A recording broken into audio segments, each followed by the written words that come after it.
Okay, good morning, everyone. I am Christina Page.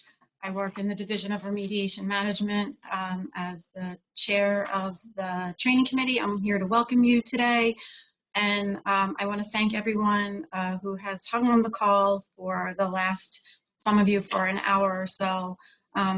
We set up the webinars in advance of the trainings, so I apologize if you've been sitting waiting for quite some time.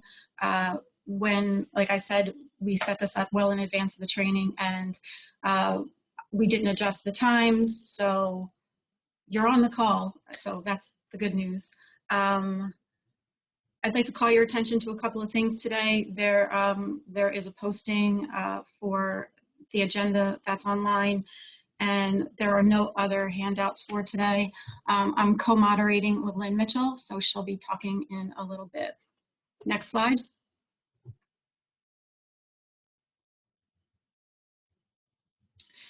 So many of you are probably here today to receive continuing education credits. Today, I just need to let you know that the board has not yet approved the CECs, but 1 regulatory credit and 4 technical CECs have been applied for. In order to receive the CECs, all of you on the webinar need to remain logged on for the duration of the presentation and answer 3 out of 4 of the poll questions, which are randomly inserted throughout today's presentations. Next slide. So once the webinar is complete and the credits are approved, we will send a compiled list over to the LSRPA, who will then email you a link if you are eligible for the credits, and you will have instructions to access your certificates, and there is a processing fee of $25. Next slide. And like I said 2 slides ago, the board hasn't approved these credits. I don't see any reason why they wouldn't, and as soon as they do, you will receive an email letting you know that it's been, that your CEC's certificates are available. Next slide. So I had mentioned that there are quiz or poll questions, and today that's what the slide will look like. So during somebody's presentation, this slide will pop up, and either Lynn or I will come in and we will ask the poll question. You will have 1 minute to answer the question. So here's the question: why are you here today? A, you're not sure. B, it's too hot outside. Or C, for the remediation standards training. The poll will pop up, you will answer, and then we will continue the presentations. Next slide. Then we give you the answer. Next slide. And Lynn, take it away. Oop, there we go. For people who were here for the SID training, we're going to be running things a little bit differently this time. Please hold your questions until the presentation has ended and we tell you to ask the questions. You can type them in, just don't hit submit until you're ready. We had a running commentary of questions last time that some of the questions were answered later on in the presentation. So this way it'll be easier for us to make sure that only the questions that need to be answered are answered. We will read the questions aloud as time permits. If we do not, if we can't get to your question, then we will be sending you an answer via email later on. Next slide, please. So please use the chat function for any technical problems that you're having with the presentation. And the question slide, as I said, the question box only for questions during the presentations part of it. Only when you get to the question part.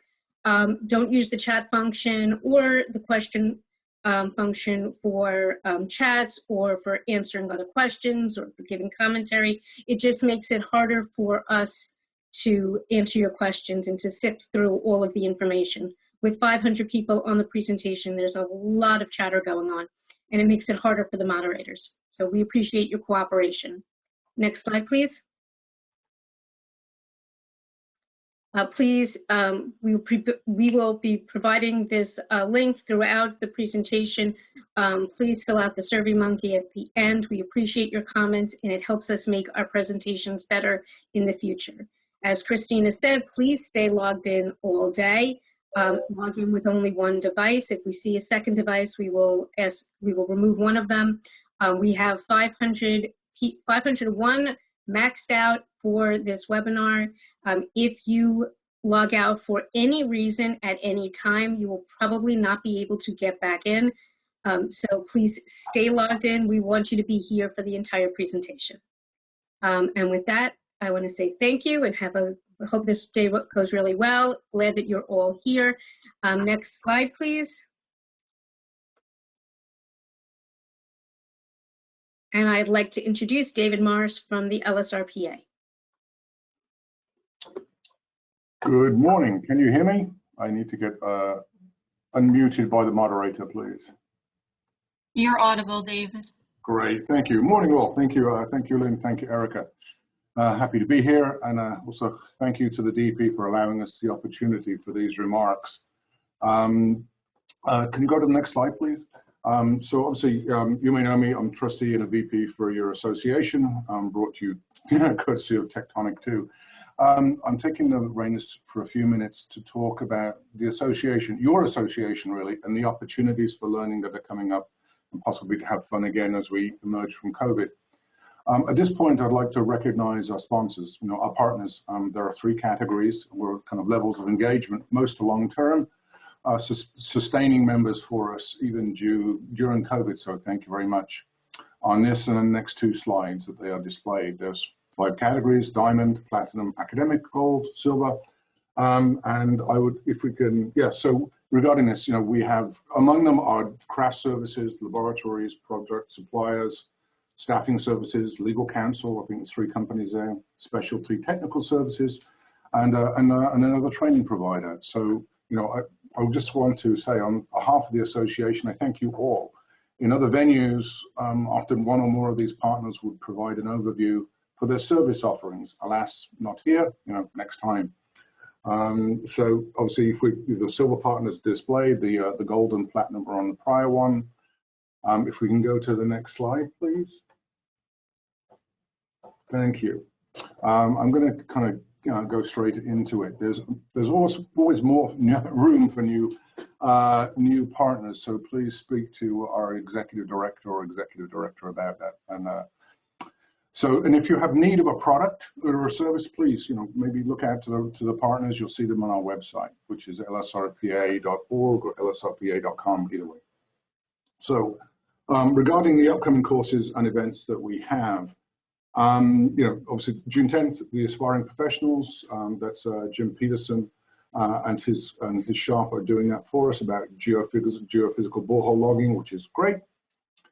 June 24th, we have this chat session, which is obviously talking primarily, I think, about the the remediation standards, rules, and changes. And obviously, you've got Candace Baker, who's one of the trustees of the association and on the executive team. You've got Kathy Stetcher, a former executive committee member who's now with our board, and obviously our executive director is going to be there. And then July 20th, we have one of our routine regulatory roundtables, and this is talking about fill material. And Roger, past president or dead president, is running that. What I will say is this is really important. We have about a 2-week window to comment on the fill material guidance revisions. So if you labor with it, if you deal with this, please get involved. It's out there, it's on the street. You can get it through the association and our regulatory outreach committee. And if you don't, it's like voting. If you don't comment, then you can't really complain. So please, take that up if you can. Can we get the next slide, please? Okay, so and then we have August 5th. We have continuing education on the standards rules and what's going on. Candace again. We have Rue Associates presenting. Brandy Gray, who's another member in the association, is active, and Scott Drew, who is obviously another past president of ours. So please, take those, take advantage of those. And then we have the other upcoming trainings. We have the sister event to this one on June 15th, which you need to register online, and that's free. And we have this soil and groundwater remedial act and protectiveness, the BICE threats that we deal with. So obviously take all of those. Next slide, please. So mark your calendars and and register. Keep early. This is actually a very nice thing that we can do. Is here we have a wonderful situation where we have an event, which is a fundraiser, which is also kind of tolling the idea of the summer, and we can actually go out without our faces being molested by face masks. And so we have our first inaugural tournament regarding this. You'll notice that we have the LSRPA Foundation as a benefit from it, and we're rocking the new logo that's been designed. And the sponsorship is available for there, so please just reach out if you want to become an inaugural sponsor on that. It's going to be I think it's going to be very popular, and it's keep going through. So it should be a cracking event. So in those games that we'll play, maybe frenemies will become full enemies or new friends. Never know. Good competition. So at this point, I think that's the last of the slides that we have for me. Could we just click through? Oh, no, last one. This is another one of our partner events with SWEP. So save the date for this autumn, October, for another golfing event, which obviously is a regular joint presented event. So please mark your calendars and see what you can do with that. But I think that does conclude kind of the introduction, and I will relinquish control, back and take my position in the audience. So thank you in advance to the presenters with their abilities and their desire to instruct on this topic. If any of you have a specific set of skills, teaching in this and similar forums may be the best way to enhance your reputation. So, please, the Continuing Education Committee of the Association is here, and we'll support and assist you. So please volunteer. It's just go to the website, just ask, and remember to please follow those instructions given to ensure that you obtain your full course credits. So, happy learning, everybody. Thank you. Take it away, Christina. Thank you, David. The department appreciates the collaboration with the LSRPA. I'd now like to introduce Dr. Swati Tapan to begin our day's presentation. Swati? Yeah, good morning. Can you hear me? Yes. Okay. Welcome to the Remediation Standards Amendment Seminar. My name is Swati Tapan. I'm the Rule Manager. I work in the Bureau of Environmental Evaluation and Risk Assessment within the DEP. Next slide, please. I'd like to introduce the committee members who have worked on this rule and thank them for all that they put into this rule, which certainly has been a while making. I also would like to thank our training committee, Lynn Mitchell, Christina Page, and many others, and our IT people, Joe Eaker and Tyrone Jordan and others. Next slide, please. So the statutory authority for the remediation standards, as you probably all know, is the Brownfield and Contaminated Site Remediation Act at N.J.A.C 58:10B-12. And the remediation standards were signed and adopted by the department on May 17th of this year. Next slide.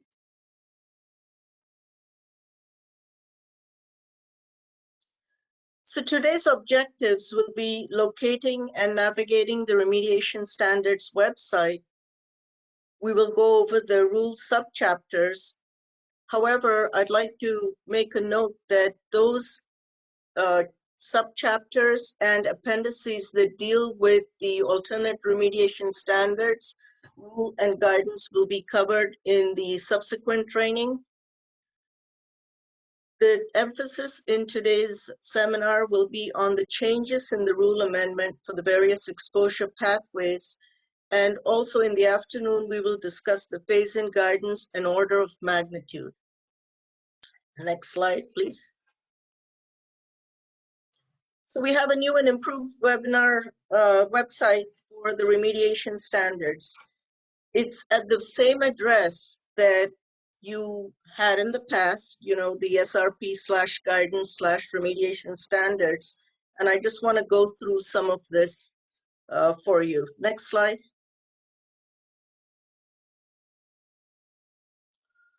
Okay, so this is the remediation standards. There's a web link to the Brownfield and Contaminated Site Remediation Act and to the technical requirements. Just want to go down to the first arrow. The heading is remediation standards. I am not a legal person, so I want to go through these for you, for those of you who are not. The first thing that you will click on will be the actual rule itself, the courtesy copy of the rule. And again, a warning, the courtesy copy is a courtesy copy. You know, the actual official copy is something else, but this is a courtesy copy. It deals with the actual rule. The second one is the remediation standards proposal. That's what we put out on April 6th last year. And the third, and I think this is also of great interest, is the remediation standards adoption package. And what it has is it has all the consolidated comments that were received in a timely fashion from the regulated community and the responses to comments. So this is well worth looking at. It's a courtesy copy of the adoption package. And when you look at it, the comments and the responses come before the actual rule itself. Now, we received over 300 comments, so they are not all listed by individual comments. Many of them said the same thing or, had the same issues. So they're basically consolidated comments and then the responses to these comments, but they are listed by who sent in the comments. Okay, so the next heading is the phase-in order of magnitude guidance. We did have this on the old website. This has now been updated, and Dr. Frasco is going to go into that in some detail this afternoon. Next are the long-awaited basis and background documents. When you click on these, underneath we have the soil and soil leachate remediation standards for the migration to groundwater exposure pathway basis and background document, and the soil remediation standards for the ingestion dermal exposure pathway, their basis and background. Similarly, the basis and background for the inhalation exposure pathway and the basis and background for the vapor intrusion pathway. Could I have the next slide, please? Under that are the guidance documents. Okay, it doesn't matter. The previous heading said the guidance documents.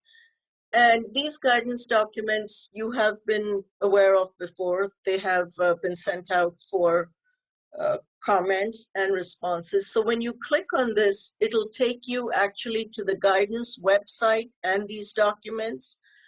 On those websites are the guidance documents as well as the comments that we received on those guidance documents and the responses for those documents. Next, the heading is the calculators, self-explanatory. The first one is the soil and soil leachate migration to groundwater exposure pathway calculator, which is we did not have the capability to do this live on this webinar, but basically when you click on it, it comes up with what looks like a little flow chart, but it's actually little buttons, and you press them and there's 4 calculators in there. The calculators will be gone into in more detail on the when we do the guidance training. All right, so we have calculators for the migration to groundwater pathway, for the ingestion dermal exposure pathway, for the inhalation pathway, the vapor intrusion pathway, and for extractable petroleum hydrocarbons. There is also updated information, or not necessarily updated, but the information is now available because you do use it as part of remediation standards. And when you click on this, it'll take you to the appropriate guidance website with that information. Next slide, please. Okay, the chromium The department has retained the same chromium policy we always have. So when you click on chromium, this will take you to the same place that you were last time, or actually the same policy. We also on this website put in a heading, and you can click to get the forms that apply to alternative remediation standards. And I think this is useful because, you know, when you click on these, they will take you to the forms library. So they're located in the same place, but you can easily get to them from the remediation standards website. And both forms have been redone so that they are now current with the guidance, with the rule. There were 3 documents that pertain to what used to be called the impact groundwater pathway that were on this website. And we decided that they were more appropriately placed in the guidance library. However, people are used to finding them on this website. So they are here. They are the second to the capping documents are still labeled impacted groundwater pathway. We didn't have a chance to, you know, change everything in those documents to the new name, but they do apply to the migration to groundwater pathway. You can click on them, and then the 3rd document is also at the website. Now, should you feel nostalgic for the old days, good old days, we do have a link to the former remediation standards website, the archive page. If you click on that, it takes you back to what used to be the remediation standards website. And I at least know one use for that, which I'll go into later. All right, next slide, please.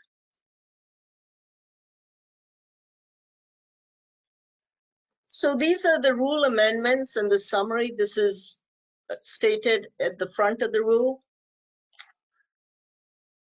One of the changes is that what used to be formerly the impact groundwater pathway has now been termed the migration to groundwater pathway, and the impact groundwater soil screening levels and site-specific impact groundwater soil remediation standards have been replaced with soil leachate standards for the migration to groundwater exposure pathway. This was done to ensure predictability, consistency, and greater enforcement ability. Next slide, please. Similarly, the indoor air screening levels have now been replaced with indoor air remediation standards for the vapor intrusion exposure pathway. Both of these will be gone into a little bit more in detail later this morning. Next slide. So because the migration to groundwater pathway and the vapor intrusion pathway now have associated standards, the alternative remediation standard procedure has been expanded in the rule to include the soil and soil leachate standards for the migration to groundwater pathway and the indoor air remediation standards. Next slide, please. We used to have, prior to this rule, direct contact standards. So these direct contact standards have now been replaced with ingestion dermal and inhalation standards. The direct contact standards basically included the ingestion dermal pathway and the inhalation pathway, and we had criteria derived for those, and then the lower of those was turned into the particular standard for the direct contact pathway. So again, this is more like a name change. It's not really a change in or additional pathways that were added or dropped. Basically, the same 2 pathways apply. For these pathways, there are residential and non-residential scenarios, and the definition of residential and non-residential is now based on the property use and not on the perpetrated exposure at that property. slide, please.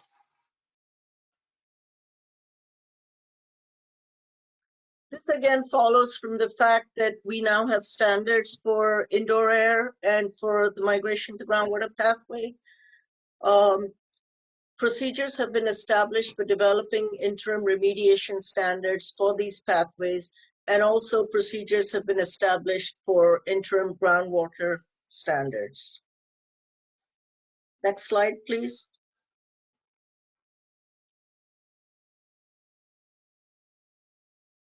We took a look at the chemicals that we had in the previous rule, and some chemicals have been deleted and some have been added. This has been done based on whether the chemical was routinely detected, if you could expect to find it commonly, the frequency of detection, the routine analysis available, and available toxicity factors. I'm sorry, I should have said next slide at this point. Okay, so again, chemicals, new chemicals have been added or deleted based upon the detection and frequency. And numerical changes in the new remediation standards have taken place because at this point, it's been a few years since we amended the rule, and we have new updated toxicities. We have some updated exposure assumptions, and we took a look at the chemical and physical properties, and some of those needed to be updated as well. Next slide, please. So the subsequent talks that are coming this morning will go into a little bit more detail and will highlight the important changes for each pathway. So this was basically the introduction and summary. And next slide. Thank you. And I think we're going to launch into the rule at this point. Take it away.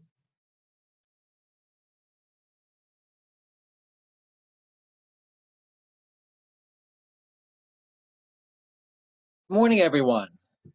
My name is Barry Frasco.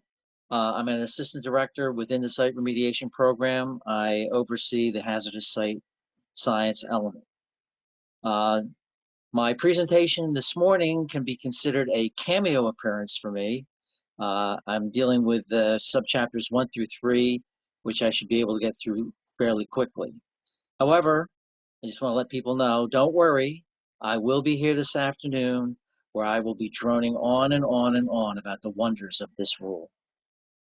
I also want to mention before we get started that today it also is a very special day.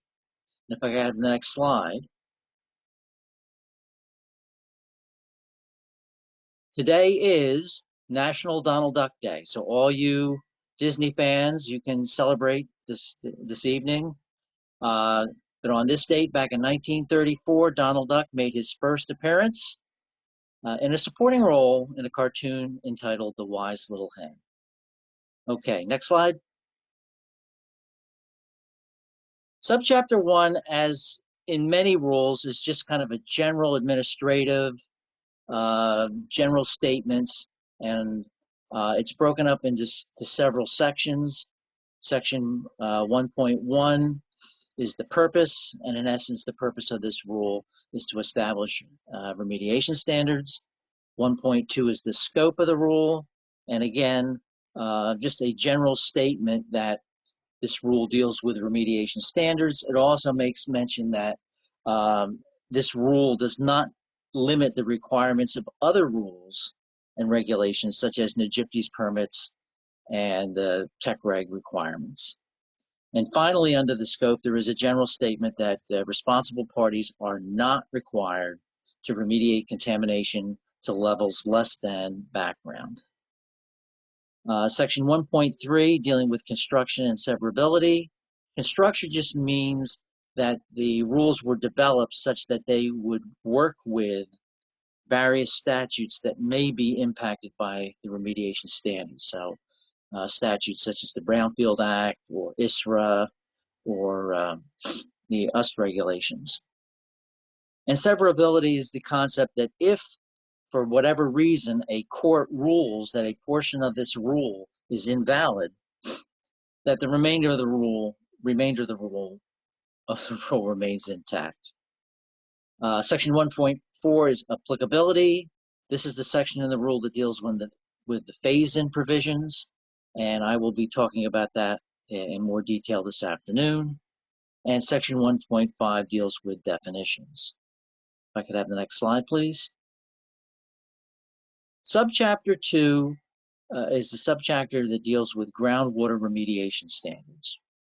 And there really were no substantive changes to this subchapter based on the amendments that we made to the remediation standards rule. We did prior have some wording in this subchapter dealing with, okay, hopefully people can hear me. Lost the audio there for a second. We can hear you. Okay. We had some wording in the rule dealing with remedy selection. And basically we came to the conclusion that while that information was important, it really was not germane to the development of remediation standards. So upon adoption of the amendments, we deleted that wording. So basic bottom line, the key point that I think that needs to be made relative to this subchapter is the fact that groundwater quality standards established pursuant to the groundwater quality standards rule are by reference the groundwater remediation standards. And this was done on purpose for the idea that we wanted to have consistency, that we didn't have for a given contaminant a groundwater quality standard that was different than a groundwater remediation standard. And so the idea that if the groundwater quality standards change, they automatically change and reflect the difference in the remediation standards. Okay, back to the next slide, please. Subchapter 3 deals with surface water remediation standards, and this subchapter reflects more or less the same construct as subchapter 2. No substantive changes were made to this subchapter. There were some sections dealing with remedy selection for groundwater that, again, we felt was not necessarily applicable to the development of remediation standards. So upon adoption, we deleted that wording. And again, as I mentioned for groundwater remediation standards, we wanted to have this link that the surface water quality standards and the surface water remediation standards were one and the same. So again, this idea of maintaining consistency. Next slide, please. That was the end of my presentation here. If there are any questions relative to subchapters 1 through 3. All right, I'm waiting to see if anything comes in. So far, nothing. There's a couple of things here that are not related to the presentation that can wait until later.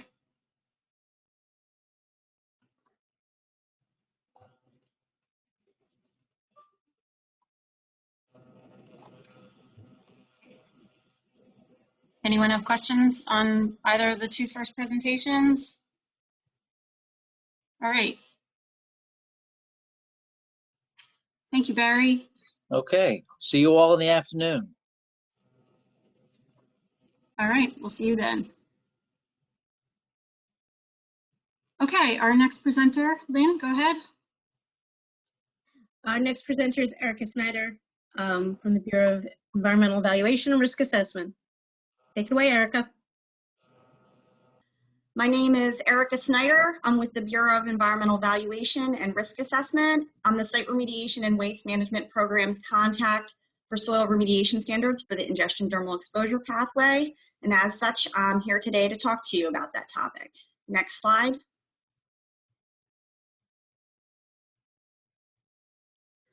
As part of the amendments to the remediation standards rule, there are now 131 ingestion dermal soil remediation standards for the residential exposure scenario and 128 ingestion dermal soil remediation standards for the non-residential exposure scenario. Next slide. So first, I'd like to go over what has changed since the rule proposal last April. In response to comments received on the rule proposal, the dermal absorption fractions for 12 contaminants have been adjusted to be consistent with EPA.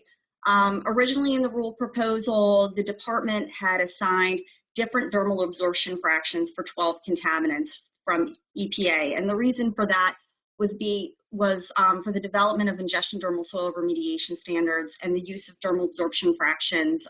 We had considered several of the contaminants semi-volatiles, and we assigned them a default dermal absorption fraction of 0.1, which differed from EPA. They considered those contaminants to be volatile, and as such, exposure was evaluated through the inhalation pathway versus the dermal exposure pathway.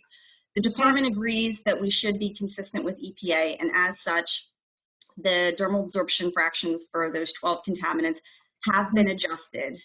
11 of the affected contaminants went from a dermal absorption fraction of 0.1 to none. One of the contaminants, which is lindane, went from a dermal absorption fraction of 0.1 to 0.04, also to be consistent with EPA. All 12 of these modifications resulted in ingestion dermal soil remediation standards less stringent than the originally proposed value. These updated values can be found in tables 1 and 2 of Appendix 1 of the Remediation Standards Rule, and the updated dermal absorption fractions can be found in Table 1 of Appendix 11 of the rule. Next slide. Another change that was made involved the proposed ingestion dermal soil remediation standards for N.J.A.C and 4-methyl-2-pentanone, also known as MIBK. It was brought to our attention in the responses in the comment period that we had used 2 HEAST reference doses to develop those standards that had since been retired. We agreed with the commenter's point, and as such, we have withdrawn the proposed ingestion dermal soil remediation standards for those 2 contaminants because there is no other appropriate toxicological information that we can use to derive the standards. Those updates are found in tables 1 and 2 of Appendix 1 of the Remediation Standards Rule, as well as the toxicity factors have been updated, or I should say in this case, removed from Table 1 of Appendix 11 of the rule. Next slide. And the last change that has occurred since the rule proposal involved the human health-based criteria reported in tables 1 and 2 of Appendix 1 of the rule for benzaldehyde, benzoate-pyrene, and 1,2-dichloropropane. It was brought to our attention in the comment period that a couple of those human health-based criteria had been reported either inappropriately or were missing entirely. As such, those values have been updated. It is important to note that those updates for the majority involved the non-carcinogenic human health-based criteria, whereas the soil remediation standards are based on the carcinogenic criteria.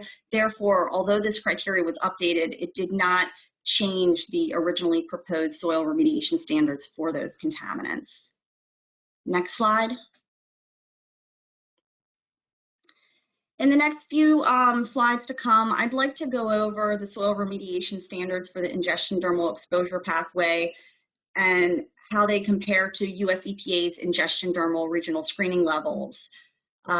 It's important to highlight that 14 of the ingestion dermal soil remediation standards are more stringent than EPA's regional screening levels.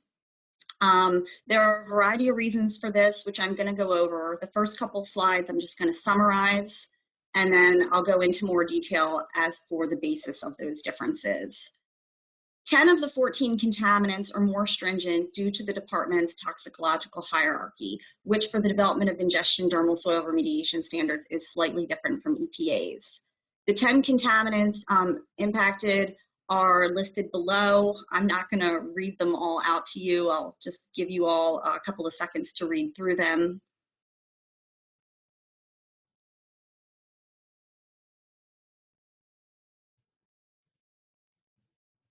Okay, in the next slide. 2 of the 14 contaminants that are more stringent than EPA's RFLs are due to the department's Group C carcinogen policy. Those contaminants impacted are 2-methylphenol and 4-methylphenol. And lastly, two of the contaminants are more stringent than EPA's RSLs because they're not listed on the RSL tables. And those contaminants are 1,3-dichlorobenzene and tertiary butyl alcohol. Next slide. So as I said, I was going to go into a little more detail as for the basis of these differences. So to go over the hierarchy for the toxicity source information for the ingestion dermal exposure pathway, the department uses as its first tier the toxicity values developed by the New Jersey Drinking Water Quality Institute. These toxicity values are not only used to develop the department's ingestion dermal soil remediation standards, but they're also used to develop the department's drinking water maximum contaminant levels and groundwater quality standards. The second tier is US EPA's Integrated Risk Information System. And the third tier is made up of a variety of sources, including US EPA's PPRTVs, the HEAS tables, toxicity values from the California Environmental Protection Agency, as well as ATSDR. This hierarchy differs slightly from EPA's in that EPA does not use New Jersey Drinking Water Quality Institute toxicity values as the first tier. Instead, it uses IRIS as the first tier, followed by PPRTV, and then its third tier is made up of a variety of the sources that are listed in the Tier 3 list that New Jersey uses. Next slide. Okay, the next few slides, I'm going to go over the department's Group C carcinogen policy. This department policy is used to develop not only health-based remediation standards, but also drinking water maximum contaminant levels, groundwater quality criteria, as well as human health-based surface water quality criteria. Next slide. Group C carcinogens are defined as possible human carcinogens by US EPA under the 1986 guidelines for carcinogen assessment, or defined as having suggestive evidence of carcinogenic potential by US EPA under the 2005 guidelines for carcinogen assessment. Next slide. Those Group C carcinogens with a cancer toxicity factor available has a carcinogenic health-based criteria calculated using that cancer toxicity factor, as well as the department's 1 × 10⁻⁶ cancer risk target that is mandated by the New Jersey Brownfield and Contaminated Site Remediation Act. If a Group C carcinogen does not have a cancer toxicity factor available, an additional uncertainty factor of 10 is applied to the non-cancer toxicity factor to account for potential carcinogenic effects. Next slide. In Appendix 11, Table 1 of the Remediation Standards Rule, 14 contaminants are identified as being Group C carcinogens. As I mentioned in earlier slides, 2 of those contaminants, 2-methylphenol and 4-methylphenol, have ingestion dermal soil remediation standards more stringent than EPA's RSLs, and that is due to the application of an additional uncertainty factor of 10.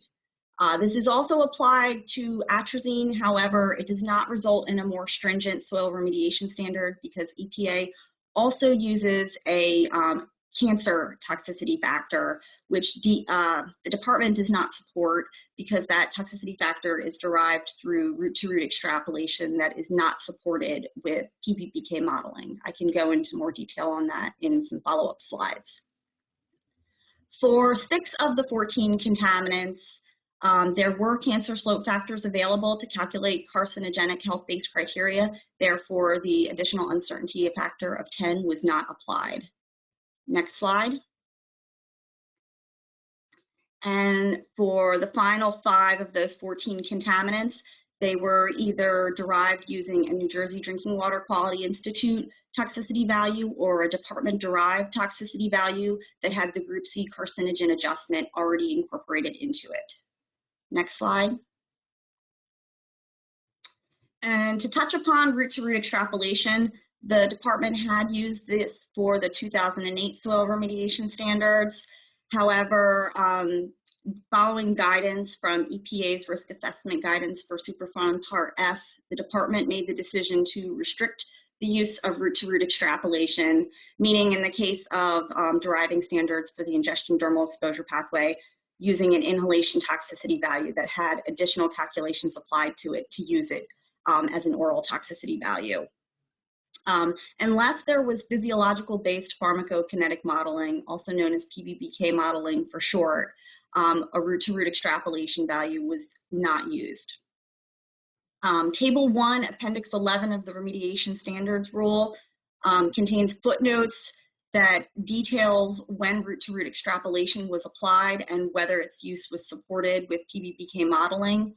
In total, there were 10 oral toxicity factors that were derived through root-to-root, and of those 10, 3 were retained to derive an ingestion dermal soil remediation standard, and those contaminants were benzene, PCE, also known as tetrachloroethene, and trichloroethene. Next slide. All right, mutagenic mode of action. Mutagenicity refers to the capacity to induce or increase the rate of genetic change. Some contaminants, such as the carcinogenic PAHs, such as benzoate-pyrene, benzoate-anthracene, they've been determined to have a mutagenic mode of action or early lifetime exposure component. And there are additional mutagenic mode of action calculations that can be applied when developing a health-based standard or screening level for those carcinogenic PAHs, trichloroethene or vinyl chloride. In the 2008 soil remediation standards, the department did not use these mutagenic mode of action calculations and has decided again for the amendments to the remediation standards rule to again not use these mutagenic mode of action calculations. So they are not incorporated into the equations for developing the standards. Next slide. I wanted to include a slide on lead because lead is always a hot topic, especially for what we know in regards to exposure to children and potential health effects. I want to point out that the soil remediation standards for lead are to remain unchanged from the former 2008 soil remediation standards. The residential ingestion dermal soil remediation standard is still 400 parts per million, and the non-residential standard is still 800 parts per million. The department is aware that EPA recently released a new version of the IUBK model, which can be used to generate a residential soil remediation standard for lead. This included a few updates to a few of the input parameters. The department's also aware that over the past couple of years, there have been updates to a couple of other input parameters, such as baseline blood lead level or geometric standard deviation that can be used to update the soil remediation standards for lead. However, other inputs, such as the highly talked about target blood lead level, has not been updated. And it's been reflected in EPA's regional screening level tables and regional removal management levels that they have not updated those values. They're still using the former 400 and 800 part per million values. So there's a lot of inconsistency, but the department is remaining consistent with EPA as far as its RSL levels go and its regional removal management levels go, and we are sticking for now with the 400 and 800 part per million standards. We will continue to evaluate this topic and make changes if they become necessary in the future. Next slide.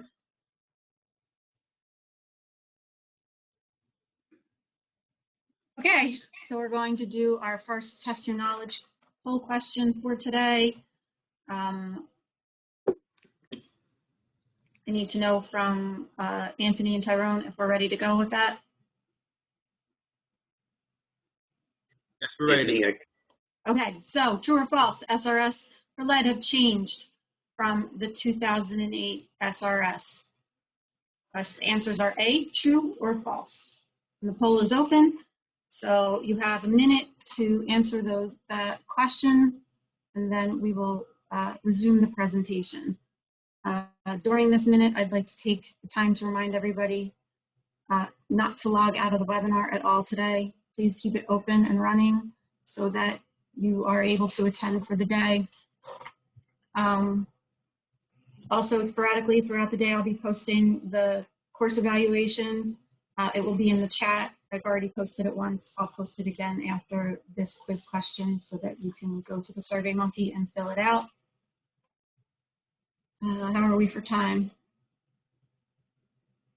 45 seconds, 46, about 10 more seconds to go. Okay. So we're going to wrap this up and continue Erica's presentation in just a few more seconds.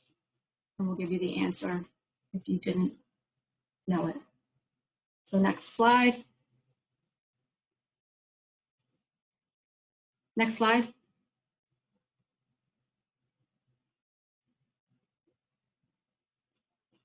And the answer to today's first poll question is B, false. Okay. Erica? Okay, all right. So I'm assuming everyone got a perfect score on that one. Otherwise, I have failed at my job. Moving right along, the next contaminant I wanted to discuss is dioxin. The term dioxin refers to a mixture of polychlorinated dioxin and purine congeners that are similar in structure and toxicity. There are approximately 210 of these congeners. The most famous of them for its toxicity, unfortunately, is 2378 TCDD, also known as 2378 tetrachloro-dibenzo-P-dioxin. I'm only going to say the full name once for everybody's sake. We originally had screening levels for dioxin. However, as part of the amendments to the remediation standards rule, there are now ingestion dermal soil remediation standards for dioxin for both the residential and non-residential exposure scenarios. And those standards are 51 parts per trillion for the residential and 810 parts per trillion for the non-residential. Both of these soil remediation standards are based on the IRIS non-cancer reference dose. The toxicity of mixture is assessed in relation to 2378 TCDD using congener-specific toxic equivalency factors that have been developed by the World Health Organization. You're to use those TEFs, multiply them by the concentration to develop a toxic equivalence. It's called a TEQ. You do that for each individual chemical, and then you add those up to develop your total TEQ, and that concentration should be compared to the department's soil remediation standards for dioxin. Next slide. I also want to mention, you don't have to go back, you can stay on this slide, but following this presentation, there will be a presentation on Category 1 and Category 2 extractable petroleum hydrocarbons. They also, they have earned their own little space in this presentation, and I just want to let everybody know that they will be discussed coming up. If you're looking for additional information on the soil remediation standards for the ingestion dermal exposure pathway, as Swati mentioned earlier when she was going over the remediation standards website, there is a basis and background document for the soil remediation standards for the ingestion dermal exposure pathway. And there also is a ingestion dermal exposure pathway calculator where you can see the inputs that were used to develop the residential and non-residential standards, as well as it gives you the option to develop alternative remediation standards for soil for the ingestion dermal exposure pathway. I'll be going over that, the development of ARS in more detail in next week's training session. Next slide. Thank you. Thank you, Erica. I appreciate the presentation, and I'm sure everybody else in the audience did too. Next up, we have Nicole Kalajian to discuss EPH.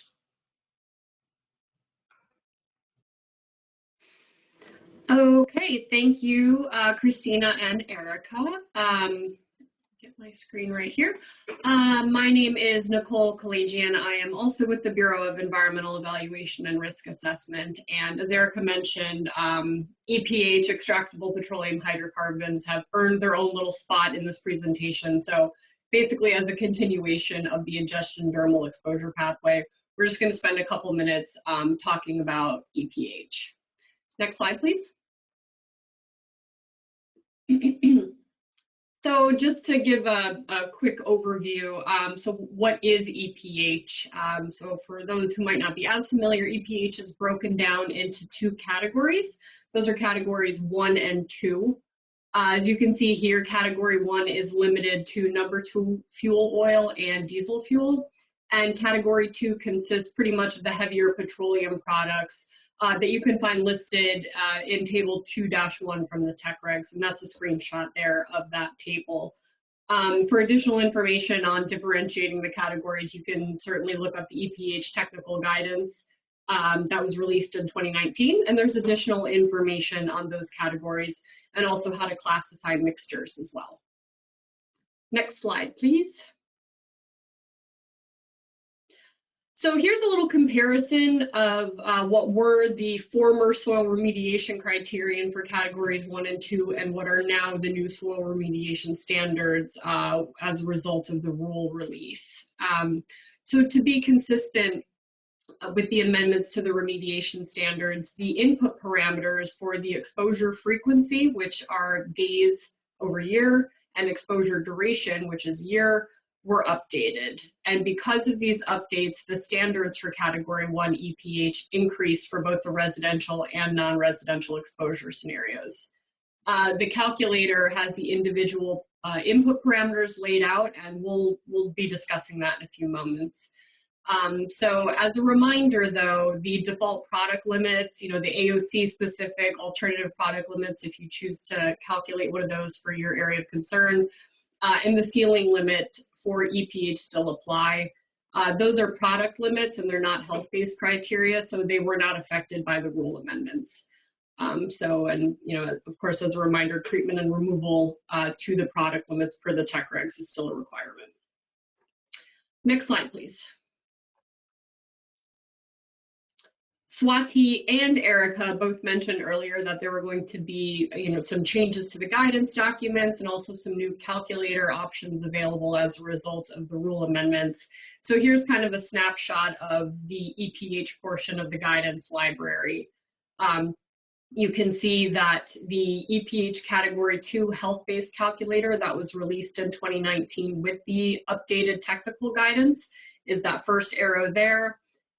And below that, you'll find the new EPH ingestion dermal exposure pathway calculator, So that former health-based soil remediation criterion calculator will still be available for those still undergoing active remediations and having approved work plans and things of that nature. So that calculator will stay there for a while. Next slide, please. So the category 2 sample-specific residential and non-residential calculators are similar to the calculator that you may have become familiar with, which is the one that I referenced a moment ago. So it's very similar, this new calculator, the category 2 EPH, the new category 2 EPH ingestion dermal exposure calculator. So you'll see on the next slide that there are other options for calculating alternative remediation standards for certain scenarios. And as Erica mentioned, alternative remediation standards will be covered in more detail next week. So the equation that the calculator is based on can be found in Appendix 2 of the Remediation Standards Adoption document if you want to look at that for more information. And that equation was the one that was used to calculate a single numeric total EPH soil criterion for category 1. And is now used to calculate, it's also used to calculate a sample-specific total EPH soil criterion for all EPH category 2 as well. So as I mentioned, if you want more information on sort of the breakdown of that calculator, you can visit the remediation standards document and get more info on it. Next slide, please. So aside from the category 2 residential and non-residential sample specific calculators, the other calculator options provide the user with options to develop an alternative remediation standard, as I mentioned a moment ago. So an ARS can be maybe based on an site-specific alternative land use, which would be based on an alternative exposure scenario. So more on that next week, but just because this calculator page just looks quite different from what it used to, I just wanted to cover those few different options that you might see here. So the ARS for the ingestion dermal pathway, again, will be discussed next week. So we're just going to focus on those two where the two blue arrows are the Category 2 EPH residential and Category 2 EPH non-residential calculators. Next slide, please. So for this particular example, I selected the Category 2 residential scenario. So after the user would select the appropriate calculator, you'll see a yellow bar at the top of the Excel spreadsheet. So make sure you click that to enable the content, otherwise the Excel sheet won't populate all that information. So the arrow in the top right-hand corner on your screen is pointing to the legend, which shows the user the fixed parameters, as well as those that require the user input. If you look down, the first red arrow points to boxes requiring data entry from the user. And this red arrow is pointing to the area where the fractionated values from the laboratory are entered. So for those of you unfamiliar with the EPH method, it's an extraction that essentially occurs in two distinct parts. So it's the initial extraction and concentration, and then the fractionation of that initial concentration into the aromatic and aliphatic fractions, followed by a concentration again. So the EPH method replaced the TPH method and basically allows for the calculation of specific carbon ranges, giving you a more accurate assessment of the potential health risks. So if you look a little bit closely, or if you want to play with the calculator at some point on your own time, you can see the assigned values for each of the carbon ranges above the blue input boxes for the residential exposure scenario here. And as I mentioned before in the first couple of slides, to be consistent with the amendments to the remediation standards, those input parameters for the exposure frequency and duration were updated. And you can see those blue arrows are pointing to those two boxes there with those particular parameters. Next slide, please. So after the user inputs the concentrations and hits enter, the calculator will generate a total EPH for that sample, as you can see denoted by that first blue arrow. The sample-specific remediation criterion is calculated, and the result can be found at the bottom where that red and both the red and blue arrow are. And additionally, the calculator will give the user a simple pass or fail option, which is a holdover from the previous calculator as well. So you can see here that the total EPH calculated for this particular example is 5,348 milligrams per kilogram, which is less than the calculated remediation standard of 5,700 that was generated by the calculator. So as just a general reminder, just because I did use the residential exposure scenario here, if the subject is a non-residential site, the user has to perform the calculations for both the residential and non-residential exposure scenarios and submit both of those calculators with their deliverables to the department. Next slide, please. If you have any questions regarding EPH, myself as well as Bill Karp are the two EPH contacts for site remediation. So if you have any questions regarding EPH, feel free to reach out. Thank you. Thank you very much, Nicole, for your presentation. And I'd like to take this opportunity to welcome Alan Motter, who's also from the Bureau of Environmental Evaluation and Risk Assessment. Alan, are you here?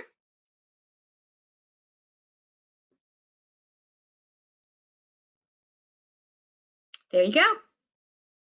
We see you. Now can we hear you? We cannot hear Alan. Okay, I was unable to unmute myself originally. There we go. Okay. Good. Welcome, Alan. All right, thank you, Lynn. All right, as Lynn said, my name is Alan Motter. I'm a supervisor in the Bureau of Environmental Evaluation and Risk Assessment. I'm also the chair for the Inhalation Exposure Pathway and the department contact. So I'll be introducing this topic. Next slide, please. When we received comments on the rule, we noticed that there was a lot of confusion between vapor intrusion and inhalation exposure pathway for the soil standards. So we thought it would be prudent to provide some clarification on the distinction between these two very different pathways. So for the inhalation exposure pathway, first of all, it is a soil standard. It is based on the concentration of the contaminant in the soil. For vapor intrusion, it is an indoor air standard based on concentration in air. And the vapor intrusion pathway also has subslab, soil gas, and groundwater screening levels. The inhalation exposure pathway is protective against soil contamination, both particulates and vapors from VOCs coming off of soils. The vapor intrusion pathway is protective against indoor air vapors, VOCs and mercury only, in indoor air. Next slide, please. The inhalation exposure pathway is triggered by soil exceedance, and this is the the center of the earth policy. It doesn't matter how deep the contamination is, where it is in the soil. An exceedance is an exceedance, and that will trigger a remedial action of some sort. Vapor intrusion is triggered by either groundwater results or subslab soil gas exceedances. The inhalation exposure pathway, the remedial action is soil removal or treatment or engineering or institutional controls or a combination of those. Whereas for vapor intrusion, a remedial action is groundwater treatment, subslab depressurization system. So hopefully this clarifies the differences between the two. Next slide, please. Okay, Erica did a great job of explaining hierarchy for toxicity for the ingestion dermal exposure pathway. Note that for the inhalation exposure pathway, we do not use the New Jersey Drinking Water Quality Institute values because they are oral based, and we are using inhalation based toxicity values. So that was the first tier for ingestion dermal. It does not exist for the inhalation pathway. So we start with iris as our tier 1, and then tier 2 is the same as the same set of databases that Erica mentioned for tier 3 of the ingestion dermal exposure pathway. Next slide, please. Again, Erica explained Group C carcinogen policy, so I am not going to repeat everything other than to say that for the inhalation exposure pathway, it is handled the same way as outlined in the ingestion dermal exposure pathway. The next slide, please. For the Group C carcinogens, Appendix 11, Table 2 is the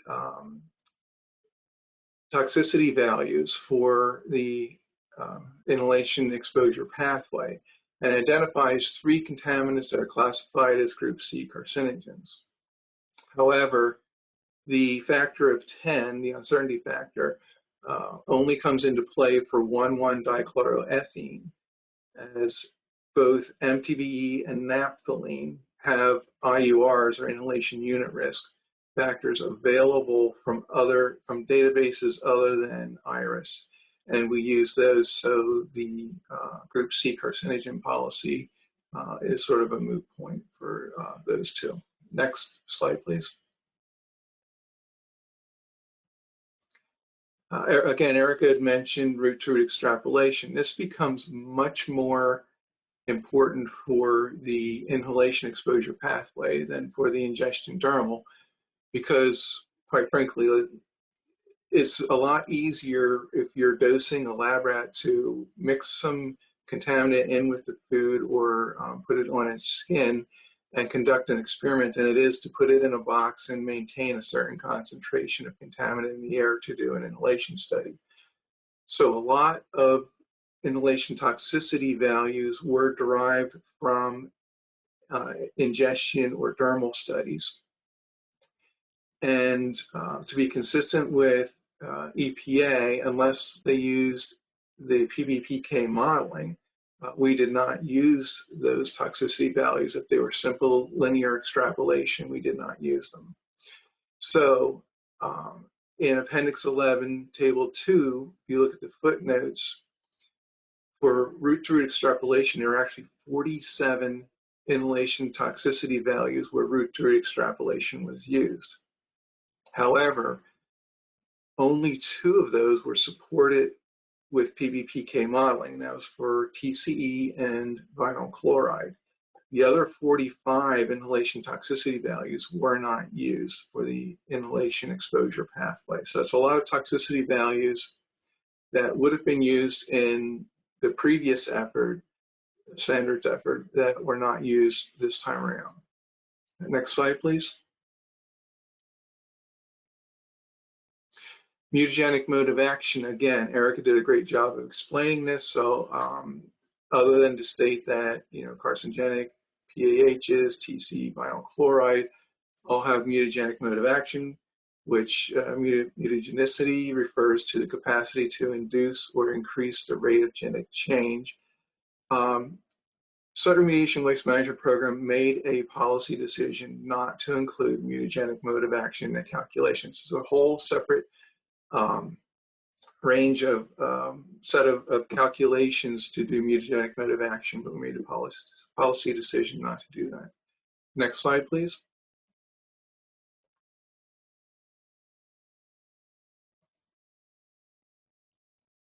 Okay, we are now here to do the next test your knowledge slide. Are we ready, Tyrone? Yes. So it's a true-false question. Mutagenicity refers to the capacity to induce or increase the rate of genetic change is the question.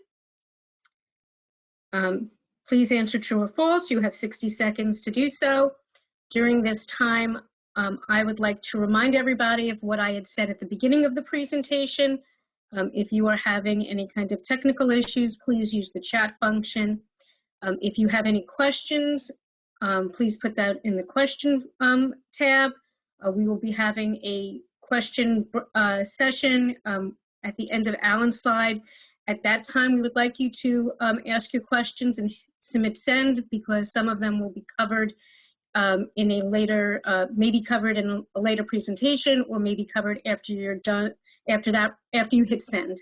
So please wait to ask your questions, and if there's a global technical issue, we will be addressing it globally. And I hope I'm close to my 60 seconds. How much time? It's closing now. Yay! All right, so next slide, the answer to the question is true. And back to you, Alan. All right, thank you, Lynn. Okay, so what changed between 2008 and 2021 soil standards? One of the major things was truck traffic. We no longer use truck traffic for non-residential sites, and this is consistent with US EPA. If you recall, for particulates, truck traffic actually caused non-residential standards to be lower than the residential standards for certain contaminants. And this was due to trucks obviously picking up dust and making it available for inhalation. So we use the same equations for residential and non-residential, but there's differences in exposure parameters and lot size. 2 acres for non-residential, ½ acre for residential sites. The lot size influences the Q/C, which is the inverse concentration at the center of the source. Lot size plays a factor in determining the Q/C. So both the exposure parameters and the concentration at the center of the source will differ between residential and non-residential. Also, root-to-root extrapolation, not to beat a dead horse, but we only use root-to-root extrapolation with PBPK, and this is to be consistent with the risk assessment guidance for Superfund Part F, or RAGS Part F, and it results in a lot fewer toxicity factors for the inhalation exposure factor. Next slide, please. All right, we also received a lot of comments regarding the ethylbenzene toxicity factors. So I wanted to take a little bit of time to go over that. In the 2008 standards, we used the IRIS toxicity factors.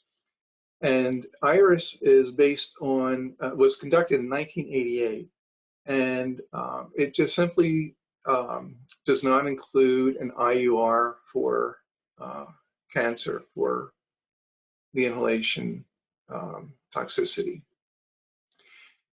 The IRIS toxicity assessment for ethylbenzene does identify ethylbenzene as a Class D carcinogen. And IRIS also refers to the National Toxicity Program NTP plan for carcinogenicity bioassay. That was actually, those studies were actually concluded in 1999. But since IRIS hasn't been updated since 1988, they do not include those critical assessments.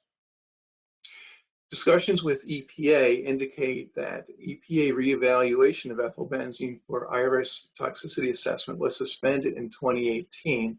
And as of the last time we spoke with EPA regarding this assessment, there were no plans to resume this. I can check further with them to see if that's coming, but in the interim, IRIS is still based on a 1988 assessment. Next slide, please. All right, so for the 2021 standards, the department used the Cal EPA IUR, which was developed in 2007, updated again in 2009 and 2011. And that is based on the 1999 NTP studies. It's simply the best science. And it's based on the best science compared to the cancer toxicity information contained in the IRIS database. So IRIS is simply out of date when it comes to ethylbenzene. The Cal EPA IUR for ethylbenzene is also used by the EPA in the regional screening tables and has been used by the department for the indoor air screening levels and now the standards since 2013. So it is not unprecedented to use the Cal EPA IUR. It is in fact used by EPA for their regional screening tables, and we've used it for 8 years. Cal EPA assessment outlines in detail the evaluations, including the PBPK modeling portion of their assessment. And it's conducted as part of the development of the IUR factor. Next slide, please.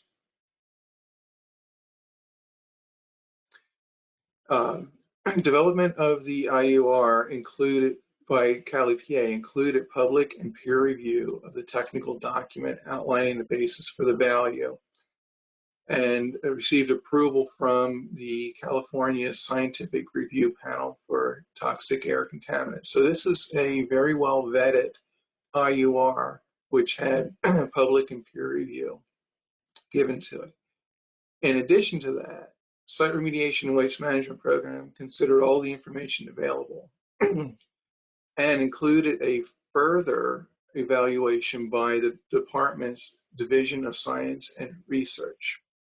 So we looked at all of this information, all the information available, and consulted with DSR before using the Cal EPA in development of the inhalation exposure pathway soil remediation standards. Documentation on the Cal EPA IUR value may be accessed at that website. And if you want further information on it, contact me separately, and we can set up a Teams chat and talk about the Cal EPA IUR to your satisfaction. Next slide, please. Lastly, we had some questions regarding the derivation of the equations. Appendix 12 of the rule provides the derivation of and shows the equivalency of all the equations that we use compared to the EPA regional screening tables. EPA regional screening table, however, does use a little bit more conservative approach in combining the ingestion, dermal, and inhalation exposure pathways into one equation. As demonstrated at the bottom, the screening level is equal to 1 over the quantity of 1 over the ingestion plus 1 over the dermal plus 1 over the inhalation values. Next slide, please. So what we did is pulled out just the inhalation portion, so the screening level will be equal to 1 over the screening level, which if you go back to your 5th or 6th grade math, 1 over reciprocal is equal to the equation. So it would simply be the equation, which we've listed the carcinogenic equation out here, showing all the parameters. And I will not go over each of these parameters, but it includes the target risk, which is 10 to the minus 6, lifetime, which is 70, IUR, which we spoke about, exposure frequencies, and so forth.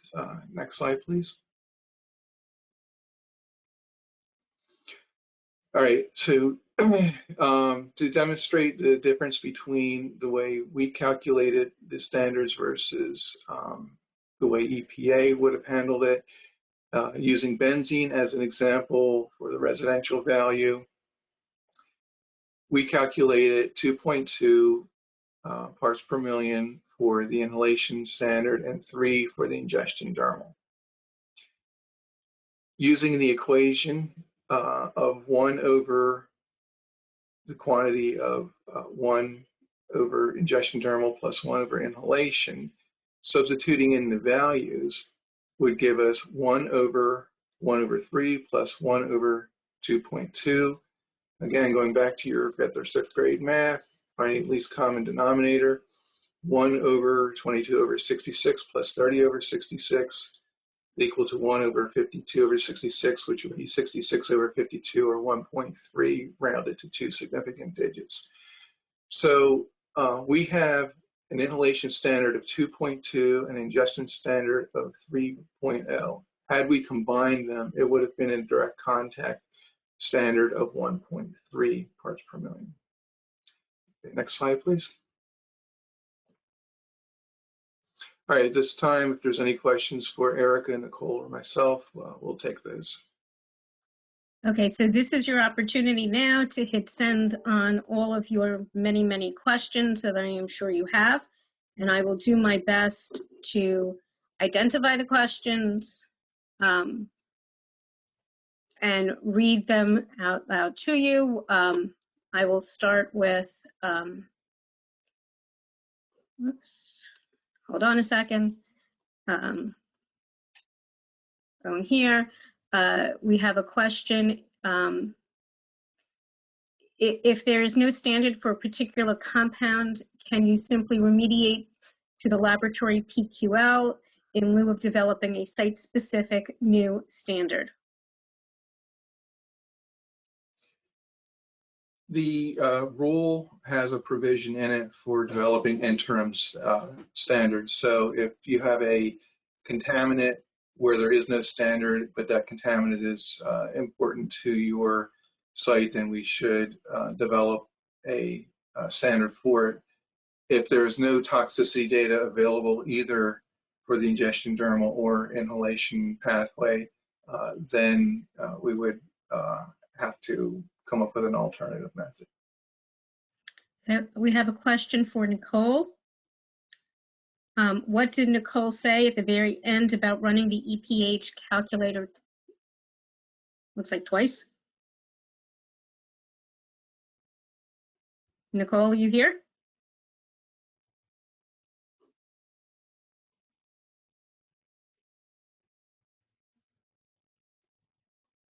Okay.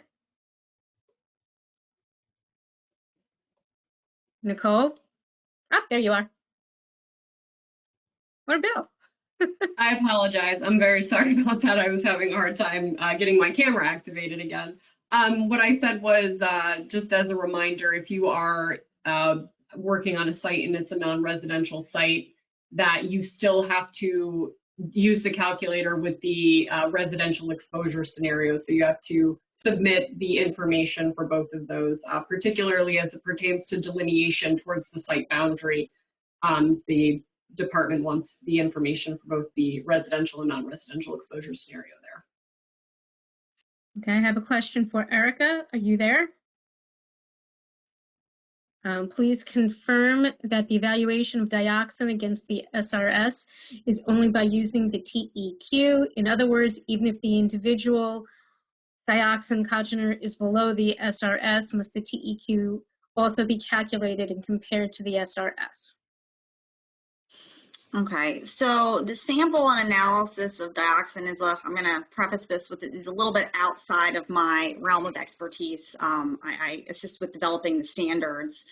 But as I understand it, for the analysis of dioxin, it could be the 2378 TCDD that you're comparing against, or if you have additional analysis that shows all the different congeners, then you would do the TEQ approach and you would compare that value to the soil remediation standard, whether it be for the residential or non-residential scenario. Thank you. Okay, are we required to use the EPA approach to combine the pathway standards, or use the applicable pathway, or use the lowest if multiple pathways apply? It would be the lowest of multiple pathways, and at this point we have not gone over the impact or the migration to groundwater numbers, but you would also have to include that. So you use the lowest of the applicable standards as your driving standard. You do not combine them. Okay. Even though there are standards for inhalation and ingestion dermal, ultimately we will need to remediate to the most stringent value, correct? Correct. Correct. That was a good one. Okay, hold on. When or if IRIS is updated for ethylbenzene in the future, I don't see the whole question here. Okay, well, as far as IRIS updates, there is a provision in the rule for allowing us to update standards based on IRIS updates. Since IRIS is peer-reviewed, we can just go ahead and use those toxicity values and put them into our equations and update standards. Sorry, I see it. I now see where I can read the rest of the question. It was when or if IRIS is updated for ethylbenzene in the future, would the remediation standards be updated from the Cal EPA value? And I believe you just answered that. Yes. Yes? Okay. Sorry about that. Okay, let's see what else I can find here for you. Our next question, I think, is now that there are VI standards, if an indoor air sample is collected and exceeds the standard, however, is not conducted due to the groundwater exceeding the groundwater screening levels, is this considered a discharge, and should it be reported to the department as the definition of a discharge is a release that impacts the soils and waters of the state? So this vapor intrusion will be covered a little bit later on today, and I think that that discussion is going to be had at that particular time. And also, you know, we can revisit that question later. If we'll flag it, and if it's not answered, we'll answer that question after the VI presentation. And if that's not answered later, then if we don't have time later, we can always go back and we will be responding to all the questions that are not answered via email at a later time. And we will have the list of all of everybody's contact information that is speaking today. So if you have additional questions that you decide later, or if you're one of the people who didn't get onto this presentation and you're watching this at a later date, feel free to contact any of the experts. Their contact information is listed in the department's general contact, in the SRP page rather, the general contact information for the experts. Any other question? Oh, wait, here we go. Was the alternative product limit calculator updated, or is the most recent version still December 2019? That calculator was not changed with respect to the rule amendment, so it remains the same calculator that was released in 2019. Okay. Do inhalation standards apply to subsurface soils? It sounds like I failed in my presentation. I did at the very beginning explain that regardless of where the soil exceedance is, it's the center of the earth policy. The inhalation exposure pathway soil remediation standard applies regardless of the soil depth. Okay. Why did the department split ingestion, dermal, and inhalation into two separate pathways versus leaving it as a table with the lowest value as a standard?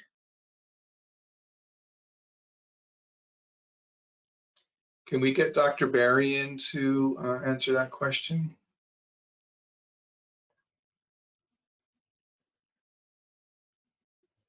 Thank you, Dr. Barry. Yes, we had a conversation relative to the concept of taking the two exposure pathways and taking the lower of the two. And let's just say we did that and the ingestion dermal was the lower one, and then we would have that as the standard. But then in the table, we just had a health-based criterion relative to the inhalation. And there was some concern as to whether or not we could legally enforce the health-based criterion as another standard. So we felt the best way to resolve that issue was to make both of them standards, and you apply the more stringent of the two, or the three if you're looking at migration to groundwater.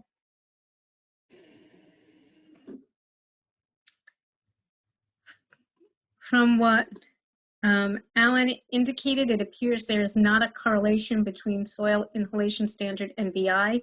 Can you confirm that? That's correct. The only possible interaction between the two is in vapor intrusion, if you get to the point of collecting indoor air samples, you also take an ambient air sample to compare to your indoor air. So if you have soil that is contributing to the concentrations in ambient air, you would observe that in the ambient air sample and compare it to your indoor air. Other than that, the two pathways are completely separate. Thank you. Is the inhalation standard applicable if the sample is collected within the saturated zone? Again, center of earth policy, it doesn't matter where the concentration is. Okay.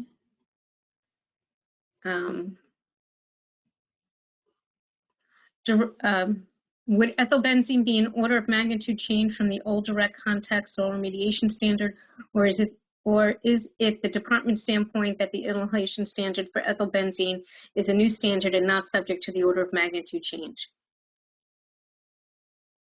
I'll jump into this. Okay. We are considering it to be an order of magnitude change relative to the ingestion dermal and inhalation exposure pathways.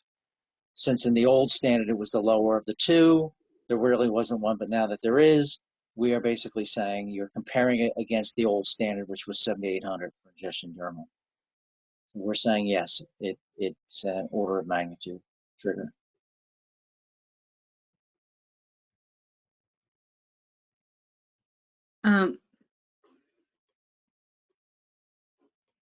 Okay, just looking to see if we have any more questions. Is the same center of earth policy applicable to, hold on.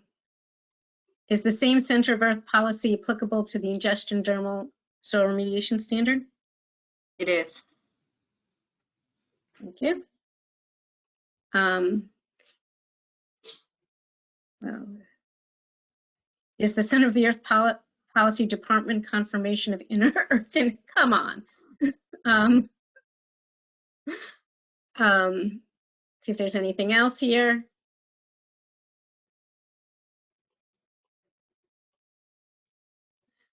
All right. I'm going to go back to some other questions here.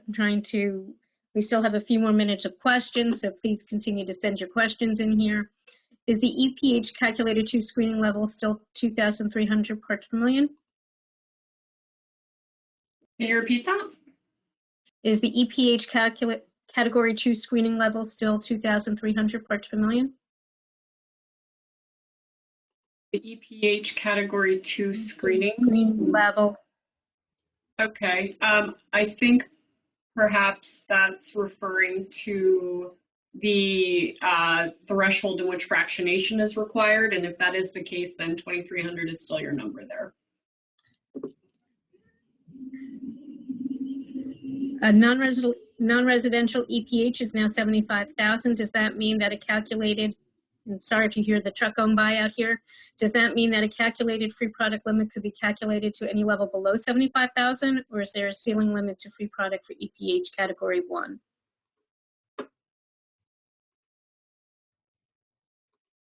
Sorry, I'm just trying to read the question too. There is still a ceiling limit. That ceiling limit is 30,000, and that's not a default ceiling limit. That's something that you would have to have generated as a result of using the alternative product limit calculator. So for example, it could give you any range of values when you do utilize that as a tool.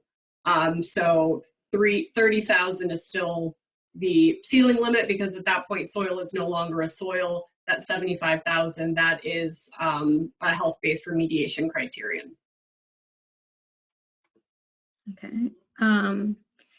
Is the exceedance of the most stringent standard, including the migration to groundwater pathway, reportable to the department hotline? I would say yes. I would agree with you, Barry.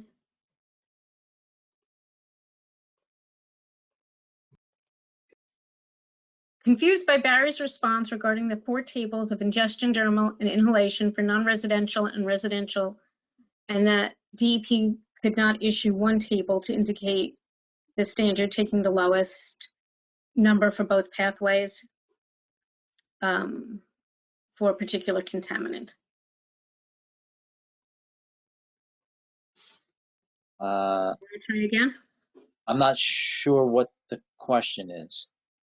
Well, I think they just want you to, the person would like you to just try to explain again why you made it different standards, where before it was 1 table and you had to pick the highest of the 2. Going back to your previous question. Okay, again, it goes back to, we had some concern as to whether or not something that we just listed as a criterion could be treated as a standard, and whether or not we had legal authority to force someone to remediate to a criterion but not a standard. And again, we thought the best way to resolve that issue was to make them all standards, and then basically go with the lowest value as the standard for your site or area of concern. Okay. So I think what that would entail is like for benzene, where you have 2.2 for inhalation and 3 for ingestion dermal. If you used an ARS for benzene and it went from 2.2 to 8, could we enforce the 3 if it was not a standard, if it was just a health-based criterion? Correct. Do the residential standards still apply to non-residential sites when determining if a deed notice is required? Yeah, if you want your site to have unrestricted use, it has to be remediated to the most stringent standard for a given contaminant. And again, that also includes, migration to groundwater. Okay, just looking to see if, oh, wait, found one I missed. One of the questions I was hoping you will be addressing today is the question of, are there ever use scenarios where only the ingestion dermal exposure pathway, but not the inhalation exposure pathway applies, or vice versa? No. No. Okay, it was an easy answer.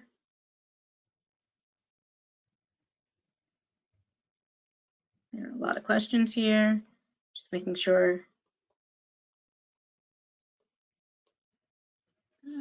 Anything I missed? Lynn, if you scroll all Yep. the way down on the I'm finding- questions. I'm finding more. In a Gotcha. non-regulated site, I didn't want to read, sorry, more down at the bottom. Here we go. Okay. Please clarify that soil results must meet both the ingestion dermal and inhalation exposure pathway standards, or just the lowest or more of the most stringent standard. Well, if it meets the lowest of the most stringent, then it would in fact meet the others as well. So yes, it's the lowest of the applicable standards. And I And I think say you want, applicable because migration to groundwater is not applicable to saturated soils. it sounds like you're saying that there is no scenario where only the ingestion dermal or the inhalation scenario applies. Please confirm, which I think we did. Correct. Is a clean soil cap considered protected as an engineering control for the inhalation pathway? Engineering controls, CAPs as engineering controls can be used for the inhalation exposure pathway. And that's no change from previously. If you use compliance averaging to address the most stringent standard, are you then subject to do a demonstration for the other pathways as well?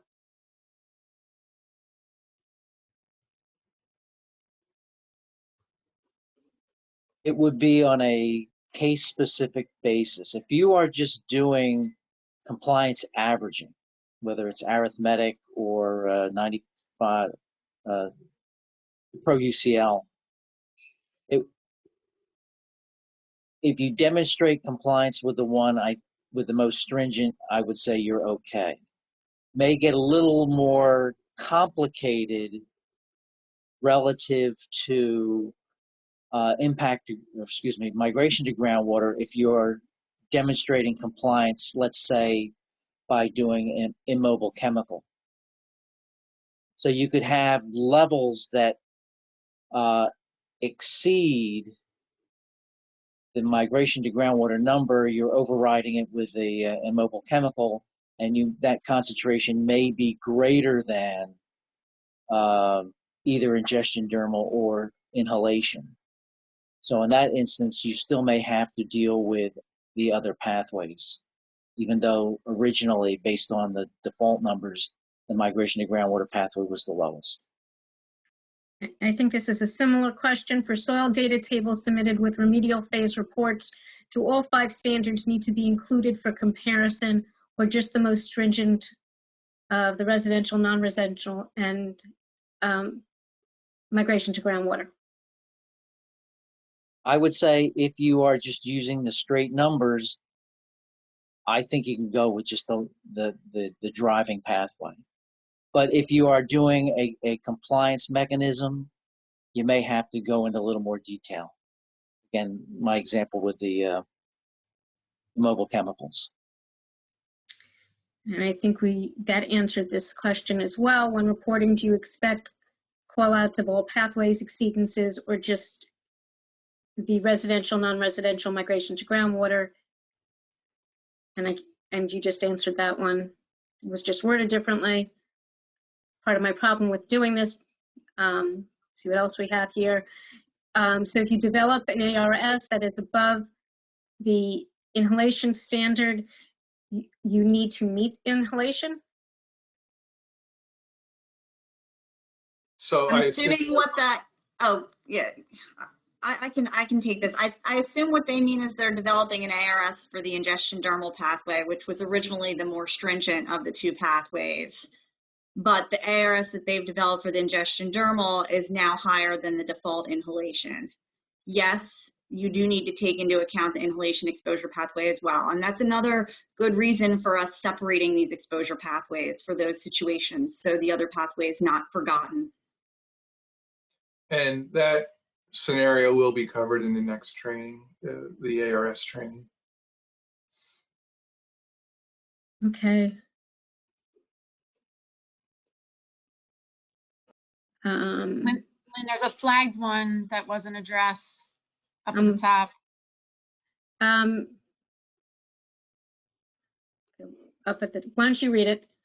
Okay, in a non-regulated site, such as the Guard Your Backyard guidance documents, people would evaluate importing soil if it met the former residential direct contact standard.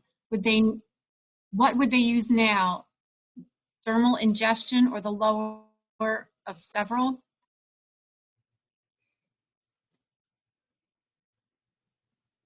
That same person basically asked the same question at the top and said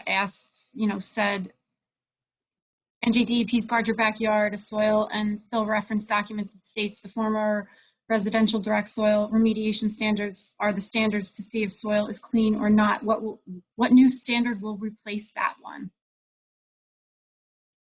Same person, sort of the same way of asking a question that it doesn't pertain to the training with respect to the Guard Your Backyard guidance. Okay. I was going to say, I am not familiar with the Guard Your Backyard program to the extent that I probably should, but I think this is something we may have to get back to them on. Okay, I'll write that in. Okay, here's another question.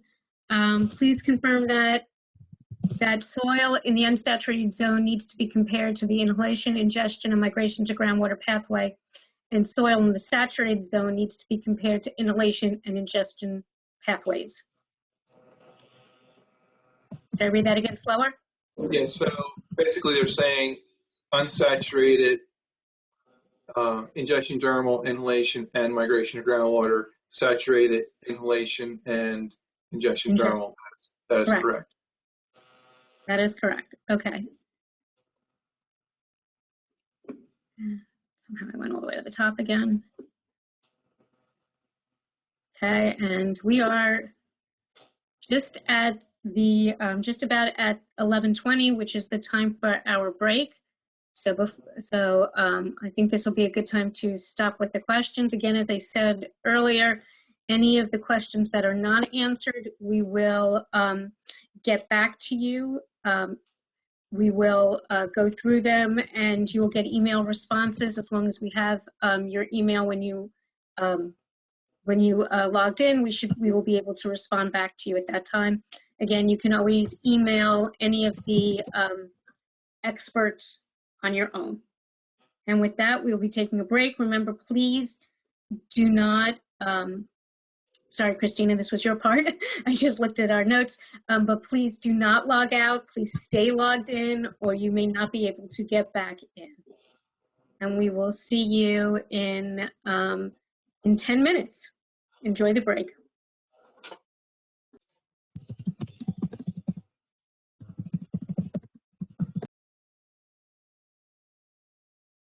Okay, it's time to come back from our break. I hope everybody's back in the room. Tyrone, can you please go to the next slide, please? Right, I'd like to introduce Dr. Swati Toppin, the rule manager, and to discuss migration to groundwater. Take it away. All right, so the migration to groundwater exposure pathway. Next slide.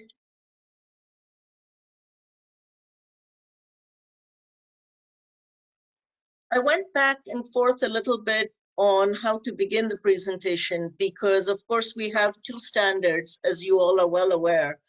But I thought, let's start with when do we even want to think about the migration to groundwater exposure pathway?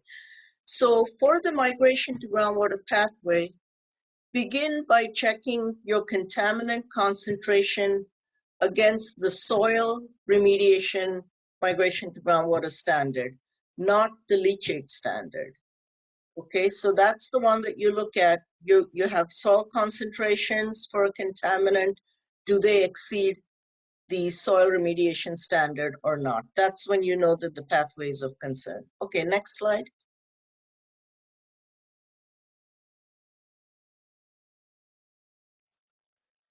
Again, going into how things have changed or has anything changed. So the standards for the migration to groundwater pathway, again, formally impacted groundwater pathway. In terms of implementation, nothing much has changed, okay? The pathway still had to be addressed prior to this rule. It still has to be addressed now. And prior to this rule, we had, instead of standards for migration to groundwater, we had screening levels. And we call them impacted groundwater soil screening levels. If a responsible party did not want to do site-specific work, the impacted groundwater soil screening levels were then designated as site-specific standards, even if there was no real site-specific data. So that's what we used to do. Next slide. So that particular step where you have to just say that they're site-specific without doing site-specific work. This step has been eliminated with the adoption of the soil remediation standards. And so now you compare the contaminant concentrations in the soil with the soil remediation standards for the migration to groundwater pathway. And again, in both cases, the option of doing what I call real site-specific work to get an alternative remediation standard, or to accept the default standard or the SSL in the past, that remains the same. Okay, next slide, please. We have two types of standards. We have the soil remediation standard for the migration to groundwater pathway, and we have the soil leachate remediation standard. This has caused a little bit of confusion for people, and understandably so. So, next slide, please.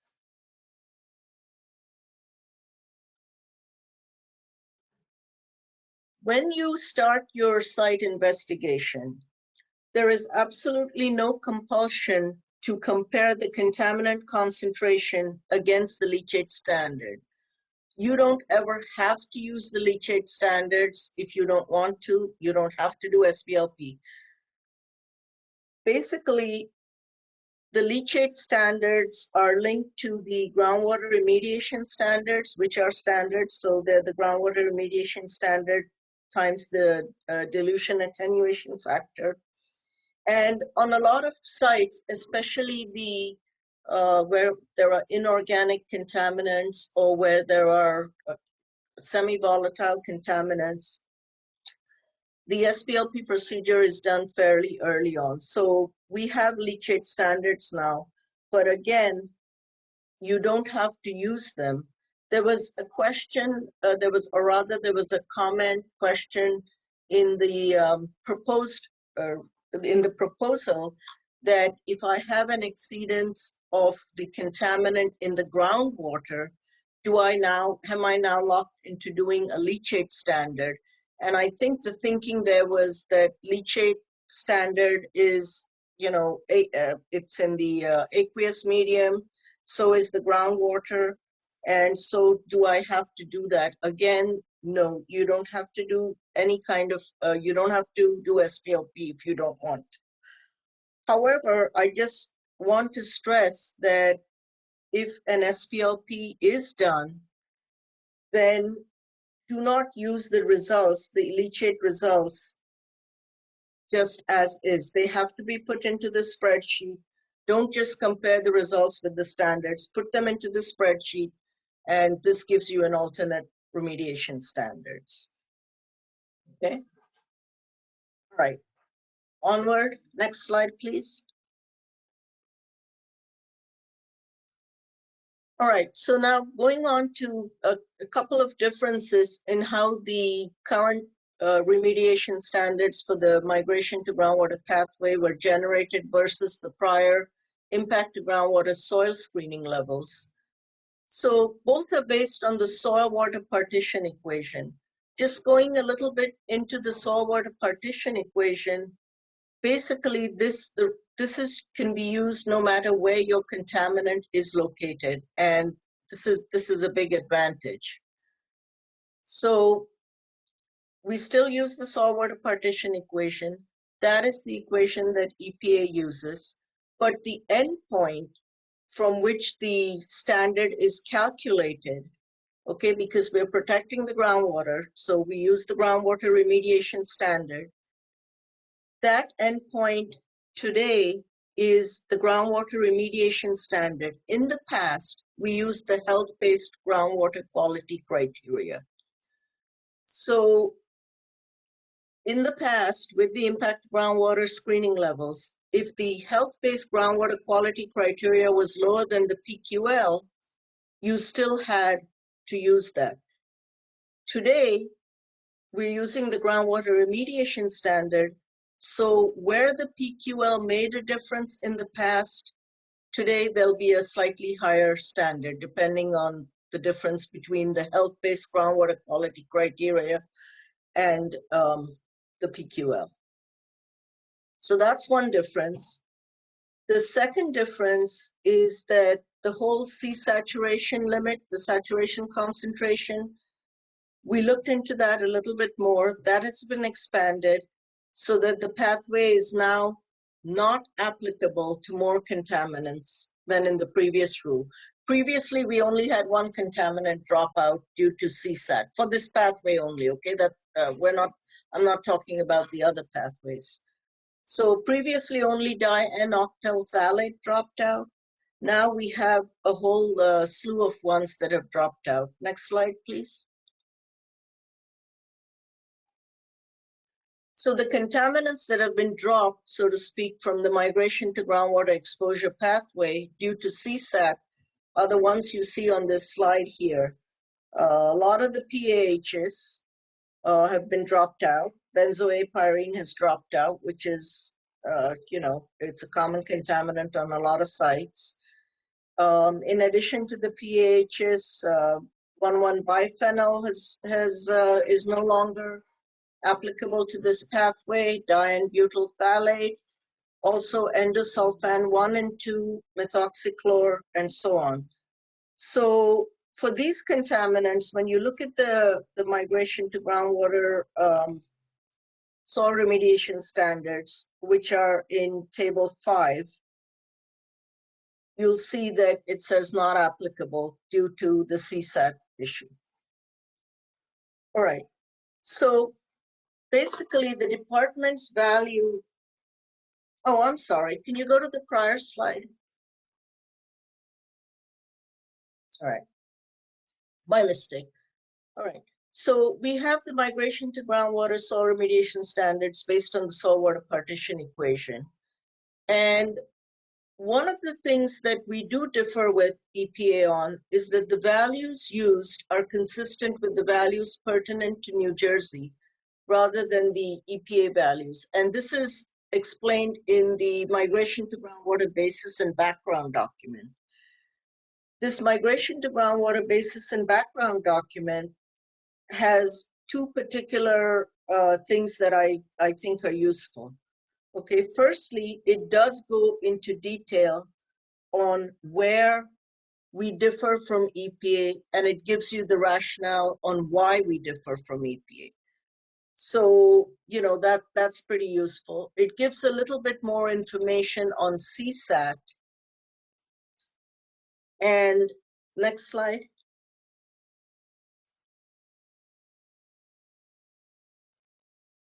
A sensitivity analysis has been performed for many of the parameters. I think this is a particularly useful part of the basis and background document because a number of parameters go into the soil water partition equation, and not all of them weigh in heavily into the result. So, for instance, the Henry's Law constant doesn't make much of a difference if that's changed with an update, okay?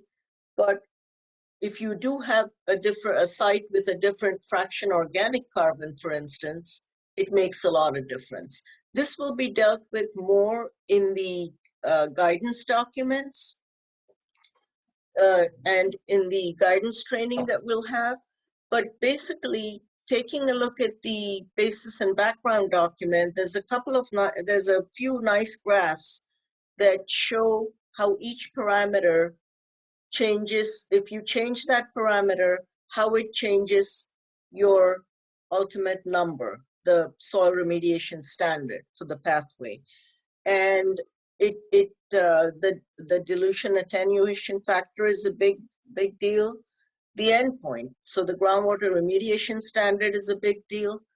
In terms of site-specific, as I said, DF is a big deal, but so is fraction organic carbon, right? So again, take a look at the basis and background document, and it'll give you an idea with the sensitivity analysis, gives you an idea where you get the most bang for your buck.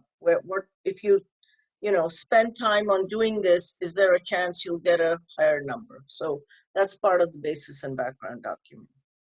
Next slide, please. So how many of the old impacted groundwater soil screening levels have changed compared to the current soil remediation standards? Well, 18 remain unchanged, and 16 or 18 additional contaminants have not dropped due to CSAT. An equal number went up as have gone down. Now, going down by an order of magnitude triggers certain things, and I know Barry's going to go into that in detail this afternoon. For the migration to groundwater pathway, only 5 compounds have gone down by an order of magnitude. And these are bis-2-ethylhexyl phthalate, copper, DDE, DDT, and hexachlorocyclopentadiene. One nice thing, and I'm thinking maybe I should have put this on slides, but I can just tell you. People say, well, why did these things change? Why did the numbers go up or why did they go down? For all of the contaminants where they've gone down by an order of magnitude, which is the 5 listed here from bis-2-ethylhexyl phthalate to hexachlorocyclopentadiene, they changed because the partition coefficient for them, the KOC or the KD, changed. And there was a big difference in that from what we had used in the past. In the past, it was based on the KD was based on a different methodology. Today, EPA does the KD by looking at the structure of the chemical. The values we use for the chemical properties, and these are significant in the migration to groundwater pathway as well as in inhalation. So those chemical properties are taken right off EPA's tables, and that's where we get them. If you are looking at to answer the question on why a particular contaminant for the migration to groundwater pathway has gone up or gone down, there's a really nice, easy way of doing this.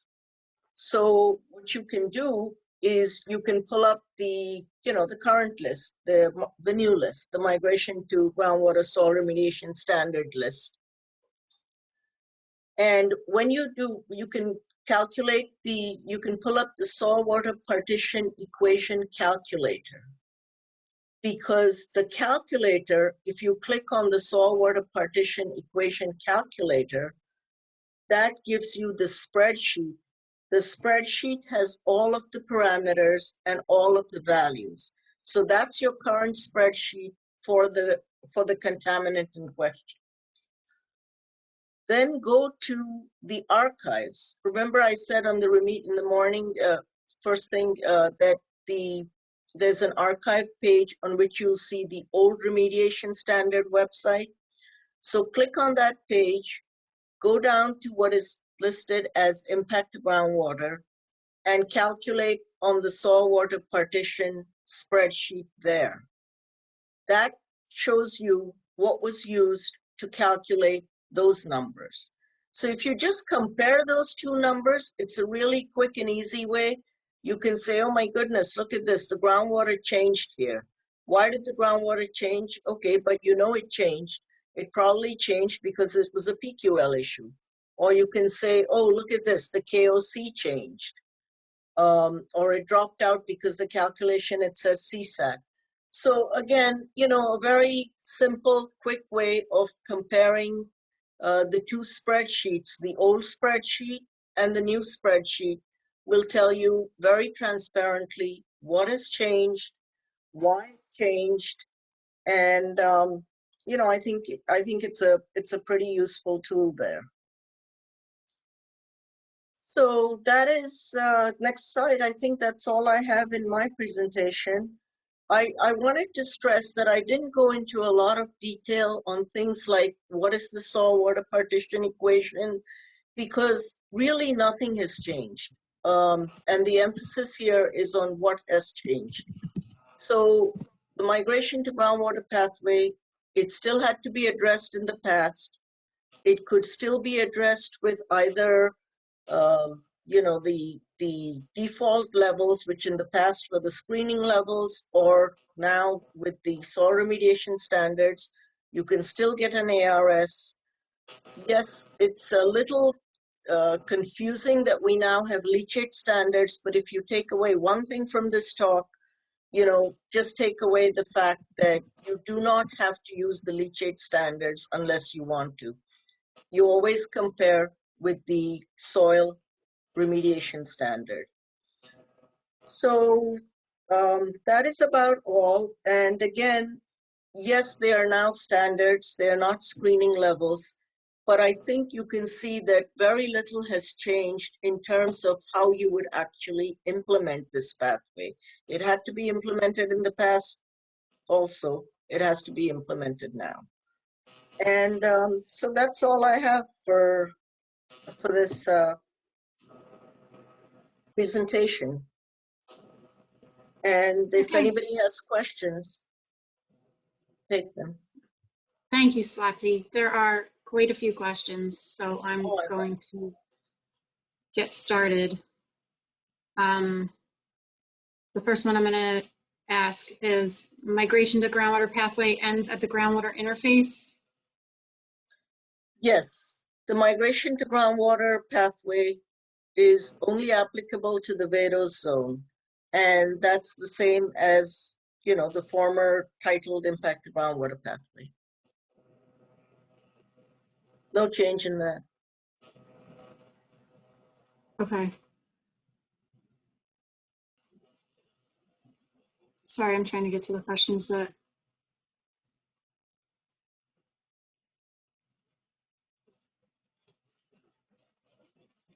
pertain to this presentation. Do you want some help? No. Or go ahead, sure. Does the MGW replace the IGWSSL? Yes, it does. The impacted groundwater soil screening levels are now replaced by the soil remediation standards for the migration to groundwater pathway and the leachate standards. What you would really use when you begin your investigation is the soil remediation standard for the migration to groundwater pathway. Okay. If a leachate sample passes, but the total sample fails, what should we do? Again, the leachate, do not ever use just one leachate sample. If you're going to do SPLP, basically it's the SPLP procedure, which is outlined in the guidance document. There are, you know, it's a minimum of 3 samples, all of that, and you put it in the spreadsheet, and the spreadsheet will give you an answer. Very often, even if a total sample fails, the spreadsheet always calculates a KD value. or a KOC value. And that is used to give you a number, whether it'll be higher, a standard, whether it'll be higher or not than the default. That's, that depends on what's going on with that particular thing. But yes, do not compare one leachate sample with the standard. Use it as part of the SPLP procedure. Okay. What is CSAT, briefly? Briefly, CSAT is the saturation limit of a chemical. Basically, when a chemical reaches CSAT, it's considered that there is so much of it that the soil particles will just hold it. It's considered immobile. It's a chemistry thing. However, it will fall through, or it could fall through if it's in liquid form, as free and residual product. So the way CSAT is addressed in our pathway is that basically, if you have free and residual product, no matter what, for all contaminants, not just that for which CSAT is, not just for those contaminants for which CSAT falls out, but for all contaminants, you have to address free and residual product. So that is what we consider free and residual product is addressed. That's how it's addressed for CSAT. The rest that's in the CSAT, what the chemistry says is that this is basically held by the particle, by the soil as immobile. So there's a very good explanation of CSAT in the basis and background document. So take a look at that. I think there may also be something in the MGW ARS guidance document, but I know for a fact that there is a very good explanation in the basis and background document. So again, with the contaminants where CSAT falls out, you're not ignoring environmental impacts. They're being addressed with free and residual product removal. Okay. Does the same apply as before, where if you use SPLP and get a lower standard and it is below the leachate standard, can you use that to reach compliance versus using the SRS MGW standard? Well, when you use the leachate, the leachate standard is not used by itself, okay? The leachate standard, again, is used as part of the SPLP procedure. The SPLP procedure at the end gives you a soil number. It doesn't give you a leachate or an aqueous medium number. When you put it in the spreadsheet, it gives you a soil number. That soil number is compared to your MGW soil remediation standard. Okay. Does the Vado zone apply to seasonal high water table? What we do for seasonal high water table, if you have fluctuations, seasonal high, seasonal low, we tend to look at the average. So again, very site specific, but as a general rule, look at the average. Okay. Is there an obligation to call in a discharge for a migration to groundwater exceedance only? I think that was answered in the Q&A, yes. Yes, I thought we answered that. Okay. Can we compliance average the results of the site-specific MGW remediation standards? You can do compliance averaging for the migration to groundwater soil remediation standards, but not if those standards are alternative remediation standards derived using sea soil or sea soil 8123D. So to restate it, you can use compliance averaging for the migration to groundwater soil remediation standard. If you're looking at, the published soil standard, you can do compliance averaging to that. You can do compliance averaging for the standards derived by by alternative remediation standards, but not for those derived by Seasoil 8123D. However, that will be covered, the alternative remediation standards will be covered more next week. Can you give an example of when to use the leachate standard? I always feel that what we have gotten, leachate standards are really, the SPLP procedure is what's used. And it's very, very helpful for inorganic contaminants and for semi-volatile contaminants. The procedure applies to all contaminants, but volatile organic values tend to be, the volatile organic contaminants and SPLP is, a tricky, it's tricky. It's not that great a mix. We'll be discussing that more in the alternative remediation standards guidance training. Are the exceedances of the leachate standards reportable to the department's hotline? The leachate standards are not used in total. They are put into a spreadsheet. They're used by using the SPLP procedure.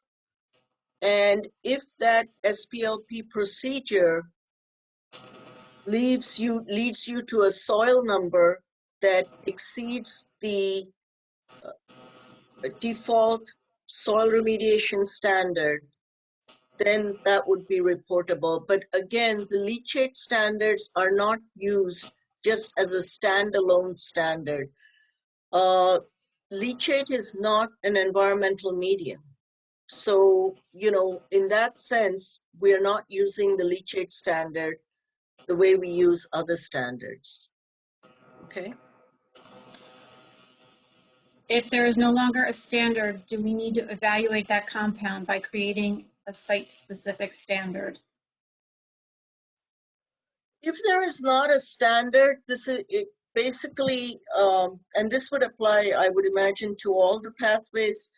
If there is not a standard for a compound, for whatever pathway, but that compound is of interest on your site, it's the driver compound, it was, a place that made that compound, then you need to look at getting an interim standard for that.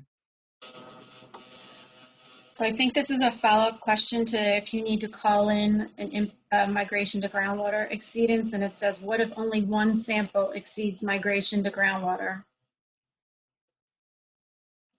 Well, if only one sample exceeds migration to groundwater, it's still an exceedance. What I would do if I were working on that site is I would see if I could do some kind of compliance attainment so that I would be in compliance with the standard. But at the end of the day, if you have an exceedance, even if it's just one standard, you do have an issue and you would have to call it in. However, if you have an exceedance for an inorganic, maybe you want to do SPLP, get a higher number, and then you don't have an exceedance. If only one, sorry. Go ahead. Go ahead. I was just going to say nothing that differs from how things were done in the past. Again, I just, two things I want to stress that, again, that not much has changed in terms of implementation, and two, do not use the leachate standards on their own without putting them in a spreadsheet and deriving a soil number. Go ahead. Okay.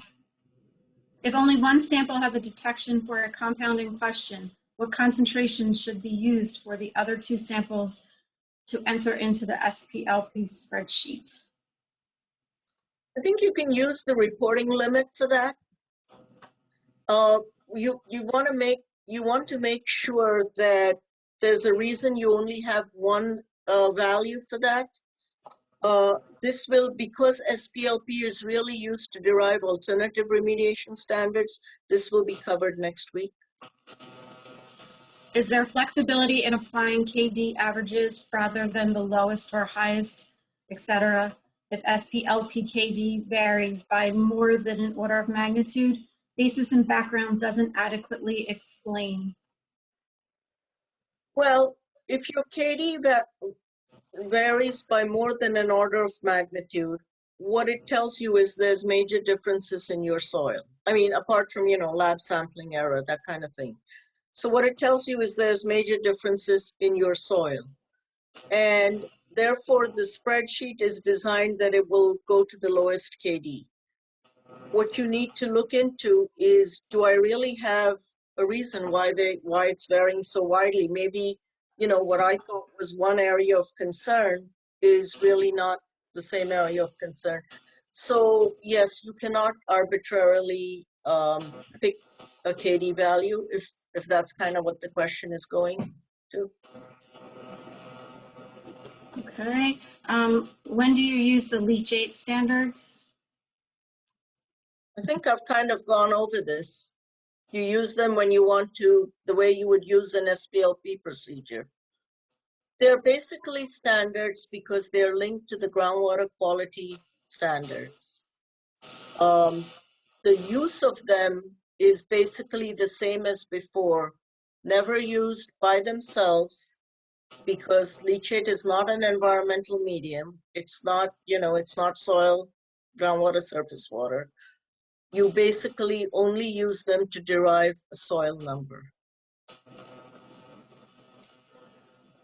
Can you revisit what you were just saying about SPLP? If the SPLP spreadsheet gives you a lower number than the MGW, is that the site-specific standard that you can use now? Or is the result only used to determine if you have achieved compliance with the SRS MGW? I'm not sure I quite understand the question, but so here's a general statement I can make.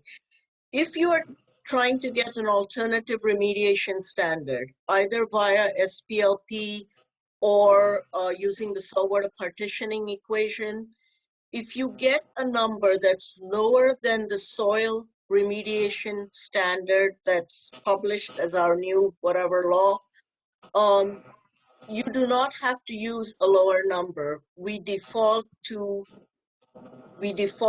in that case, you would kind of go higher and default to the soil remediation standard for the migration to groundwater pathway.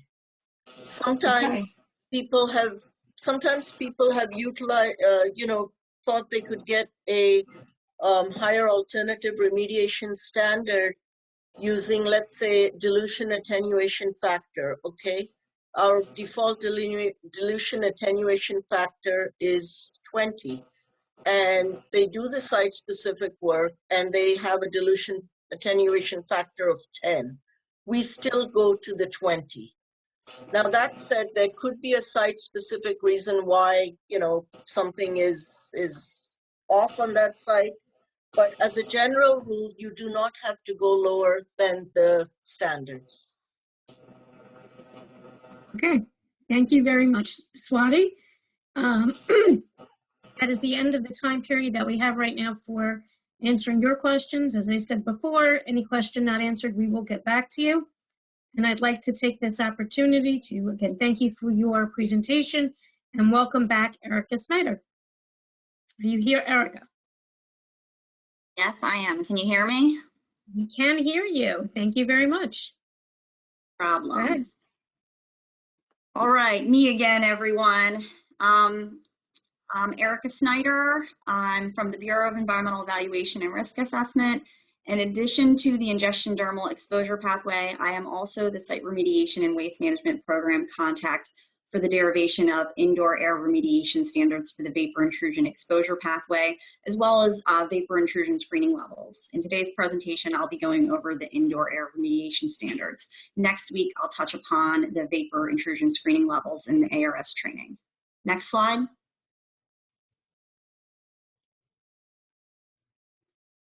As part of the amendments to the remediation standards, there are now 35 indoor air remediation standards for the residential and non-residential exposure scenarios.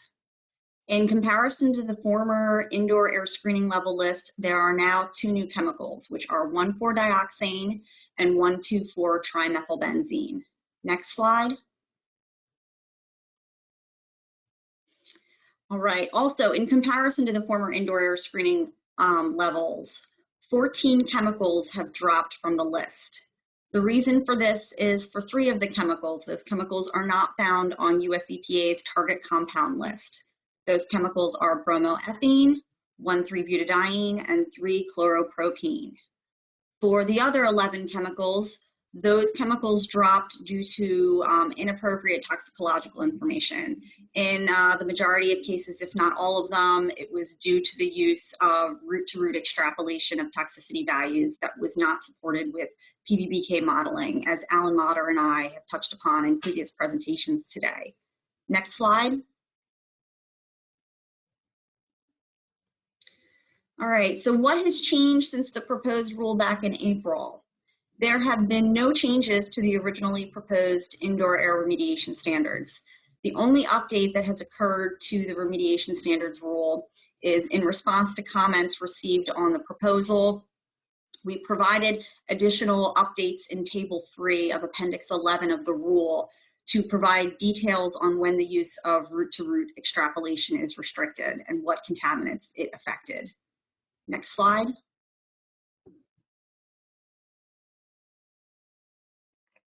All right, this slide here, I tried to provide something a little bit colorful to grab everybody's attention.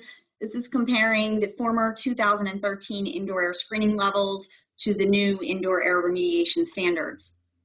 As I've already touched upon in previous slides, 2 chemicals have been added to the indoor air remediation standards list, and 14 chemicals have been removed. When looking at what's gone up, what's gone down, what's remained the same, 14 chemicals have remained the same for the residential scenario, and 18 have remained the same for the non-residential scenario. 7 have gone up for the residential scenario, and 6 have gone up for the non-residential. And probably of most interest for everyone listening in today is how many are going down. There are 12 chemicals decreasing for the residential scenario and 9 decreasing for the non-residential scenario.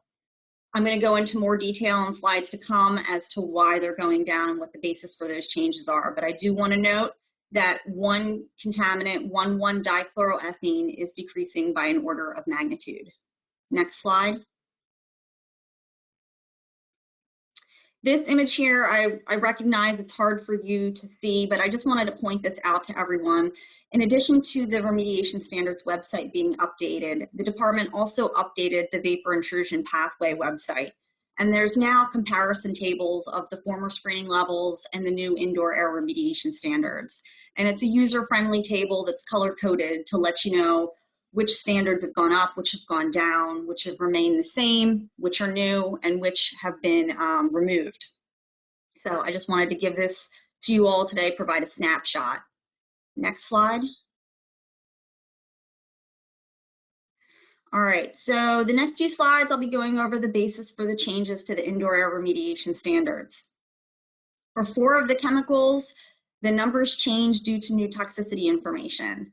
And those chemicals affected are 1,2-dichloropropane, 1,4-dioxane, which is a new chemical, 1,12-trichloro, 1,22-trifluoroethane, and lastly, 1,2,4-trimethylbenzene, which is another new contaminant.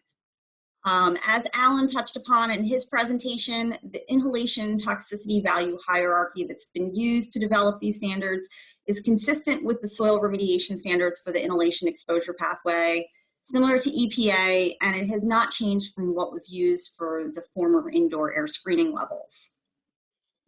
Something that has changed from the former indoor air screening levels is the use of the department's Group C carcinogen policy. The previous indoor air screening levels did not apply this policy. However, now that they are standards, we have applied the policy to be consistent. The only contaminant that this affects is 1,1-dichloroethene. Next slide.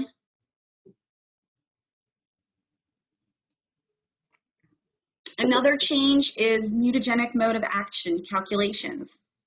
The previous indoor air screening levels for methylene chloride, trichloroethene, and vinyl chloride did include mutagenic mode of action calculations. But again, to be consistent with the other remediation standards for soil, we are no longer applying those calculations for these 3 contaminants.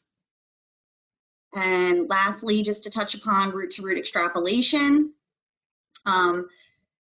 we restricted the use of root-to-root extrapolated values if there was not PBPK modeling to support their use. So in summary, the inhalation toxicity values for 2 chemicals were retained and used to develop indoor air remediation standards. Those contaminants were trichloroethene and vinyl chloride. Next slide. Some other changes are the exposure duration for the residential land use was changed from 30 to 26 years to be consistent with the US EPA Superfund program and what we're using for the soil remediation standards. Another change, which it pretty much had the biggest effect of numbers going down, is lower reporting limits are now available for the department low-level TO15 air analytical method. And this reporting limit has been used to set the standard for 10 residential indoor air remediation standards and 2 non-residential indoor air remediation standards. I'm hearing noise in the background. I hope you can hear me okay. It looks like my township might be deciding to rip up my road, which is in front of my house. So I really apologize. I hope you can all hear me still. You're loud and clear, Erica. Okay, good. Timing, you gotta love it. Another basis for the changes is the use of 2 significant figures. The previous indoor air screening levels for contaminants that had a value less than 10, that indoor air screening level had 1 significant figure. Now, to be consistent with the remediation standards, we are using 2 significant figures for all the indoor air remediation standards. This change has resulted in lower values for naphthalene, 1,2,4-trichlorobenzene, vinyl chloride, and ethylbenzene for the non-residential scenario. Next slide. All right, I wanted to include a slide on benzene because we did receive some comments on this chemical because the numbers are going down and it's commonly seen. The former 2013 indoor air screening level for benzene was 2 micrograms per cubic meter, and this was for both the residential and non-residential scenarios. The new indoor air remediation standards for benzene are now, the residential is 0.64 micrograms per cubic meter, and the non-residential indoor air remediation standard is 1.6 micrograms per cubic meter. I want to point out that both of these standards are based on the analytical reporting limit. The human health-based criteria that were calculated are actually lower, but it's the department's policy to use the reporting limit when it is higher than the health-based value. With these numbers going down, I just want to point out to everyone who's conducting investigations that you should be following the vapor intrusion technical guidance and using the multiple lines of evidence approach to evaluate whether a completed vapor intrusion pathway exists. Next slide. In addition, if you have concerns with background source contamination in a building, indoor air sampling, it should be the last step in the evaluation of the vapor intrusion pathway. Before you move on to indoor air sampling, you should have groundwater and or soil gas samples and evaluate whether there have been exceedances. In addition, when you're collecting indoor air samples, you should also be collecting ambient air samples to provide another line of evidence. Also, section 3.5.2 of the VIT discusses indeterminate vapor intrusion pathway status and provides some guidance for buildings where a chemical of concern is also used for operational processes in that building or storage and handling, and provides guidance on whether you should be collecting indoor air samples or instead relying on your groundwater and soil gas sampling results. The VID also provides additional guidance in the appendices section. Appendix D is the Indoor Air Building Survey and Sampling Form, and this allows the user to identify potential background sources and remove them before sampling occurs. Also, Appendix F is a document that can be given to occupants of buildings, and it comes in both English and Spanish translations, and it gives them the heads up on the sampling procedures and what they can do to prepare for sampling and what they can expect. All useful tools provided in the bit. Next slide. For additional information on the indoor air remediation standards for the vapor intrusion exposure pathway, there is a basis and background document for the standards, as well as a vapor intrusion exposure pathway calculator, both located on the remediation standards website. I want to point out this calculator not only calculates indoor air remediation standards, but it can also be used to calculate soil gas screening levels and rapid action levels for indoor air. The calculator can also be used to develop alternative values, and I will be going over that at next week's training session. And lastly, I wanted to point out again the comparison table of the former indoor air screening levels and the new indoor air remediation standards that's provided on the department's vapor intrusion pathway website. It's listed here. Next slide. If you have any additional questions on the indoor air remediation standards, the vapor intrusion screening levels, or development of indoor air alternative values, feel free to reach out to me. Also, if you have questions on vapor intrusion investigation or mitigation, Nicole Collegian is the contact. Next slide. Thank you. And I think we have another presentation before we move on to Q&A. Yes, we do. Thanks, Erica. I'd like to introduce again Dr. Swati Tapan to go over our last segment before questions and lunch.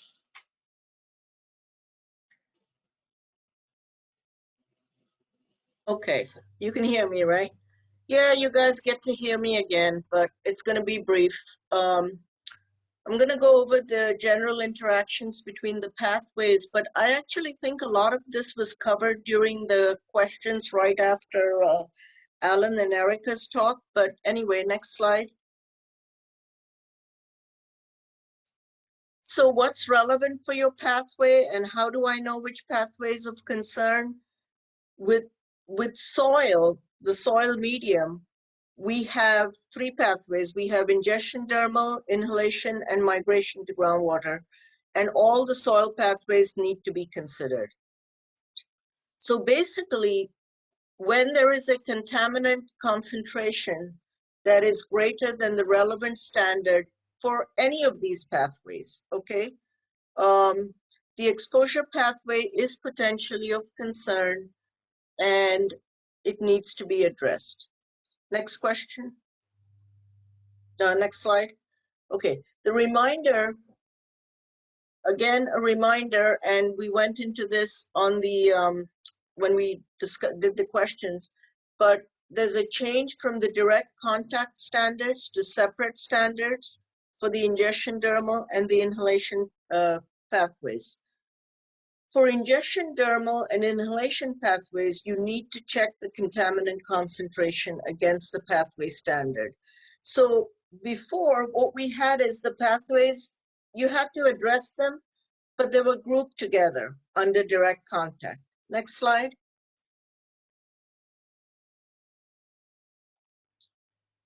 Nothing different from the previous rule in terms of interactions, and the driver contaminant may change if an alternative remediation standard is involved. Next slide. So here's an example.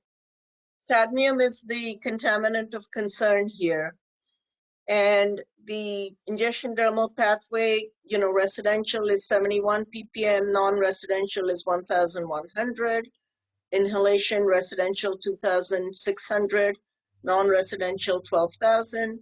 Migration to groundwater pathway is the winner, 1.9 parts per million. So originally the migration to groundwater pathway is the driver, but if an alternative migration to groundwater number leads to a cadmium ARS of 1,000 parts per million, then the ingestion dermal pathway is now the driver. And the ingestion dermal pathway, again, to recap what was said in our by both Erica and Alan and in the question session, those two pathways go to the center of the earth. The migration to groundwater pathway goes only to the vadose zone. So look at all the pathways and, you know, decide what you want to do in terms of that. It seemed in terms of implementation, Barry went through, you know, the discussion on why we changed direct contact into two separate pathways. In terms of implementation, I actually think that having two separate pathways makes it cleaner because you know all pathways are involved now. You know, none of this direct contact, oh, but suddenly this one pathway is higher, but the direct contact number in the rule says this, and so on. So basically all pathways have to be addressed. And that's all I have for now. What I do want to say is, you can go to the next slide, but what I do want to say is, maybe I'm being presumptuous, but I hope that when you listen to this morning's presentation, I know it's a new rule, it's an amended rule, but a lot or most or all of the implementation really has not changed. So there isn't that much that has changed. It's a new rule. It's an amended rule. There are important amendments in it, and we can all look very serious about it. But a lot is still there that is the same as before. And certainly in terms of implementation, all these pathways had to be addressed before anyhow. So that's the end of my talk, Christina. All right, thank you, Swati. We're gonna go to questions and then to lunch. So I'll start here, Erica. I think there'll be some questions for you as well. The first question asks how the 26 years duration came out instead of 30 years. The 26 years that we're using now is it's to be consistent with the EPA Superfund program. In 2014, they came out with the directive updating that exposure duration, and that's used by the Superfund program. It's used by us for the soil remediation standards, and it's now used for the indoor air remediation standards as well. Okay. This person apologizes if they missed this, but with the new indoor air remediation standards, have there been any impacts on the groundwater screening levels? Yes, I'll be covering this in next week's presentation, but the vapor intrusion screening levels, which includes the groundwater screening levels, have been updated to be consistent with the indoor air remediation standards. So this includes the same list of chemicals, so the same number of chemicals, the same toxicity information was used. And again, I'll be going over this in greater detail next week. Okay, thanks, Erica. Oh, also, I just want to point out one more, if they didn't notice it yet, on the vapor intrusion pathway website, the updated vapor intrusion screening levels are posted there if they want to take a look at it, and there's comparison tables for the screening levels as well. Sorry about that.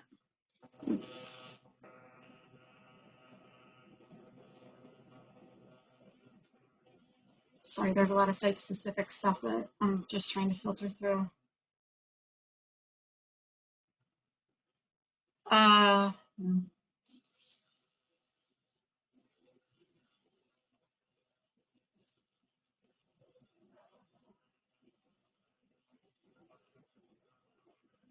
Right, it looks like I'm just going to have to go back because there's nothing really specific to. I have a question specifically here for you, Erica, so I'm just going to start with that. And then there's one on CSAT after that again. Sorry, everyone, bear with me. There's like dozens of lines in a spreadsheet for me to read. Erica, the majority of the inhalation standards appear to be higher than the ingestion dermal standards. Does exceeding inhalation standard trigger any sort of additional investigation or remediation above and beyond what would be required to address the ingestion dermal standard? Okay, so this is a question in regards to the previous presentations, not the vapor intrusion. So just to address that, you should be comparing your soil data to the standards for the inhalation pathway and the ingestion dermal pathway. If they exceed that pathway, you need to address it. I didn't have anything specific to your last presentation, Erica. I'm sorry. I'm trying to fill time with and I questions. thank you, Christina, for your efforts. Thank you very much. You're doing an excellent job. No. No, you are. You need to be called out on it. You're doing a great job. Yep, that she is.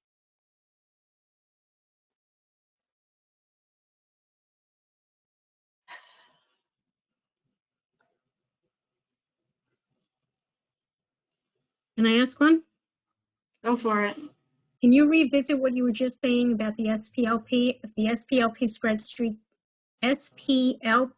spreadsheet, wow, that's hard, gives you a lower number than the MGW, is that the site-specific standard that you can now use, or is the results only used to determine if you have achieved, sorry, the screen's not that big,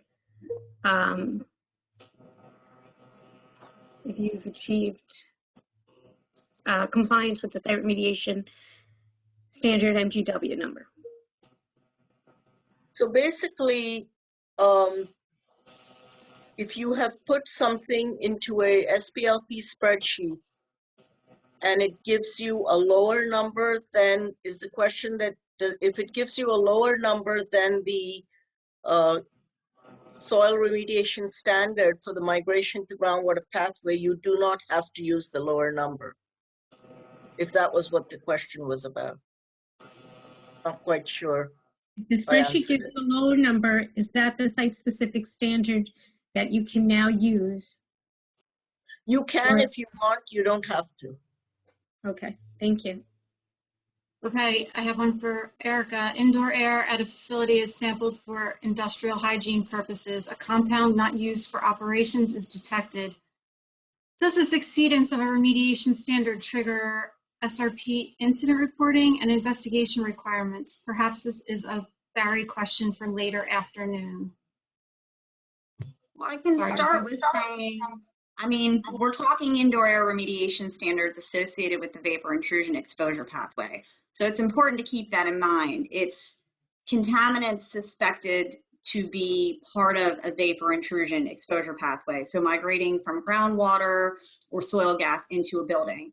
If it is indoor air that's attributable to use of a chemical for industrial processes, that's a different ball field. That's not what we're talking about here. And if Barry wants to step in, he's more than welcome to.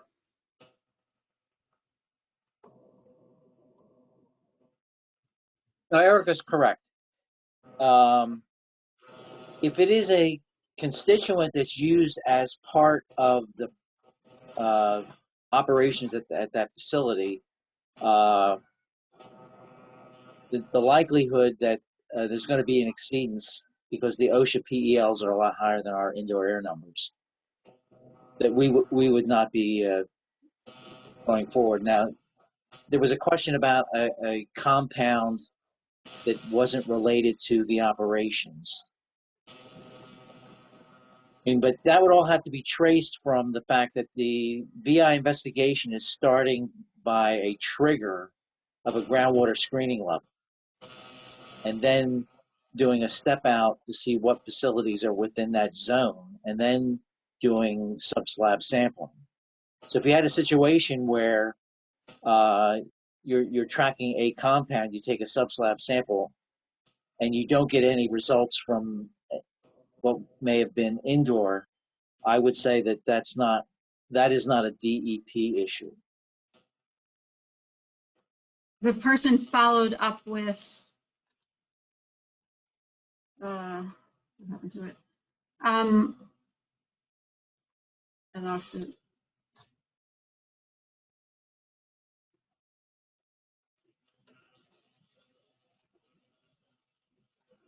Right now, the exceedance of subslab screening requires a new case if not in groundwater. Is this not the same situation? I understand that question. Yeah. Yeah, that's tough because it's like, I can't ask it any other way than it was written. But I'm presuming because it was the same person, it's a follow-up. All right, with the change from the indoor air screening levels to now being remediation standards, has NJDEP changed what actions need to be taken if there's an exceedance of the remediation standard? Will the department require a D notice? So, the process is similar, sort of what Swati touched on in her presentation. You should be following the vapor intrusion technical guidance for conducting your investigation, and you should be using a multiple lines of evidence approach to determine whether a complete vapor intrusion pathway exists. Okay.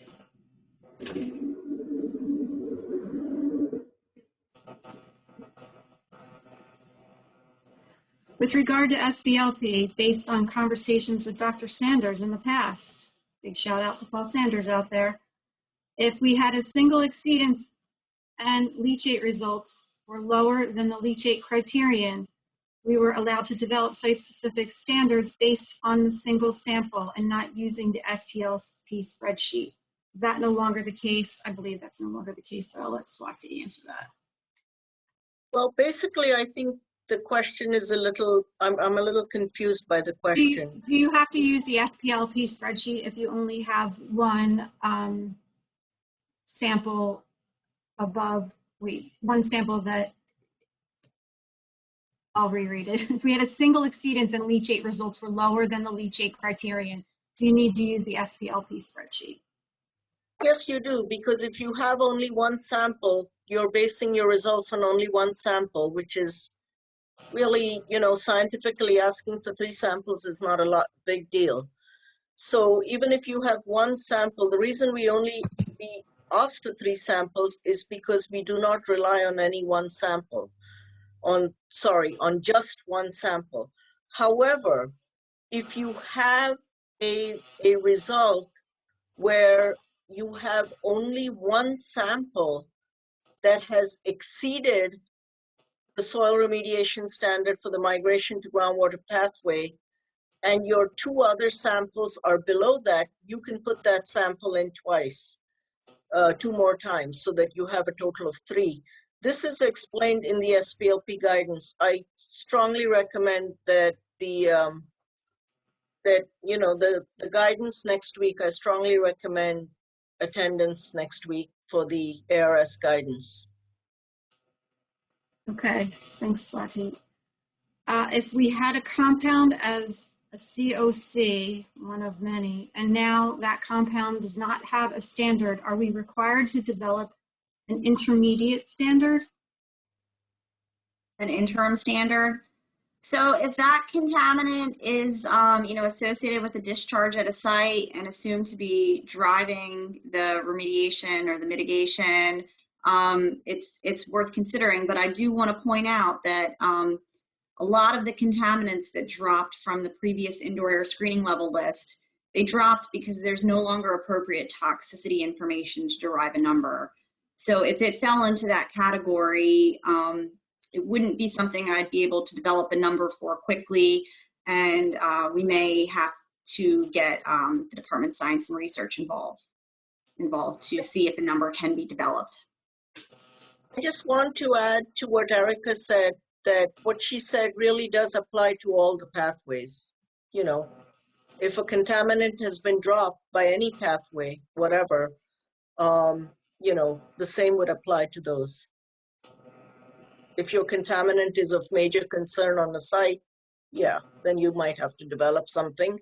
And there may be no tox information or whatever to develop such a number. But what Erica said is absolutely on target. I just wanted to say it applies to all pathways.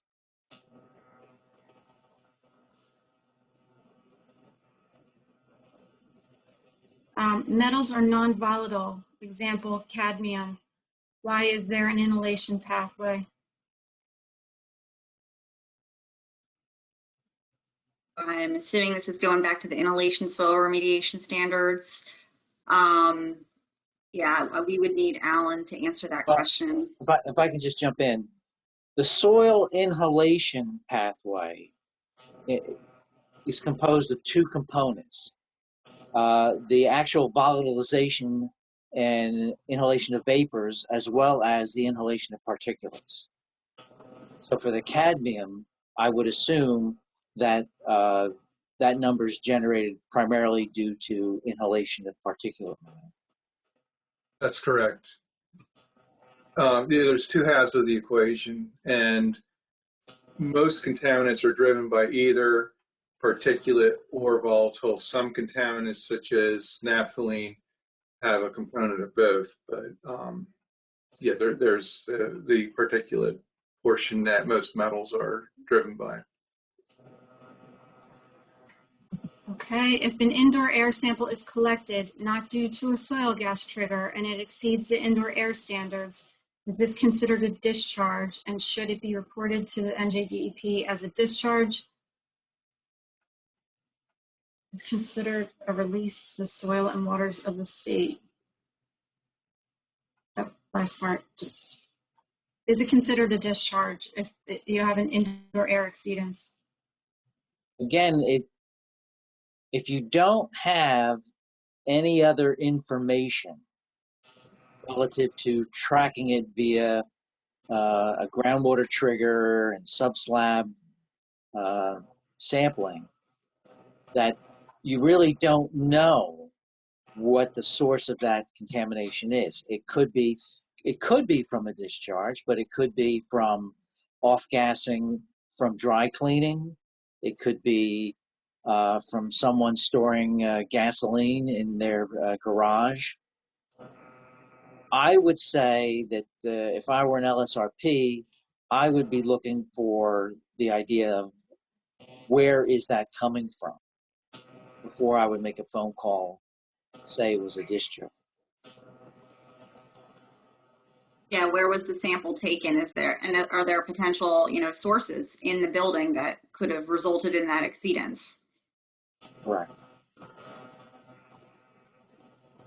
There's a lot of like stuff here that either is going to pertain to the next training or to what Barry is covering later this afternoon, or far back into the presentation.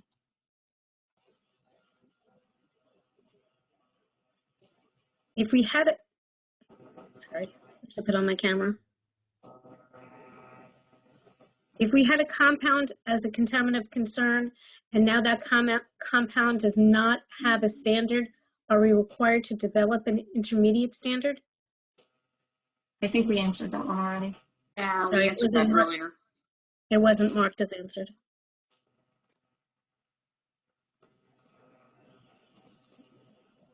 Never mind. Somebody just asked when's lunch. So As soon as we're done. I think that's a good time then. yeah, I think this is a natural break at this point for us. Yep. Remember, don't There's sign out. Yeah. Stay So locked in. do you want to take people? Do you want to take everybody into lunch, Lynn? You want to? Nope. You can. I will do that. Okay, everybody, it has been a great morning with you. Thank you for all of your questions. Thank you to all of the panelists for all of your presentations. We will see you back here at 1:30. Again, do not log out of the webinar because you will not be able to get back in. We are at maximum. See you then.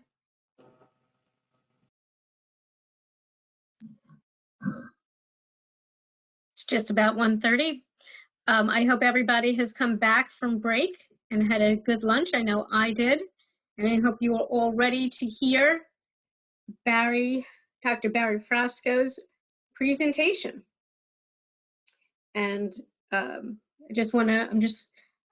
hope everybody stayed logged in. We still have 500 attendees, so I think we're doing well.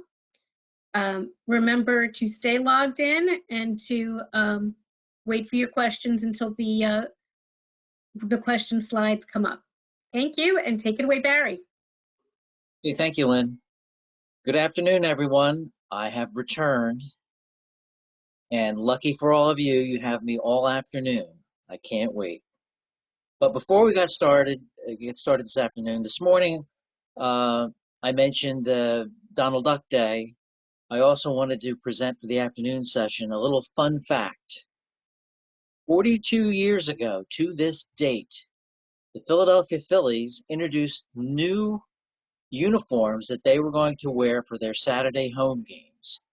And I was fortunate enough to have tickets to go to that game at Vet Stadium, and I will show you a picture of the uniforms. They couldn't have been any more horrible. So much so that it was the only time the Phillies wore those uniforms, and at the end of the season, they were all auctioned off for charity. Hard to believe it's 42 years ago. Whew. Okay. We've covered the first 5 subchapters in the rule. That moves us on to subchapter 6. This is the subchapter dealing with interim remediation standards. If any of you have ever had to deal with rulemaking, you'll know that rulemaking is not a quick process. It takes a long time, and in fact, to get these soil remediation standard amendments done, it started back in 2015, so 6 years to get them promulgated. So there was a determination that we needed to have a process to develop numbers or standards for contaminants that didn't have an existing standard. And that was the development of what we termed the interim remediation process. There was a recent court case that ruled that the department did have the authority to develop standards on an interim basis, provided, and this was the big provision in the ruling, provided that the department follow up with a formal rulemaking process to create full-blown standards from the interim standards. So right now, the rule allows for the development of interim standards for groundwater, soil ingestion dermal exposure pathway, soil inhalation exposure pathway, following the protocols set up either in the remediation standards and for groundwater in the groundwater quality standards at N.J.A.C. 7:9C. Those processes were in existence in the prior rule. What we've added in this rule is the ability to develop interim standards for migration to groundwater exposure pathway and for interim standards for indoor air via the VI pathway. One thing I want to point out is that the surface water quality standards do not have an interim standard process. And for the purposes of being consistent with the way we handle things, there is no interim process for surface water remediation standards built into this rule. Again, the other key factor here is the fact that what we are doing is we are applying the same equations, the same input parameters when developing an interim standard as you would for a standard that was promulgated pursuant to this rule. Okay, a couple of facts. The department must approve an interim standard before it can be used. The effective date of the interim standard is the date of the approval. And that the department will publish on its website all of the interim remediation standards that have been developed and include the technical basis for the derivation of that particular standard. So what I have here is a screenshot off of the department's groundwater program, their page for the development, not for the development, but for posting interim specific groundwater quality standards.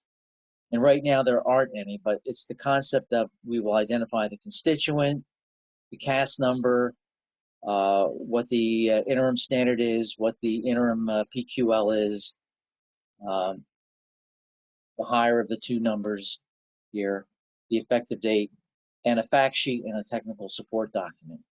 We will be setting up a similar page on the SRP website dealing with the other interim standards. That pretty much covers subchapter 6. That takes us to subchapter 7, which is updating remediation standards. And this is the same idea or thought process.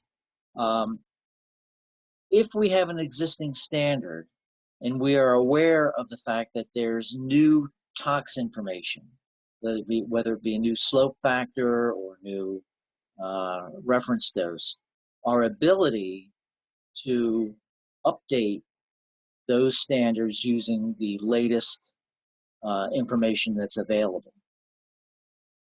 Subchapter 7, updating process, again, is a carryover from the original rule, but in this rule we are also adding indoor air standards as a standard that can be updated. And there's a couple of major caveats relative to us doing it. We are restricting the sources of the tox information where we can update these standards through this updating process. And basically, we are looking at a situation where EPA revises their tox information through their IRIS database, when the New Jersey Drinking Water Quality Institute develops new or revised toxicity information that would be applied to the development of drinking water MCLs. If the department uses new or revised toxicity information when promulgating a revised groundwater quality standard. And finally, if the EPA revises or replaces its integrated environmental update biokinetic model, the IEUBK model, or the adult-led methodology model. And everything that you see here in red are the new additions to the rule compared to what was prior in place. Now, the reason why we selected those particular sources of tox information is because there is ample opportunities in the development of those toxicological factors for public input, whether it be a public comment period, a public meeting, or something similar to that. So what I have here on the slide now is, this is from EPA's IRIS webpage, where they discuss the steps that they employ in developing a new or a revised tox factor. And what I have highlighted in yellow are areas where there is specific inputs from the public. So at the very first step in draft development, EPA sets up a public meeting in order to obtain input relative to what EPA would like to do. They also announce additional public meetings or other opportunities for public input as needed on their website. And then in step 4 is a public comment and an external peer review process. And I'm not going to read this, but in essence, it does allow for the public to comment on EPA's proposal relative to developing new tox factors. And this slide here is the flow chart for developing a drinking water MCL in New Jersey. There's 2 components here. This component, and I'm using my cursor to circle it, are the steps that are taken by the New Jersey Drinking Water Quality Institute to come up with a recommended MCL, which includes a particular tox factor. Again, whether it's a slope factor or unit risk factor or whatnot. The areas in yellow are points where input from the public is requested. So in the sense of, or relative to the Drinking Water Quality Institute, you can see there are multiple points along the process where public input is sought or asked for. Now, this component over here is the standard normal rulemaking process that the department undergoes. So relative for MCLs, the MCL recommendation would go to the commissioner would say approve it, and then it would start the process of developing an MCL, again with stakeholder processing and a public comment period associated with the rule proposal. So the department's position on both the IRIS and the Drinking Water Quality Institute, we feel that there was sufficient vetting of the TOX number such that we could just simply use that TOX factor in other standards, say for instance soil standards, to develop an updated number, with the idea that we could do this without having to go through the full rulemaking process that's noted over here.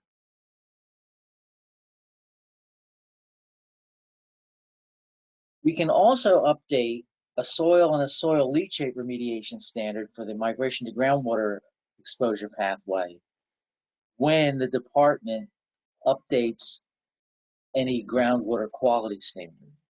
So from that perspective, if the department updates a groundwater quality standard, which automatically by rule becomes a groundwater remediation standard, we can then develop migration to groundwater standards on soil and soil leachate, because the soil and the soil leachate numbers are back calculated from the groundwater remediation standard. So again, the process was vetted relative to developing the standard. It's just a matter now of upgrading the migration to groundwater pathway, a soil water partitioning equation number, and a soil leachate. When the department develops such an updated standard, rather than going through the formal rulemaking process, it is simply posting a notice of administrative change in the New Jersey Register, with a copy being posted on the department's website at that particular web address. And if you go to that web address, what you will get is a listing of all of the notices of administrative change by publication date. So you would look down to the particular date and it would tell you what the notice deals with. So in this instance, it makes the ability to update remediation standards much simpler, much easier, a lot quicker than going through the formal rulemaking process. There are some requirements in the notice of administrative change. You have to identify the remediation standard that's being updated, the relevant media, soil, indoor air, whatever, the appropriate exposure pathway, the contaminant in question, and the basis for the administrative change, which in this instance will be a new TOX factor, and then the revised criterion. And an updated remediation standard shall be effective on the date of the publication of that notice in the register as filed with the Office of Administrative Law.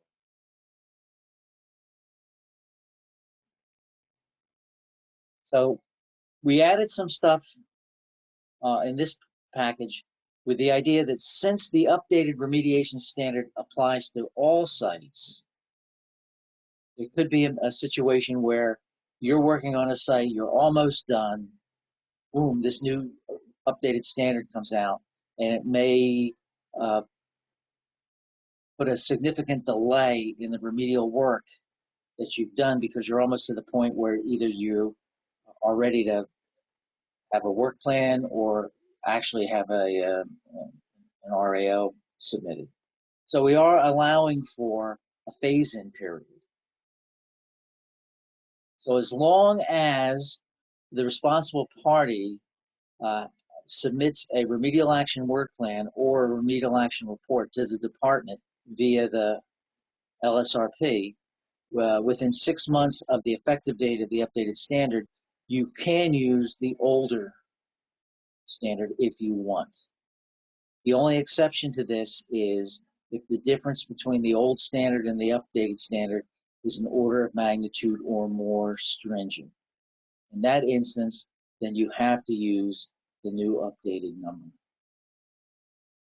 And this mirrors the process that we have currently for when you go from an old promulgated standard to a new promulgated standard, which I'll talk about shortly. So that covers the two subchapters. Are there any questions? Okay. So the questions are coming in. If can a site-specific migration to groundwater soil remediation standard and leachate criteria be developed based on a site-specific background groundwater standard? Okay, run that by me again, Lynn. Sorry. Can a site-specific MGW SRS and leachate criteria be developed based on a site-specific background groundwater standard? Okay, this seems to be more of an ARS question, an alternative standard, not an interim number or a update. Okay. Sorry. I am. Okay. How does the phase-in period work with approved RAOs and RAPs? Okay, it would be similar in the sense that you would follow the order of magnitude process, such that if what you have, the concentrations that remain at your site are within an order of magnitude of the updated number, then you would not have to do anything further. If there was a difference, an order of magnitude or more, then you would have to do an evaluation to determine if the existing remedy is still protected. And if it's still protected, you're done. If it isn't, then you'll have to do additional remediation. Okay. I am waiting for my gremlins to help me here identify the questions I should be asking. And it seems like the questions that are here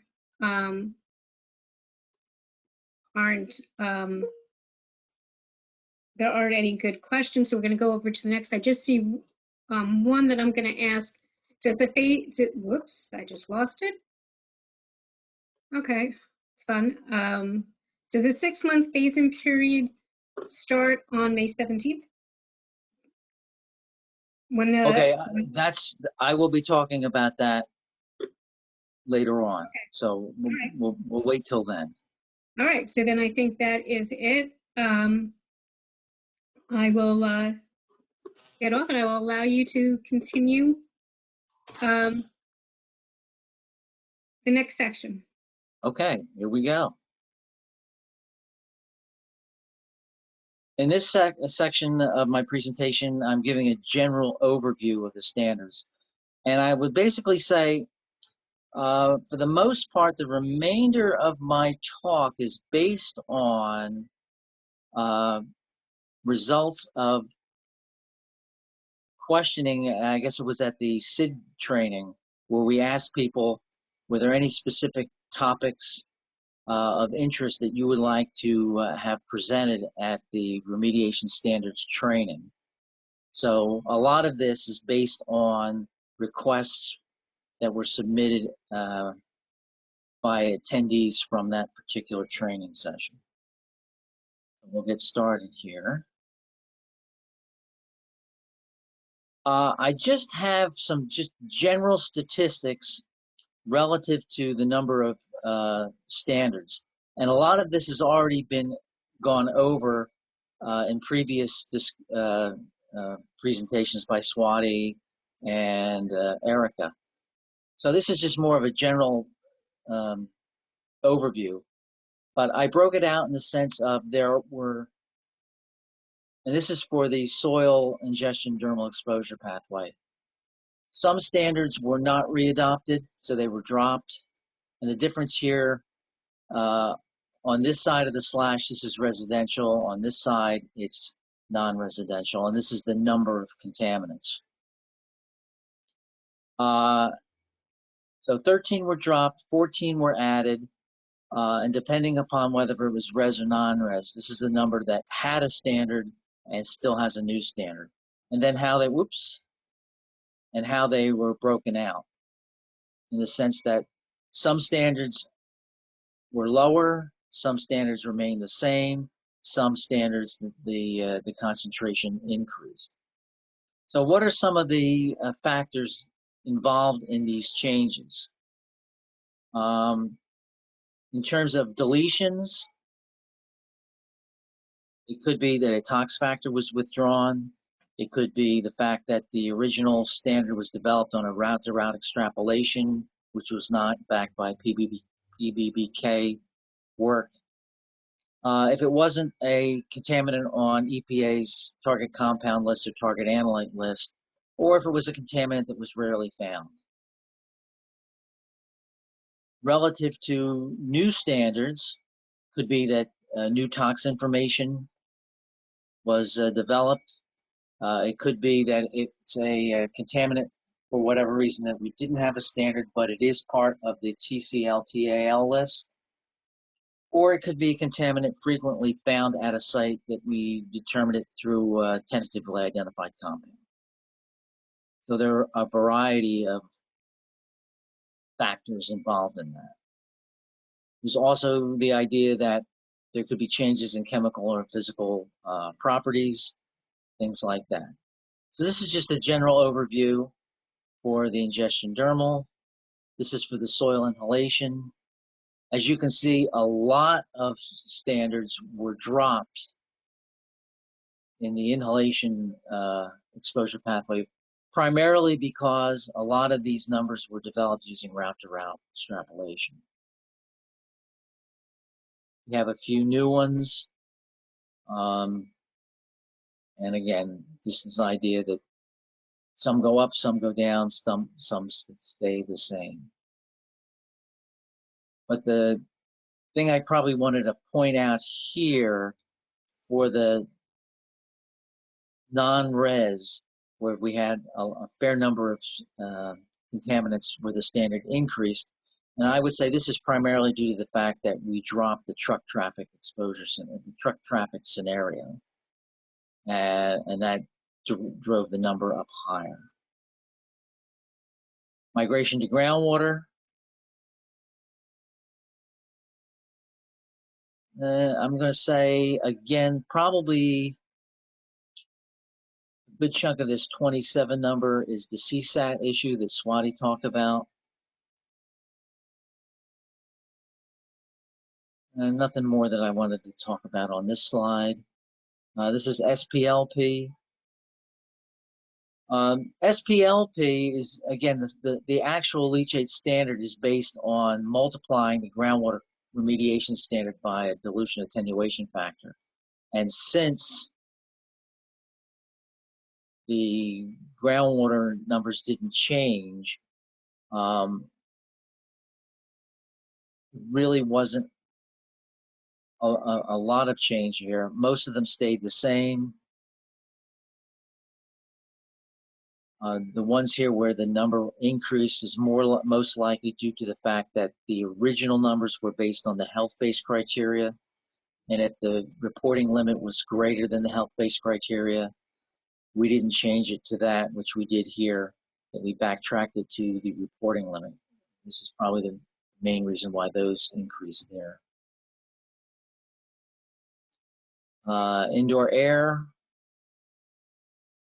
again, not thinking of anything here that catches my eye, but again, the overall idea is that there really wasn't a trend one way or the other, in the sense of, was there a movement to higher numbers? Was there a movement to lower numbers? They bounced around. And again, it's all on a contaminant specific basis. relative to what factors may have changed. We now get to the component of this talk that I find absolutely positively riveting, and that's significant figures. And I know that probably a lot of you have been waiting for this all day, all afternoon, this and the next thing that I'm going to talk about. But in the adoption, all of the soil leachate, and indoor air standards are based on the use of two significant figures. This differs from what we had in the original 2008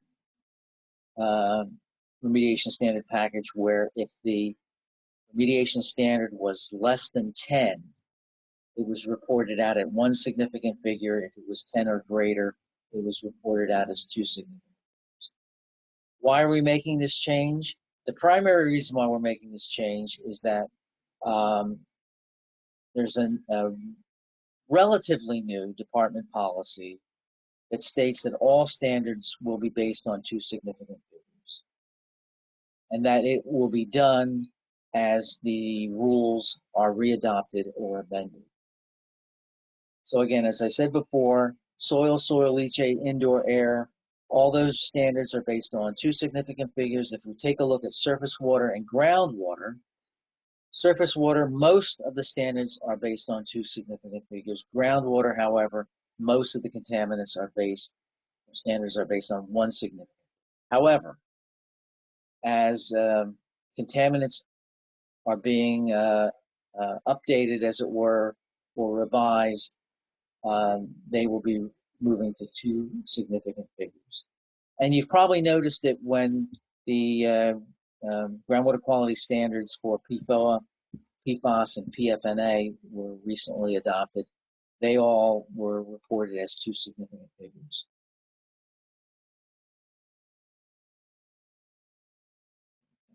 And the other exciting area is that of rounding. Do you round up? Do you round down? What do you do? Well, we are using an ASTM method for rounding, and I think it's relatively simple. If the first number beyond the second significant figure is less than 5, you round down. So 1.43 rounds down to 1.4. The first number beyond the second significant figure is greater than 5, then you round up. 12.8 rounds up to 13. The only area where it gets a little tricky is if that number beyond the second significant figure is 5. You have a situation where it's 5 and there are other non-zero numbers beyond that 5, then you round up. So if you did a calculation and that calculation comes out to 15.502, because you have that 2 beyond the 5, it rounds up to 16. If, however, there is no number other than a 0 beyond that third digit, as it were, then it rounds to the closest even number. So the example here is if you have 3.550, it rounds up to 3.6. And if it's 3.650, it rounds to 3.6. So you're just rounding to the even number. And that's how the remediation standards were applied. And this is the process that's applied when we're evaluating data and you have results reported from the laboratory beyond two significant figures. How you would, beyond that, how you would round to two significant figures. Okay, next item is rule applicability. And some initial statements. We're primarily going to be looking at soil leachate, and indoor air standards in terms of their applicability, and not so much relative to groundwater or surface water remediation standards. And the reason for that is that the rule amendment did not affect any of the groundwater remediation or surface water remediation standards. They remain the same. So we're basically going to be focusing on these particular standards. Oh, test time. Okay, here we are for the third poll question of the day. So the May 17th, 2021 remediation standards rule amendments did not affect A, the soil remediation standards, B, the groundwater remediation standards, C, surface water remediation standards, or D, B, and C. So you have a minute to answer the poll. In this minute, I'd like to call to everybody's attention next week's training on Tuesday for the alternate remediation standards. You will all receive an email like you did today saying that the presentation starts at 8:30 in the morning. The presentation does not start until 9 a.m., but you can log in and be an attendee as early as 8:30. So if you plan on attending, I strongly suggest you log in early like many of you did today. Any more time there? About 15 seconds. I don't have anything else to say at this point, so.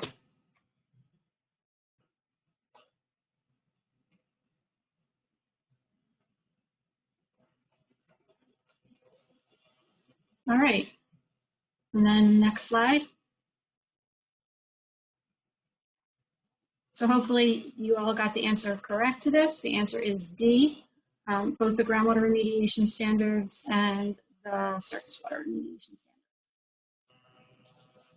Okay, Barry, back to you. All right, thank you.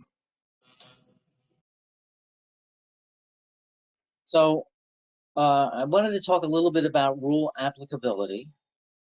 That is described in the rule in subchapter 1 at 1.4b, where the general statement is that the person responsible for conducting the remediation shall comply with the remediation standards set forth in the rules. And so basically, that is the overriding requirement. There are 3 exceptions, of which I'm only going to talk about one, but the 3 exceptions are when we went from soil cleanup criteria to the June 2008 adopted remediation standards, when we went from the June 2008 standards to the September 2017 update of some remediation standards, and finally the September 2017 standards versus the May 2021 adopted standards. We're going to just focus in on that last one. I think the easiest way to explain this is based on certain scenarios. So if you have an active site, but you do not have either a department approved RAWP or RAR, or an RAWP or RAR that has been certified by the LSRP and submitted to the department. If you do not have any of those documents, then the area or the site, the area of concern or the site must be remediated using the new standards as of May 17th, 2021, which is the effective date of the new numbers. So basically, active site, no work plan approved, no remedial action report approved, you have to use the May 17th numbers. There is an exception, we'll get to that. If you have an active site as of May 17th, but you have an approved RAW or an approved RAR, either department approved or LSRP certified, such sites or areas of concern that have that document may be remediated using the older remediation standards, so the standards that were in effect prior to May 17th, or what I call the September 2017 remediation standards. And that includes, and this is a theme all the way through, this includes any site-specific impacted groundwater or any site-specific indoor air standards that were developed prior to May of 2021. You may use those older numbers. However, there are some caveats. The caveat is if that older number is an order of magnitude greater than the new number, you can't use it. And the remedial action must comply with all the applicable regulatory and mandatory timeframes. Okay. So you get that protection if you have an approved RAW or approved RAR. This is the exception. If you didn't have an approved RAWP, you have a 6-month window within which to get either department approval or an LSRP to certify and submit to the department a work plan or a remedial action report. So that 6 months extends it out to November 17th, 2021. Still the same caveats in the sense that the order of magnitude applies, and you still must apply with all applicable regulatory and mandatory timeframes. Okay, questions?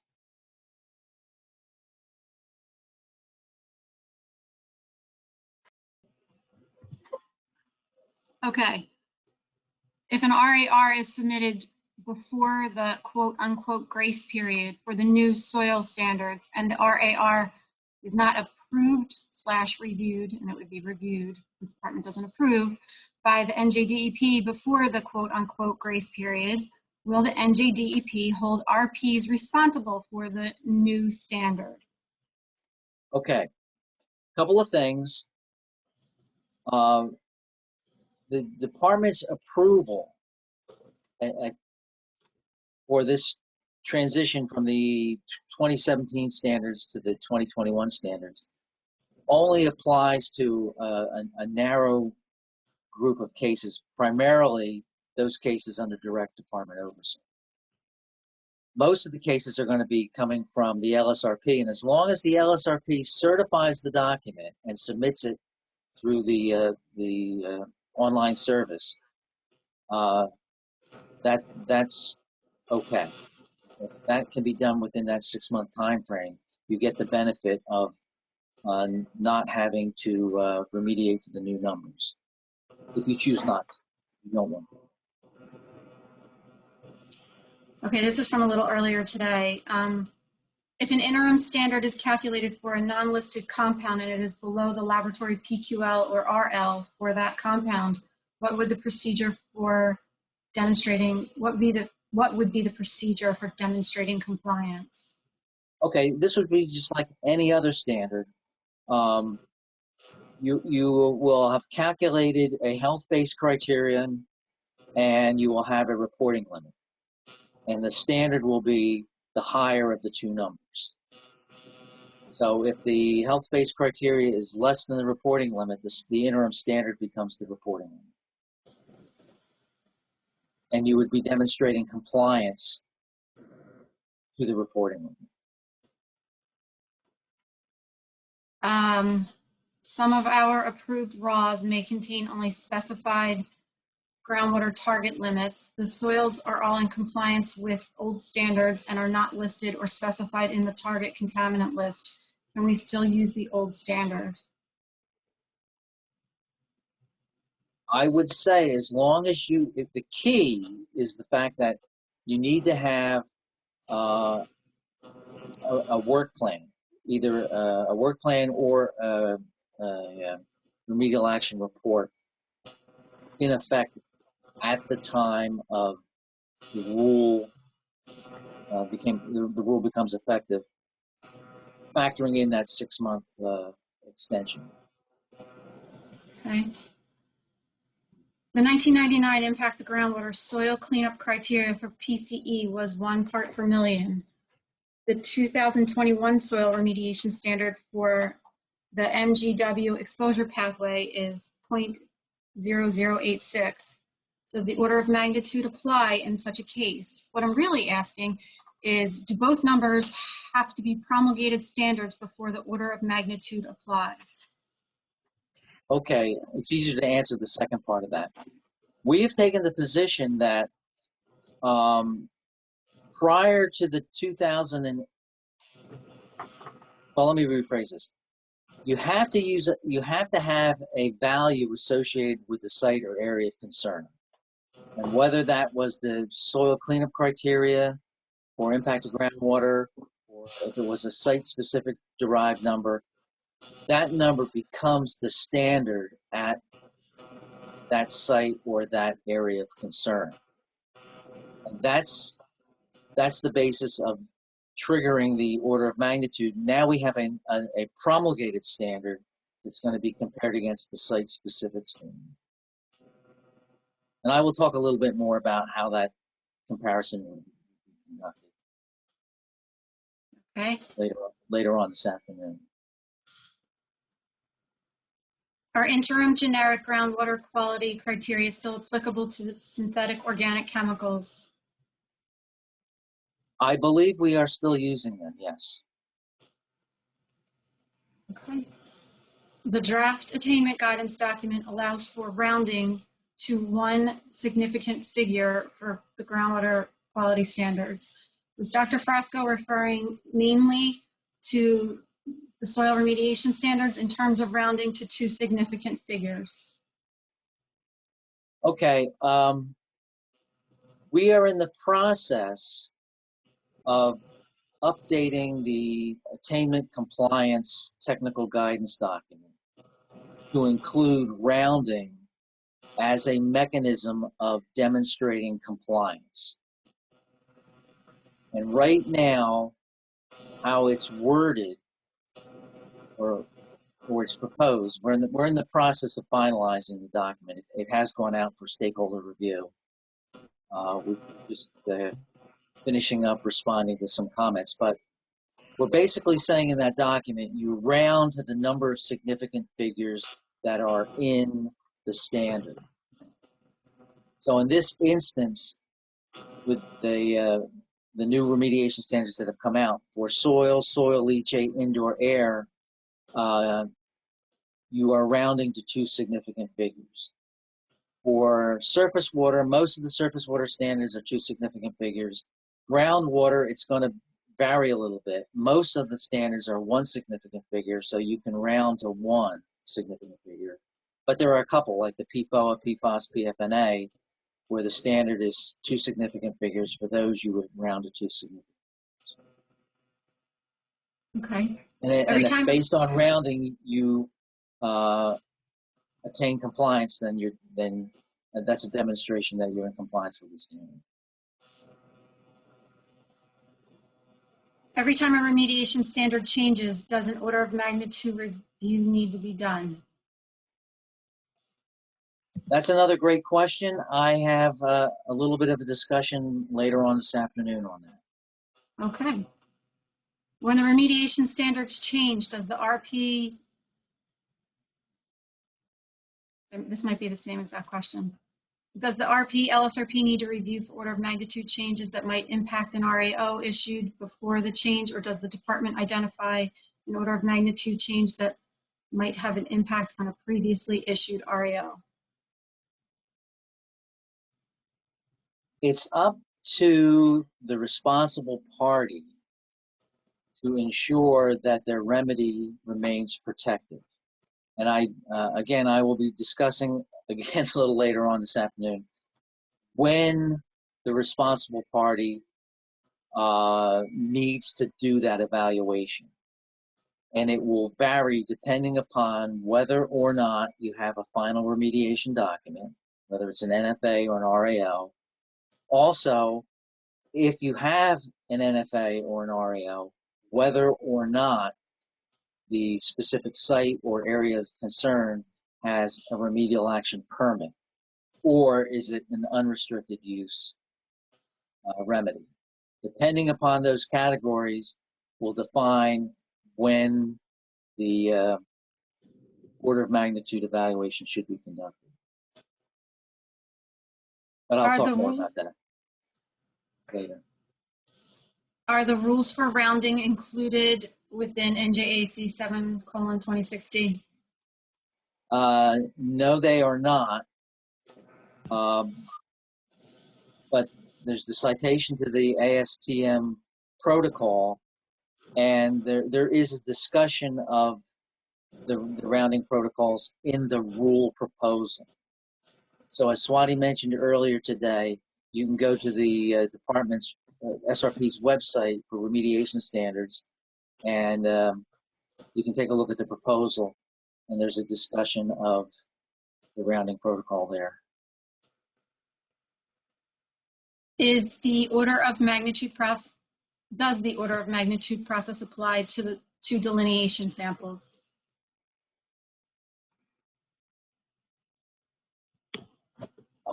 Yes, in the sense that you have to be able to demonstrate that the remedy is protected. So if you've only delineated to the old number, you may have to do additional delineation to the new number. But again, this is all going to be on a site-specific basis. You may have a situation where the entire site to the property boundary is capped, and you can demonstrate that it's clean outside of the property boundary. You may have existing data for that, and if all that data indicates that below the new standard, you may not have to do any additional work. Does the 6-month phase-in period apply to RAOs? It's not specifically stated in the rule, but the answer would be yes. Order of magnitude change, order of magnitude change noted for migration to groundwater standard versus old impact to groundwater screening. If old numbers were screening, should order of magnitude be applied? Well, again, in the documents, and we're talking about RAOs or NFAs if we're going to go back that far, they have to identify to what standard you achieve compliance. So somewhere in that document, there should be an indication, was it a soil cleanup criteria number? You know, when the NFA was issued in, 2001. If an AOC at an ISRA site was not identified in a remedial action work plan, do the new standards apply at that area of concern, or does the area of concern adopt the standards designated for the rest of the site?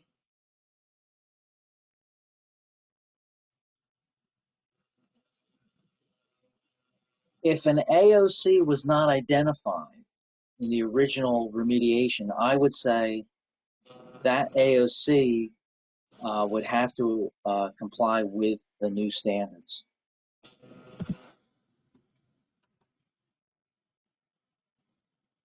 Is the consultant required to report the results as 2 significant digits, or is he or she allowed to report the data exactly the way it is reported by the lab?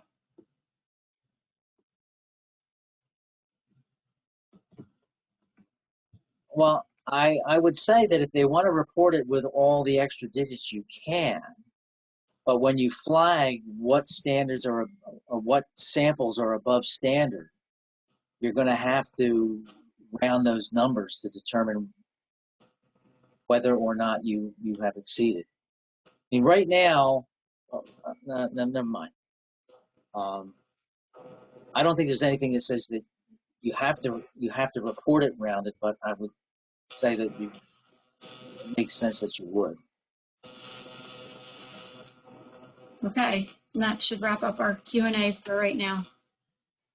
So it is 2:20. Let's see. I think You're supposed to be back at 2:35. Excuse me, hold on.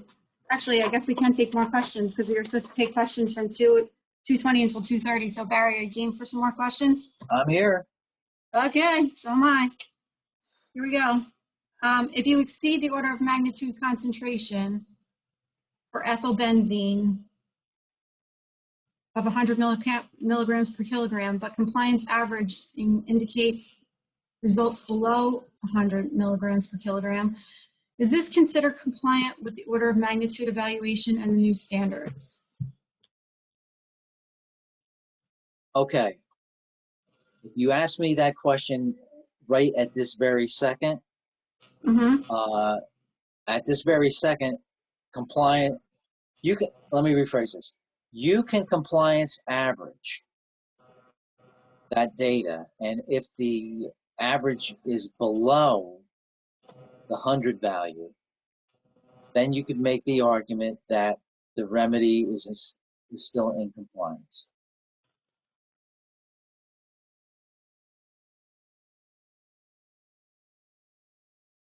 You're done? I'm sorry, you look like you're thinking. No, Are you thinking? no, I'm That's okay. it? Yeah. You look like you're like heavy It's in a a deep question as to meditative whether or not I state. think a lot. I don't know.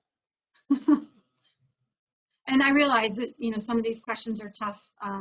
They're very specific, and it's tough to answer questions on the spot like this. So, okay. Are the rules for rounding, no, we already answered this question. The rules for rounding are not included in NJAC 7:26D. So the Right. next question is, does the remediation standards rule include the rounding instructions for laboratory data? I'm going to go with, you can answer that, but no, probably. No, it does not. Okay, done. But I do want to make mention.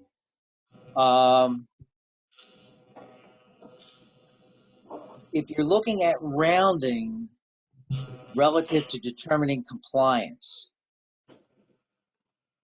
you should probably not have the laboratory round any of their data. The laboratory should be reporting it as they normally report it.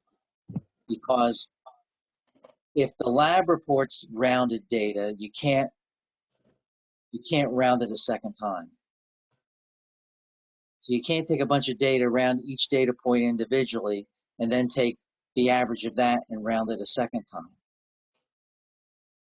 That's not accepted. So the laboratory should just report their results as they normally report them.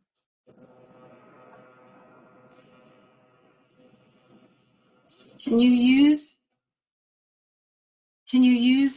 established/approved site-specific impact to groundwater numbers or screening level numbers if you don't have a raw/RAR approved by November 2021? Okay, I missed the first part of the question. I'm sorry.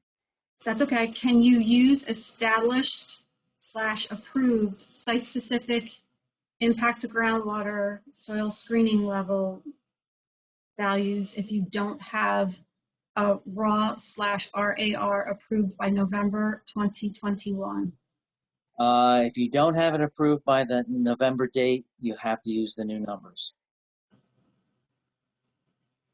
May 17th numbers. Okay. I believe the phase-in mentions only regulatory timeframes. The presentation added mandatory timeframes. Please clarify.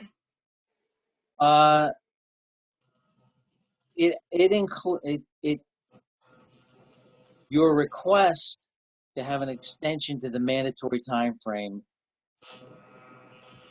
you can do that.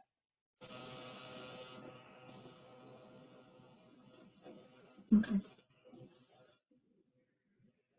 What is the basis of NJDEP's policy for two significant figures?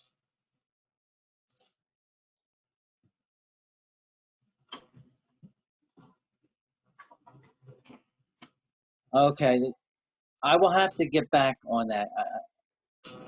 I don't want to misstate the department's policy on that, so I have to get back on that.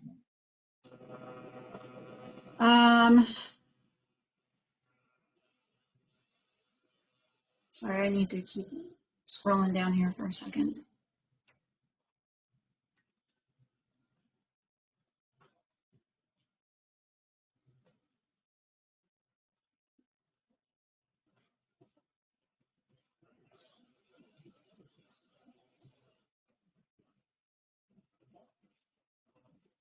Can you answer again if order of magnitude will apply to new migration to groundwater? The order of magnitude value, yes, is applicable to migration to groundwater.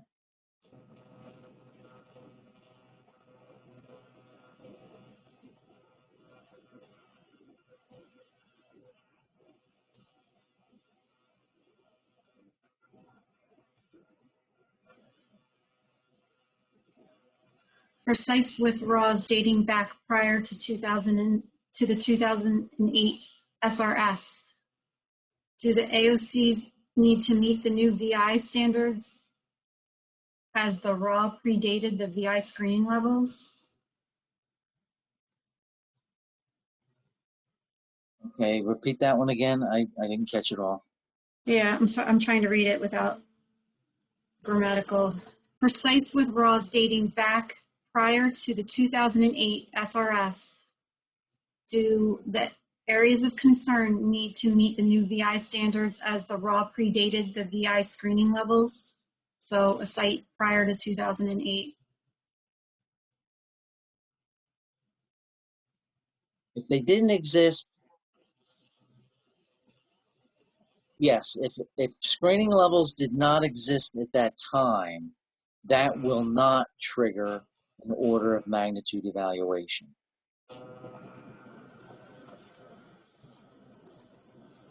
Because no number would have been established for the site.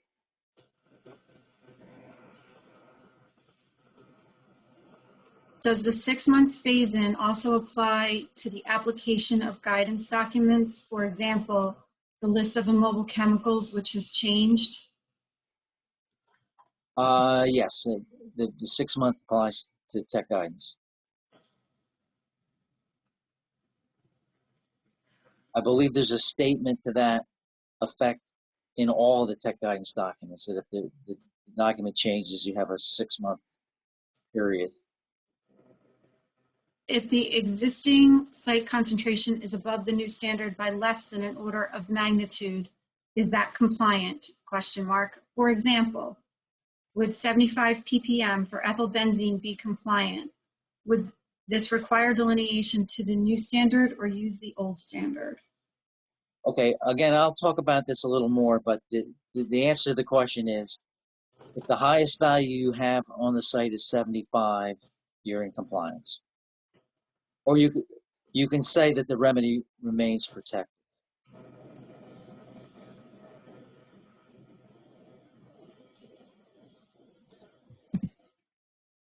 This will be the last question. Okay. I'm just trying to find one, but.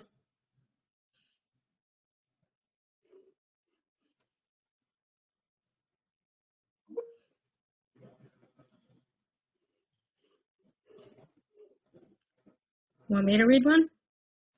No. Yeah, well, I feel like this question was already answered, so I'm going to ask it again. Given that there were no, it's just a different way of asking it. Given that there were no indoor air remediation standards in the September 2017 remediation standards, can you confirm that the phase-in period applies to the previous IASLs if the criteria are met? For example, a RAW submitted before November 2017. Does that also apply to the groundwater screening levels and the soil gas screening levels? Okay, the order of it gets a little complicated. The order of magnitude provisions are all described in the Brownfield Act. And in the Brownfield Act, they just talk about changes in standards. Now, we had screening levels for impacted groundwater, we had screening levels for indoor air, but we've always stated that those screening levels, if you haven't used any other number, those screening levels become the site-specific standard.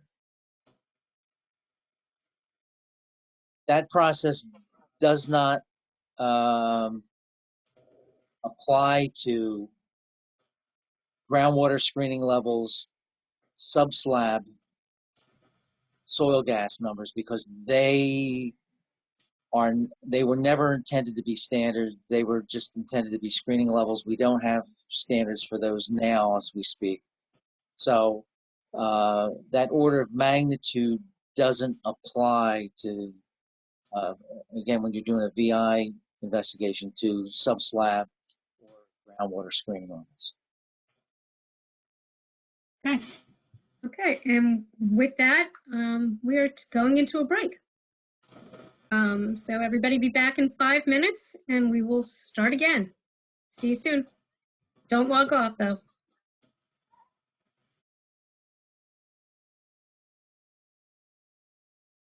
Okay, we're going to get started again as soon as Dr. Barry shows up. I'm here. Okay, you can take it away then. All righty. Okay, everybody, let's move on. Okay. Order of magnitude.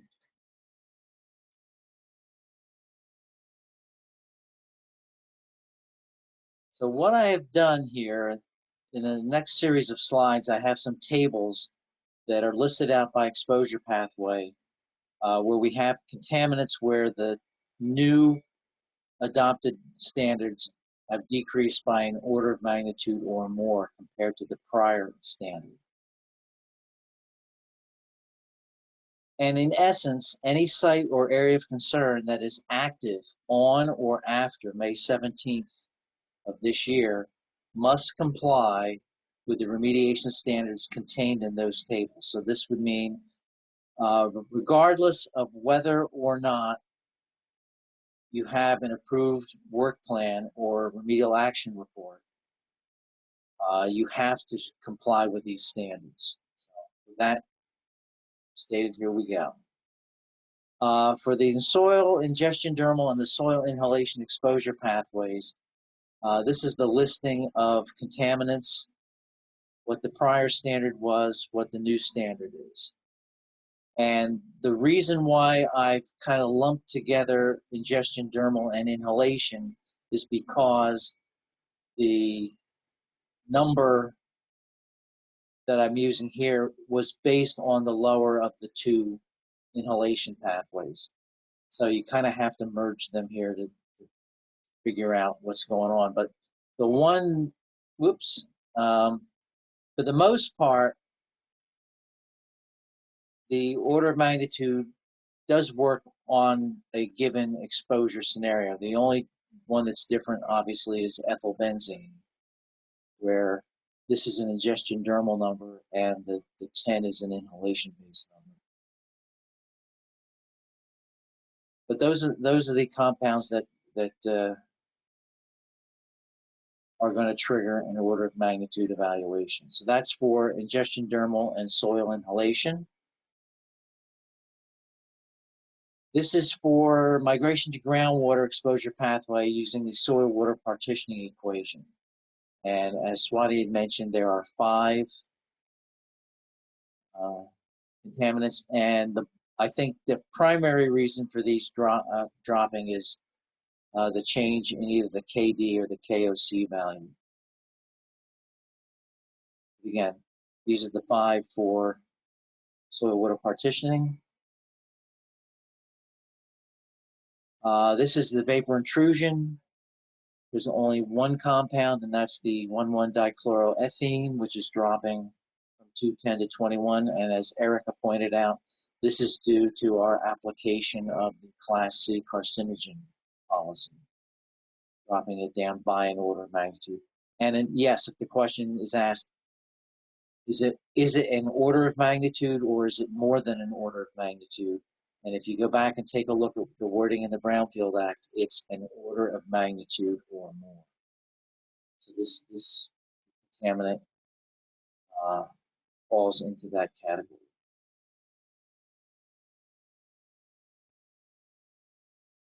Wanted to talk a little bit about how the Brownfield Act deals with evaluation of site conditions depending upon whether or not you have a final remediation document.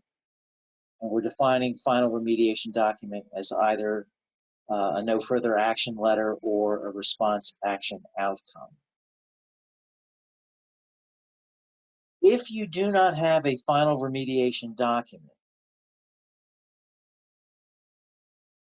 but you have an approved / certified remedial action work plan, that gives you some protection relative to a change in standard. And the citation in the Brownfield Act for that one is 12J, 58:10B-12J, which basically says if you have a work plan, the department cannot compel a responsible party to remediate to a new standard unless that new standard is lower by an order of magnitude. And if that is the case, you have to remediate your site to demonstrate compliance with that new number. The wording in the Brownfield Act at 58:10B-13E is a little bit different, and this applies to sites with a remediation document. If you have a final remediation document, and actually, I'll talk about that in just in a little bit. But basically, if you have a final remediation document, you don't have to comply with any subsequent changes unless there's a decrease in a standard by an order of magnitude or more compared to the prior standard. And if that site or area of concern is impacted by that, you have to evaluate the site to determine if the remedy at that site or AOC remains protected.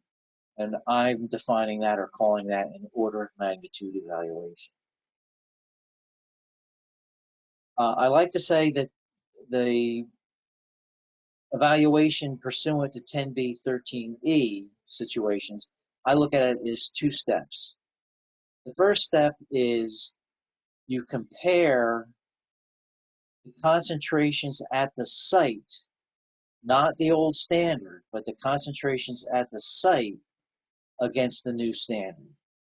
And if that difference between the on-site concentration and the new standard is less than an order of magnitude, then no further action is required. And to go back to one of the questions that was asked earlier, the new ethylbenzene number for soil inhalation is 10. If you have concentrations at the site that are still at the site that do not exceed 99, no further action is required. So that order of magnitude is not a comparison against the old standard, new standard, but is basically new standard versus what's at the site. And it literally is what is at the site. If you had levels of, and again, I'm just making some of these numbers up. If you did excavation and you had ethylbenzene in the thousands, but you excavated and left behind stuff under 100, you're going to use that 100 value, not the value of the concentrations of the material that were excavated and removed from the site. If, however, the difference between on-site concentration and the new standard is an order of magnitude or greater, then we got to go to step number 2. Step number 2 is basically determining whether or not the remedy remains protected. So you're going to do an evaluation. And if on the basis of that evaluation, the LSRP determines that that remedy is protective, no further action. If, however, based on that evaluation, it's determined that the existing remedy is not protective, then some level or form of additional remediation will be required to achieve compliance with the new standard.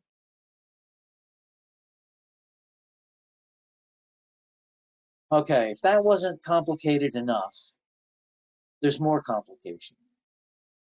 Now I'm focusing here on soil numbers. So I'm looking at soil ingestion dermal, soil inhalation. That remediation standards have changed over time. And depending upon the magnitude of change for a given contaminant, sites or areas of concerns impacted by an order of magnitude change may vary in time, depending upon the contaminant in question. Okay, what does all that mean? Okay, this is my attempt to explain this. I've identified 4 areas where we have had remediation standards. We've had soil cleanup criteria based on 1999 SCCs. We had the 2008 remediation standards from June of 2008. We had the November 2017 updates, and now we have the new numbers, the 2021, and I split this out between ingestion dermal and soil inhalation, where these are the lower of the 2 exposure pathways.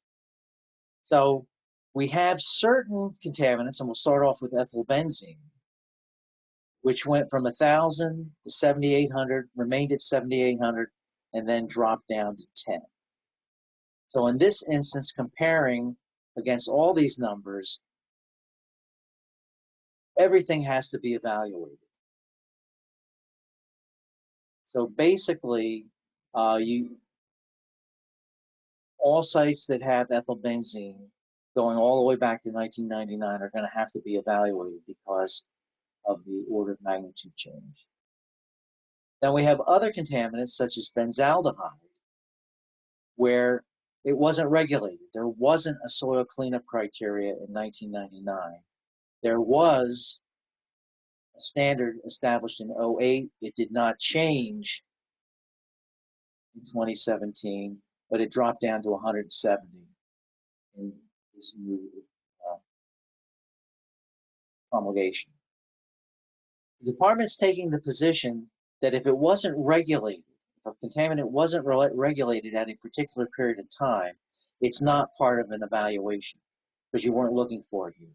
So in this instance, any final remediation document issued prior to 2008 is not really part of the mix relative to order of magnitude. That doesn't mean to say that someone's evaluating that site, and let's just say that there was benzaldehyde at 700 at that point in time, even though it wasn't regulated. You may have to take that into consideration if you're looking at a site where it may be trying to be sold and the purchaser wants to know, what are the conditions now? That may have to factor in at that point in time, but this does not trigger, pursuant to the Brownfield Act, an order of magnitude evaluation. So it would only be for sites going back to this point in time. Then we have other contaminants such as 1,1-biphenyl, which again in 1999 was not regulated. We had a number in 2008. The number dropped down to 61 in 2017 and then bounced up a little bit in 2021. Now, in this instance, and again, this is the idea that we're looking at sites that have final remediation documents. There is no order of magnitude between 2017 and 2021 because the number didn't decrease. In fact, it increased a little bit. That final remediation documents issued post 2017 until now are going to have to be in compliance with that 61 number.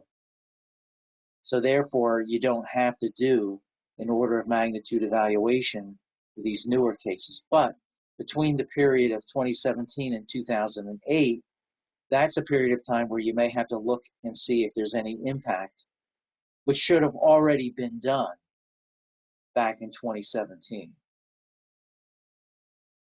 And again, because it wasn't regulated in 1999, again, for order of magnitude purposes, you don't have to look at that. Oops, sorry about that. Trigger finger.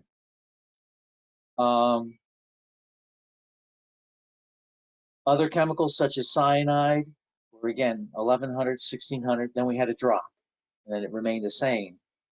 Again, documents back here, newer ones, no order of magnitude concern because you had to comply with the 47. So in this instance, it would be for final remediation documents issued prior to the 2017 date. And this goes back now to 1999 because there was a number. We have other ones like naphthalene, where the SCC was 230, it dropped down to 6, and it's mainly stayed at 6. Here it went to 5.7, that's a rounding issue. Again, here, it would only be, again, final remediation documents prior to 2008. Then we have a situation, and here's one example, chloroform, where it was 19, it dropped down to 0.6, which is an order of magnitude, but in this recent readoption, the number bounced up to 590. So in this instance, there is no longer any order of magnitude implication at all, because this number is the highest. So you have that situation. And then the other one here is bis 2-chloroethyl chloroisopropyl ether, where it dropped down, but now we're not regulating it because the tox factor is determined not to be valid anymore. So in this instance, since there is no standard now, there is no order of magnitude evaluation required. So I used all these as examples, and now we're going to go back and take a look at a larger list. So this is a situation where contaminants are subject to an order of magnitude to any final remediation document issued prior to 11/18/21. And basically it covers ethylbenzene and hexachlorocyclopentadiene, but only on a residential basis. And again, I'm not going to read through everything, but it gives the time frame where you have to look for potential order of magnitude effects. So here we have a few more. We have 1,1-biphenyl for this shorter period of time, cyanide for this period of time, and then we have a few more. This is a fairly large laundry list of chemicals that are no longer subject to order of magnitude because based on the recent amendments, the numbers increase such there is no order of magnitude difference, and this one's dropped out because it's no longer regulated.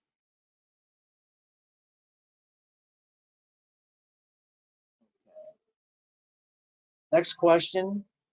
When will the department require this order of magnitude evaluation? And this is nothing new. This is something that we've had out for a while, but I do want to go over it. If you have a site or an area of concern with a department approved or LSRP certified work plan or action report, but you don't have a final remediation document, in that instance, you have to do the order of magnitude evaluation if it's an active case, and if you have it at your site, then you have to do the evaluation and perform any additional remediation pursuant to the tech regs at 5.1D4.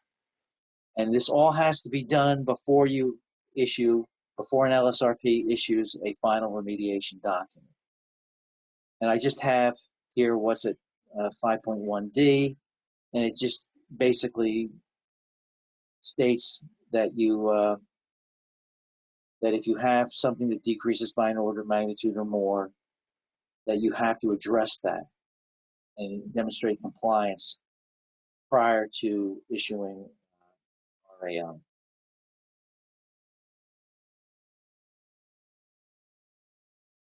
If you have a site or an area of concern that has a final remediation document, but the remedy is using either an engineering or institutional control, i.e. a limited, restricted, or restricted use remedial action.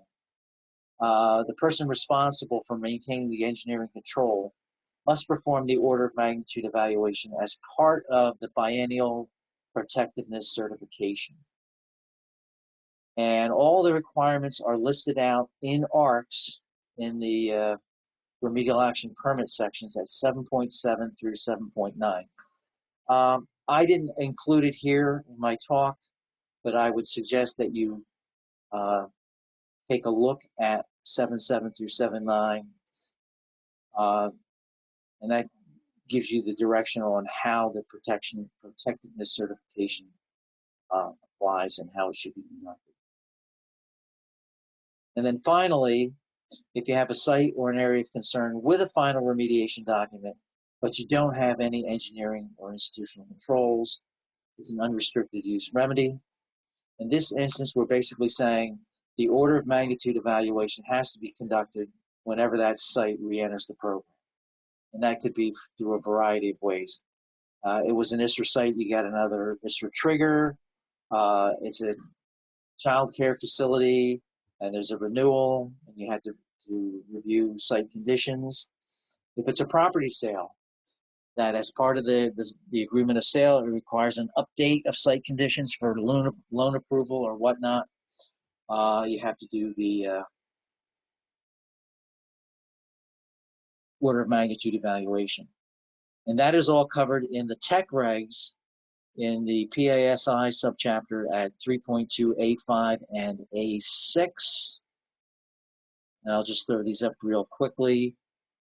It just basically applies to the idea that you have to look for, determine if you've got order of magnitude concerns, and you have to, again, determine whether or not the existing remedy is protective of public health and safety. And then 3.2A6 is just the fact that you have to do a recommendation for each AOC as to whether or not it's protective or whether or not you have to do more.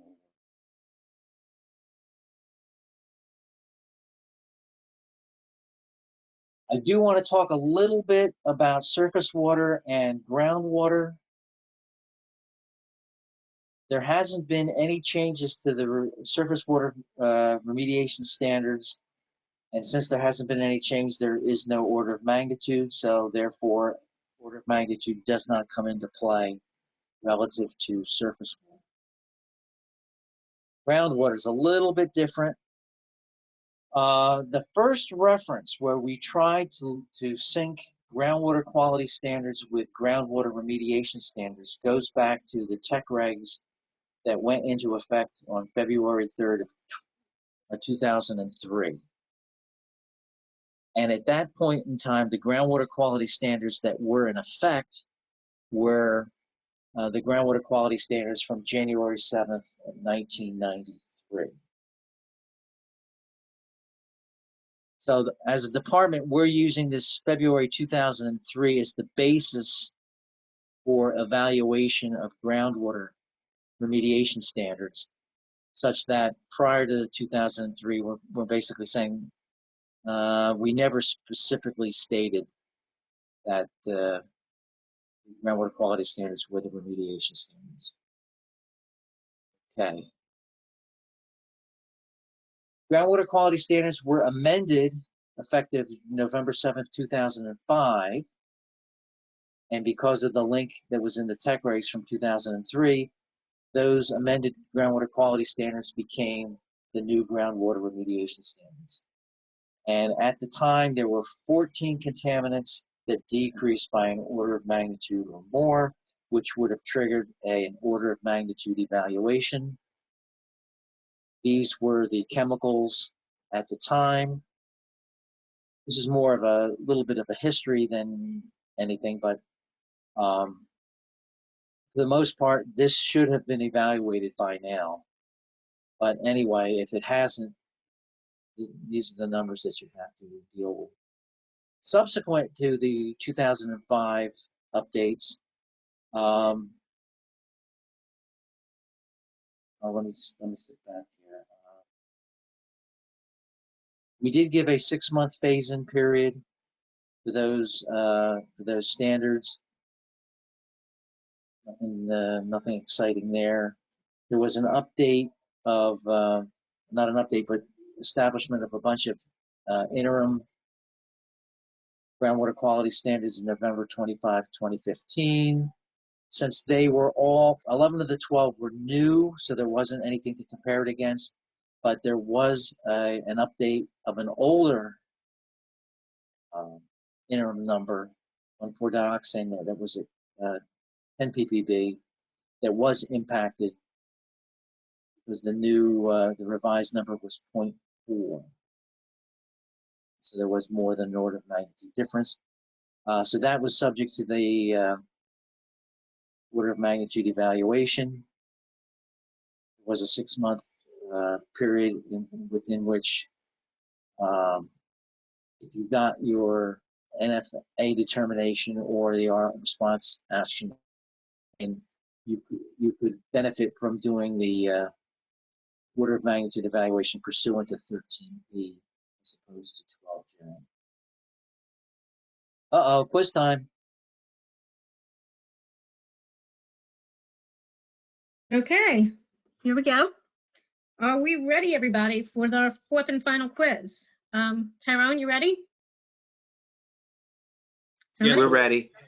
Good. All right, here we go. The groundwater remediation standard for 1,4-dioxane is 0.4 parts per billion. Is that true or false? And since it's the final quiz, I will take this opportunity to thank everybody for coming, to thank our presenters, and to also remind everybody to please fill out the survey. We will be providing a link to that in the chat again. It's important for the department to have that information. We really appreciate your feedback and everything that you provide to us regarding topics that we should train on and your opinion on how this presentation went. So thank you in advance for doing that. And hope to see you all. I just put it in the chat. Thank you very much. And with that, how much time do I have left? 10 seconds. So close. All right, so with the last 10 seconds, when this is done, we will go back to Barry to complete and to give us the answer, which is, next slide, Barry. And the answer is True. True. Thank you, Barry. You're welcome. And finally, wrapping up this order of magnitude for groundwater, the department back in January of 2018 adopted some amendments which incorporated some interim specific groundwater quality criteria and PQLs. I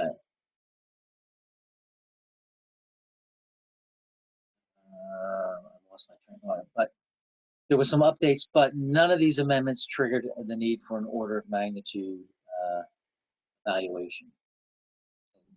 About that. Okay. Last part of my talk is I came up with my own set of frequently asked questions because these are questions that have been frequently asked of me by consultants, LSRPs, over the past couple of months relative to what was going on with the remediation standards. So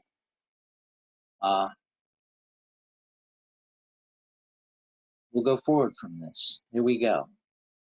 First question. If a site or an area of concern has an approved RAW by November 17th of 2021, can the September 2017 remediation standards for some contaminants and the new standards for other contaminants be used in the remedial action? AKA, can I mix and match the numbers? And the answer is yes, with a caveat. Caveat is you can mix and match anything except those subject to the order of magnitude provisions. Those you have to use the new numbers. The one thing that I would ask of everyone is that you should identify in the remedial action work plan or the remedial action report what standard you were using for what remediation standard. Otherwise, if a document comes in and it undergoes inspection and review, the reviewer or the inspector needs to know what standard you were applying at the site to say that you were protected. So again, your document should indicate what numbers you are using. Will a site or an area of concern impacted by a new standard be automatically granted a mandatory time frame extension?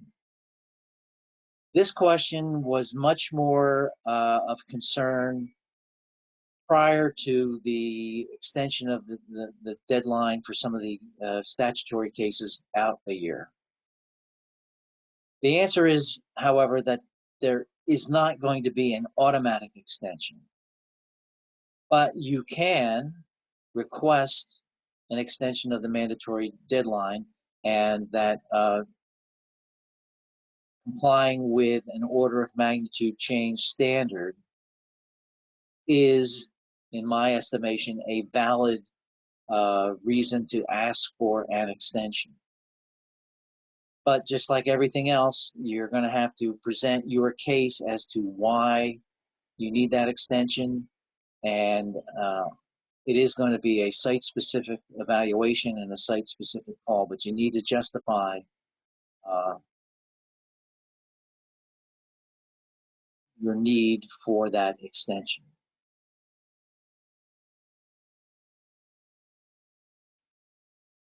Does an order of magnitude difference in a remediation standard of a contaminant automatically require additional remediation? And the answer is no. An evaluation is required. You have to evaluate your site or your area of concern. But if the evaluation indicates that the proposed or the implemented remedy remains protective, then no additional remediation. Likewise, if the evaluation says, it's not protective, you have to do additional. What are some of the protectiveness evaluation scenarios under which remedial actions for the migration to groundwater exposure pathway be implemented? I've been asked this quite a bit. This is an area where, as an LSRP, you have some latitude relative to your use of your independent professional judgment to demonstrate through various lines of evidence that even though you may be above the standard, that the standard is that the numbers there are protective.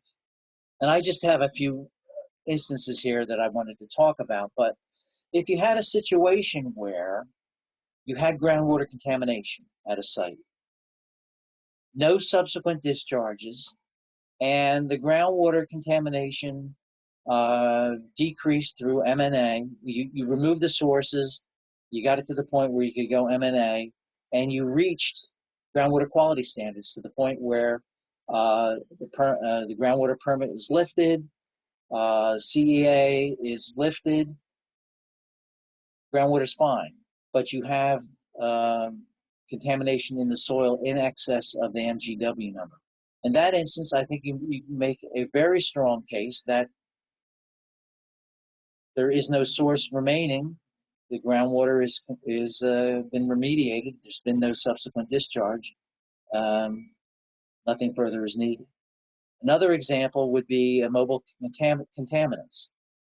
4 out of the 5, by the way, of the contaminants for the soil water partitioning are considered to be mobile contaminants. The only one that isn't, I believe, is copper. In that instance, if you can demonstrate that you have a 2-foot clean zone between the water table and wherever your contamination is, that would indicate that the pathway is not impacting groundwater, and you're good to go. You can also use sea soil or sea soil ATD 123 modeling that theoretically that can be used to demonstrate that everything is okay. And as Swati was saying before, you can do SPLP to demonstrate that additional remediation is not required. So there's a lot of options here, and certainly these aren't the only ones, but these are some that I'm just throwing out as examples. What are some protective disevaluation scenarios under actions for other exposure pathways? Okay, here's some more. Again, great time to identify lines of evidence to show that the remedy is protective. If you had contamination and your remedy was excavation, it's possible that the excavation may have removed contaminants subject to those order of magnitude provisions. And if you have existing post-ex data that show compliance with the new standard, no additional remediation is required. Also, if contaminated soil has been capped, it could very well be that, again, the contaminants subject to the order of magnitude provision may also be capped. And if you have the data to show that the extent of your cap covers the extent of the contamination to the new number, again, no further remediation would be required. Here's another example. If you had IEC conditions or vapor concern conditions such that you had to construct a POET system or a subslab depressurization system, it's highly likely that the treatment system, you may have established it for benzene, but now some other contaminants come into play, that the existing system is also treating the other contaminants to the point where it's in compliance with the new standard. So again, no further remediation would be required. And that opens up additional questions. I do want to thank everybody for being very patient with my long and drawn out talk this afternoon. I will have to tell you, I've given presentations for a long, long time, and doing a presentation virtually where you cannot get any read whatsoever from the audience is extremely difficult in giving a presentation. I could not agree with you more, Barry. And here we go with the last set of questions. Would an RAR submitted within the 6-month grace period need to include an order of magnitude evaluation for these contaminants?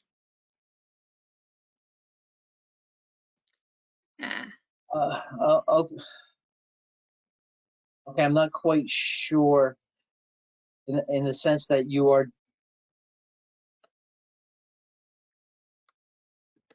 Okay,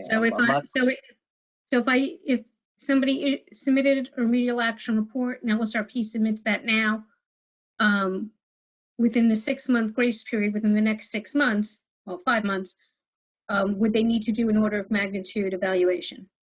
See, the RAR is a little more difficult because that basically is the report done after you've done the remediation. So in that instance, by filing it, you still, anything, because you don't have a final remediation document, you have to remediate to that new number. So that RAR should have already addressed that. Okay. Do you have to complete an order of magnitude evaluation on sites with a restricted and limited restricted use RAOs? You do, and what we basically said is the point in time where that would have to be conducted would be when the next biennial cert is due. Yep, like that answer. Okay, for sites with accepted submitted RARs, again, submitted RARs, where would the results of the order of magnitude be required to be submitted to the department? Do they have to go back and submit it I guess is the question, if they've already submitted the reports to us. Well, if they've submitted the report, okay. If they've see the, oh, pardon me. Again, the report is typically you've already done the remediation. If you're submitting it because you want to get that order of magnitude protection for all the other contaminants, I guess that would be okay. But you're going to have to still remediate the site to those order of magnitude contaminants if you haven't done so already. So that would, I would think, would have to be the submission of a revised RAR when you submit your RAO. Okay. Next question. For sites with a final remediation document, no deed notice, no permits, doesn't the order of magnitude evaluation only apply if there's a new triggering event? Yes. Well, from the perspective of, yes, if there's an ISR trigger, if there's a child care facility that's coming in for a renewal of the license, then there are other things that aren't necessarily DEP driven per se, but externally driven in the sense of, again, property transfers, purchasing of property, that a potential purchaser may want to have an updated evaluation of the property conducted. And at that point in time, it would be prudent to do an order of magnitude evaluation. And I'll just add in from my own experience here, if the final remediation document depends on the area of concern, if that's only good for the area of concern that was issued for. Correct. Yeah, it all applies to, yes, whether it was the entire site or a given area of concern. Is rounding allowed only for the SRS, soil remediation standards, or groundwater quality standards as well?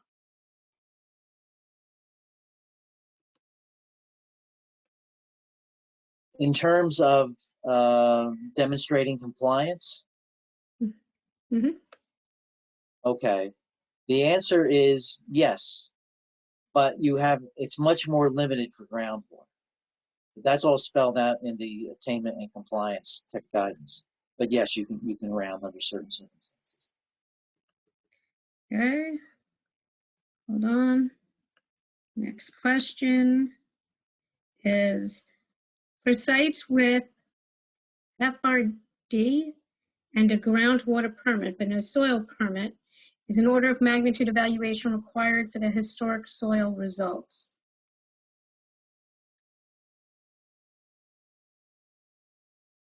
If the soil permit was issued an unrestricted use, then that doesn't, correct?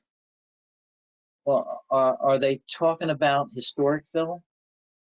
It doesn't say that. It just says for the historic soil results. So for I get FRD, final remediation document, took me a second. But if the final remediation document that was issued gave an unrestricted use for soils, then that answers that question. If that was issued, then they don't have to evaluate soils anymore. Unless there's a subsequent trigger. Correct, yes. Okay.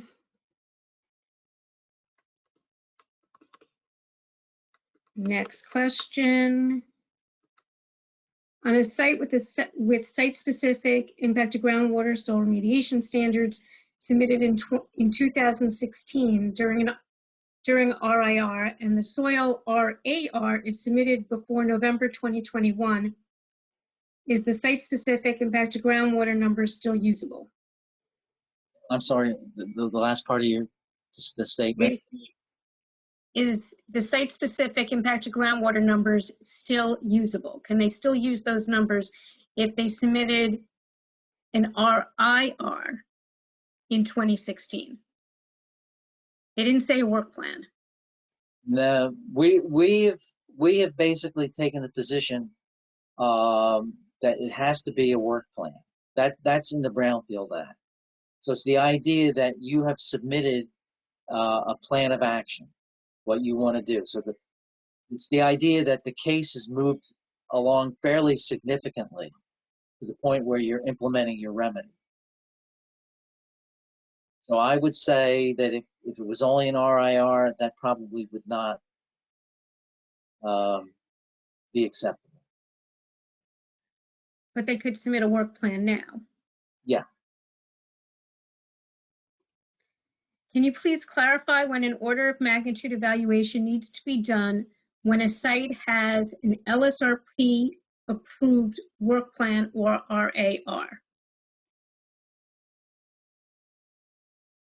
All right. I'm sorry, Lynn. I got distracted. It's okay. Can you please clarify when an order of magnitude evaluation needs to be conducted when a site has an LSRP approved work plan or remedial action report? And I'm assuming, but no final remediation document. I would assume the same thing. Yes. Under that scenario, you have to remediate your site to that order of magnitude standard, because you can't issue your RAL until you've documented that you've achieved compliance with the standards. So if the approved work plan is good, but not the approved RAR. Correct.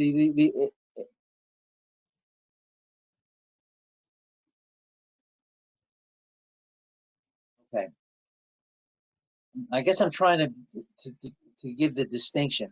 We use the term RAR primarily for those instances where there are certain circumstances where remediation is done without a remedial action work plan. Like you're doing a tank yank. Mm-hmm. You pull the tank out, there's contamination. They have the backhoe there. They backhoe everything out to where it looks like it's clean. They take the post-ex samples. They come back clean. They write a remedial action report. There was never the need for an RAWP. So it gets a little more complicated if you have a site where the RAWP has been submitted. The responsible party gets the protection from that order of magnitude provision, but then they're going to follow it up with an RAR. But that RAR, in my mind, is it's not needed to get that protection for your ability to use the older standards. You understand where I'm coming from? I think so. It's the work plan that gives them that. Correct. And in those instances where a work plan was not generated, then we're falling back to you can get that protection by submitting the remedial action report. Okay. Please confirm that during an order of magnitude evaluation, if a compound does not exceed the new standard by an order of magnitude, then no further action is needed. Okay, again, we're talking about a site with a final remediation document. It doesn't say. If you have a final remediation document, you are comparing what you have at your site versus the new standard. And if the difference is less than an order of magnitude, no further action is required. If there is no final remediation document, then you're comparing the new standard versus the old standard, but you have to remediate to the new standard if it's greater than an order of magnitude. If an ISRA site is issued a restricted use RAO due to an engineering controls for a specific AOC, I assume the order of magnitude evaluation during the biannual CERT will be limited to the restricted area of concern and not the entire site. That is correct.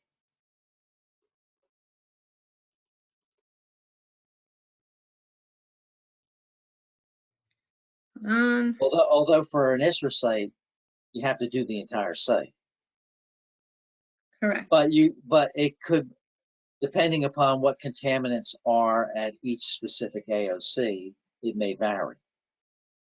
If the And ISRA site, you may have an order of magnitude contaminant that's only found in, say, 3 out of the 30 AOCs at the site. It would only apply to those 3. until there's a new trigger for the ISRA case. Yeah. Okay, here's a long one. If new sampling is performed to confirm protectiveness as part of an order of magnitude evaluation, and the new data comes in at less than an order of magnitude more than the new standard,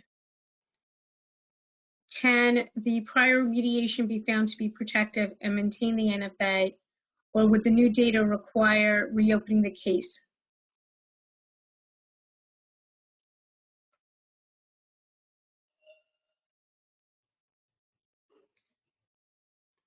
We'll get back to them because it's too much. Yeah. I think so. Sometimes you have to think about this, because it's almost as if sometimes it has to be kind of viewed from a case specific basis or site specific, what you're looking at. Yep. If a deed notice required, is a deed notice required if the only exceedants are of the migration to groundwater pathway standards? Yeah, you have to repeat that. I'm sorry. Is a deed notice required if the only exceedances are of migration to groundwater standards? The answer is yes. I agree. Well, Soil, again, getting a little picky here. If you demonstrate compliance through what we call a narrative standard for migration to groundwater, you could theoretically have levels in excess of the default numeric numbers, but you would still be in compliance. And under that scenario, just relative to impacted groundwater, you would not need a deed notice. correct. Yeah, everybody can always use their independent professional Yes. judgment and multiple lines of evidence. Soil sampling conducted in April of 2021, contamination found above the impacted groundwater soil screening levels, and a release was called in. With the new migration to groundwater numbers, the contamination levels are now below standards. Can I get the case number rescinded? I think. I was to say that's not my area, but I would say that you should be able to, yeah. Or issue the RAO. You could do that also. Okay. Again, that's a determination that needs to be made between the LSRP and the client. But I would agree with you, Lynn, that if they issued an RAO, it gives you, again, some of this protection from order of magnitude down the road. Correct. Whereas if you just said, cancel that out, and then there's changes down the road, 5-10 years from now, then you're kind of stuck. Okay, I think this will be the last question as part of the order of magnitude evaluation. If a compound is now present underneath the cap in excess of the new standard and the cap is still protective, does the deed notice need to be updated, i.e. terminated and replaced to include the new contaminant that was identified? Well, Lynn, I would defer to you relative to a permit, but I don't think the permit needs to be. The permit does. If you're including a new compound, that is part of what's in the deed notice, and that needs to be, the deed notice needs to be terminated to a new deed notice filed with all of the contaminants that are being covered, and the permit would need to be modified. Okay. I was just saying that versus modifying the permit. That is how you modify the permit. The deed notice, to modify the permit, you have to terminate the actual notice. It's part of the process. I'll put on my different hats here as moderator. And it is 3:30, so I think it's now time to move to the thank you slide. Okay, for here we everyone. go. It's been an experience today. So whoa. There we go. Thank you for Thank you. attending, everybody, and don't forget.